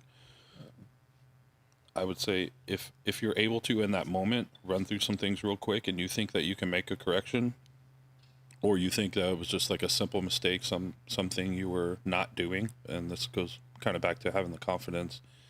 If you do it 1,000 times, you could probably do it 1,001. If it's not one of those cases, then I would say just like cut your losses and move on to something that is going to help productively work on that. So let's say like my hip mobility is junk, so I can't squat correctly. I get to the whole things fall apart. I'm not just going to go and hit some abs and go home. Like, I'm going to work on this thing. Like, I had already dedicated this block of time to being in the gym. Maybe I didn't squat the last 30 or 45 minutes. That gives me that time that I can work on this. I'm not going to be in a piss poor attitude and just fucking take my ball and go home, right? Fix the problem, or at least try to.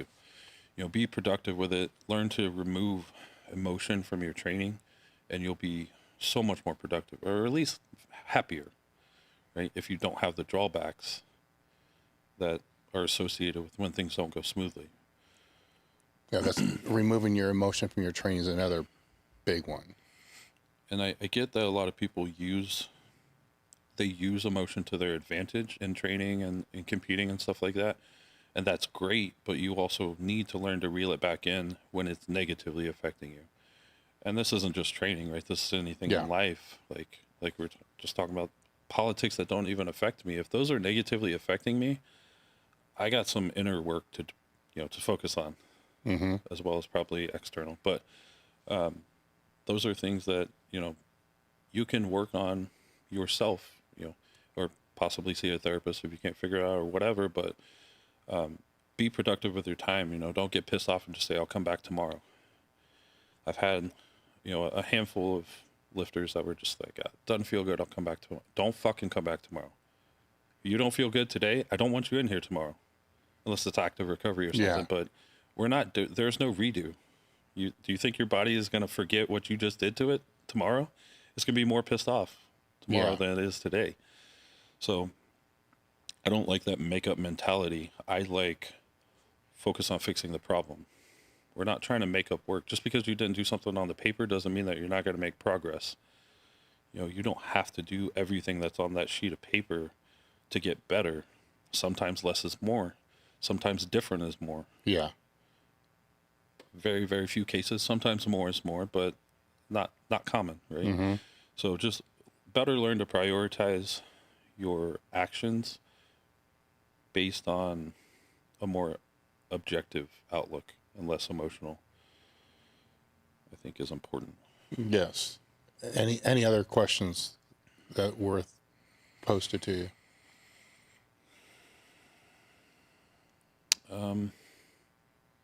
Well, someone asked what I thought about band shirts. That's fine. It's not, I don't know why everyone feels like I'm against band shirts. I think it's because I say that it doesn't take near the amount of experience or technique. It fucking doesn't, man. I'm sorry. Like, I'm not taking anything away from the lifters. That'd be like me talking down about a raw lifter because they lift raw and they don't training gear. I don't care. There's nothing wrong. There's nothing bad about it. I'm just saying I don't like the comparison unlimited to multi because it's not the same. Yeah. That's my only drawback. I think that before they created the unlimited division, there was probably more people upset about it because it was impacting totals. Yeah. Right. And since it created the unlimited division, it's not changing the totals. Right. Where I could, because it's been an interesting thing, where I've heard like, it's like, here I'm the judge and I've heard both sides and it's like, oh, I get that. It's, because when I came in, it was fucking ends or blast shirts that I didn't even, 15 pounds wasn't worth the fucking armpit damage it was creating. Just hurt like a bitch. I got 11. 11. You got 11. Those are terrible, man. I You're bled. claustrophobic as fuck. You're popping your shoulder out of I joint. bled every time. Yeah, it's like, fuck it. I just squat more. Like, no. I'll bench roll and squat like, 20 more pounds. Fuck that. Yeah. And I think a lot of that really seems to have died down with that unlimited thing, because I could see if somebody's getting 2 extra 100 pounds and then adds 2 extra 100 pounds on somebody's all-time total. Yeah. That's a little, I can see where they're coming from with that. And Brian was the first one that, it might have been the podcast I was doing with him and we were talking about it. And I'll use the shit in my training, just not the shirt, just the whatever you want to call it. I call it a sling zing thing, whatever the hell it is. Right. Is an overload after I do my raw work, which isn't fucking really strong, but it gets a little stronger each time. But anyhow, he's the one that I don't know, cause fucking Brian, like he's like an asshole, not an asshole all at the same time. I think he came out and he asked me like, how long did it take you to figure the shirt out? And I'm thinking, dude, I never fucking figured it out. It's like, so what, like 5 years? Like how long? It's like, it takes most people fucking years to figure it out. Right. It says, you can figure one of these things out like a couple months, maybe if it's super, super duper, jacked up or whatever it is, 4 months. I'm like 4 months, like fuck it. Then I'm like, oh, I get it's a skill, the skill, right? That's part of what I loved about the whole multiply powerlifting, and it kind of crept up on me because it wasn't multiply when I started. It just became what it became. Yeah. I wish it would have became sooner, because then Louie would have fucking let us train in the gear instead of not fucking using it at all in training. But so it became this other weird ass thing, and kind of lost my train of thought with where I was going with this whole thing. But fuck, I did completely lost it.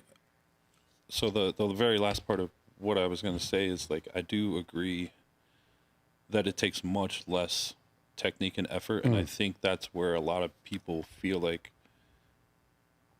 it's not as respectable, because you didn't do your time. And now I sound like one of those fucking old bastards. No, I know where you're going. I'm not trying to say that, but I feel like that's where some of the negative connotation comes from our multiply guys. Yeah, and now I know what I was going to say is learning the skill of the gear, it's not easy, right? Because you have to be strong. You have to be at the strength level high enough to be able to actually use it, which is usually like over 80% of what your best strength is, or 90% of your best. You got to be within a very short window of what your max is. And that's really, it's not even fucking possible to do that all year round, right? Unless you're going to blast shit all year round, and nobody wants to do that either. So you have these weird windows to be able to even work the skill, but then the lifter that may not have the same genetic gifts as somebody else can beat that other person just because their skill is better, which is how almost every other sport works, right? Like the better skilled person can beat the better genetically gifted person just on the skill attribute being better. Yep. And that became this equalizer in powerlifting as I was coming through. It's like, for a while, I was like, fuck, you can't beat some of these people because they're just physically fucking way stronger and way more gifted. But wait, if they're not going to learn how to effectively use this shit, and I can use this shit, then I can beat them. Knowing, yes, I know they're fucking stronger, but they're not better on the platform because they didn't do their work. Right? And that work's not easy to do when it's a fucking bench shirt that takes your max to touch in. So that's probably my favorite thing about powerlifting, is that there's so many demands, there's so many opportunities to be good at it, even if you're not good at a few of them. Like the gear in general, like you're saying, is a very big skill to learn, but once you do, it really sets you apart. And this goes back to what we were talking about when I said I didn't like being big early on, because I knew I didn't need to be if I was good. I can outlift bigger lifters as long as I'm good at what I do. And the other thing too, going back to what you were saying about training wisely and coming in healthier, I can outlift. I have outlifted many guys that are stronger than me. I will never not admit when someone's stronger than me, just because I was either better prepared or I was a better technician. Now, what matters at the end of the day, right? Who fucking stands on first place? That's the sport. I don't care if you're stronger than me. I won. Right? Yes. Good for you. Like, that's fucking impressive. But this is what I don't want to be the strongest. I want to be the best. That's what I've always loved about the sport, because you got to first off, you got to figure out how to optimize the training, which is a caveat in itself. Now you got to figure out how to optimize the training with gear, right? Then you got to figure out how to optimize where you should be, what weight class, where's the leverage is. Leverage. Then you got to figure out how to go in the least beat up, right? I don't want to say go and not beat up, because that's a fallacy, right? It's a fallacy, and nobody's going to convince me otherwise. But you can go in least beat up, and then all of a sudden, if all of these things play out well, you beat people that you're like, sorry, dude, but because you did the right things. Yeah. Where that person that doesn't do a lot of the things that we were talking about throughout this whole podcast either gets hurt, gets burned out, gets overtrained, and ends up, instead of being an obvious first place winner, bombs out. Yeah. I mean, hell, a lot of the times all you had to do is make it through the meet and you beat half the people, just for that reason alone. Right. They don't get through the squats. They don't get through the bench because they don't know how to pick attempts, because their ego's in the way. There's all these other things that play into it, where if you just, like you just said a little bit ago, if you just focus on yourself, what you need to do, stack things the right way, let the cards fall where they fall. People will trip themselves. So I don't know how many times you've spoken with Tommy from Perfect Storm, but she was there, I think the 2-week cycle, WPO, and she kind of made note, like, I'm on the ground doing dead bugs. It's, convention center, I'm on the concrete floor over here doing dead bugs. We look over and there's like guys in their suits already squatting 4 plates. And she just looks at me and she looks at them, and, I'm over there taking my time, doing my things right, sticking to the plan. And, like we were talking about with the projections, I was the second squatter. I'm not used to being the second squatter. It was Mark Tejero, fucking 148, and then me. I was just like, after the squats, I forget what place I was in. Like, it wasn't very good. I don't think it was even top 10 at that point. But then by the end of the meet, I think I had pulled up, it was either 3rd or 4th place that year. So it was just like, if you do your thing and stick to the plan and don't let other people play games with you, then they can't. Right? Even if it doesn't fall in a high placing, you still walk away with something more important, and that's you did better than what you did your best for that day. Yeah. It sucks when you walk away and don't think, that you did the best for that day. That is the most important thing to me. Like, winning meets early on was important, but honestly, if I do poorly and I won, I don't care. I'm not happy. It doesn't make sense for me to be happy to beat someone. Like, early on, it was instilled in me by my coach in high school. We don't want the other team to do poorly. We want them to do their best, and then we beat them. I don't want to take a win just because someone did a terrible job. Yeah. So even if I didn't do well and I wouldn't lie, I'd be happy if I fucking won WPO. But if I didn't do my best, I would still be upset. Yeah. Because that means I'm not making progress, right? And that's what leads to the end. Yes. Or at least the beginning of a new path, right? Because you could say blowing your knee out could be the end, right? But it could just be the next path. But ultimately, I know what you're saying. Yeah. That you keep going down that road over and over again then you got to try to figure out like, what the hell are you doing? You know, is the time to reassess. Yeah, definitely reassess. What's the best way people can get a hold of you? Currently through social media, either on Facebook, Daniel Tinajero, or on Instagram, the Daniel Tinajero. I'm not that conceited, just Daniel Tinajero was already taken, so I had to throw the on there. But yeah, typically that's the easiest way. Emails get buried, so Yeah. don't bother. All right. All the links are in the description. You know, I want to thank you for coming out. This has been great. I'm honored to be here, man. I was super happy. All right. And we're done.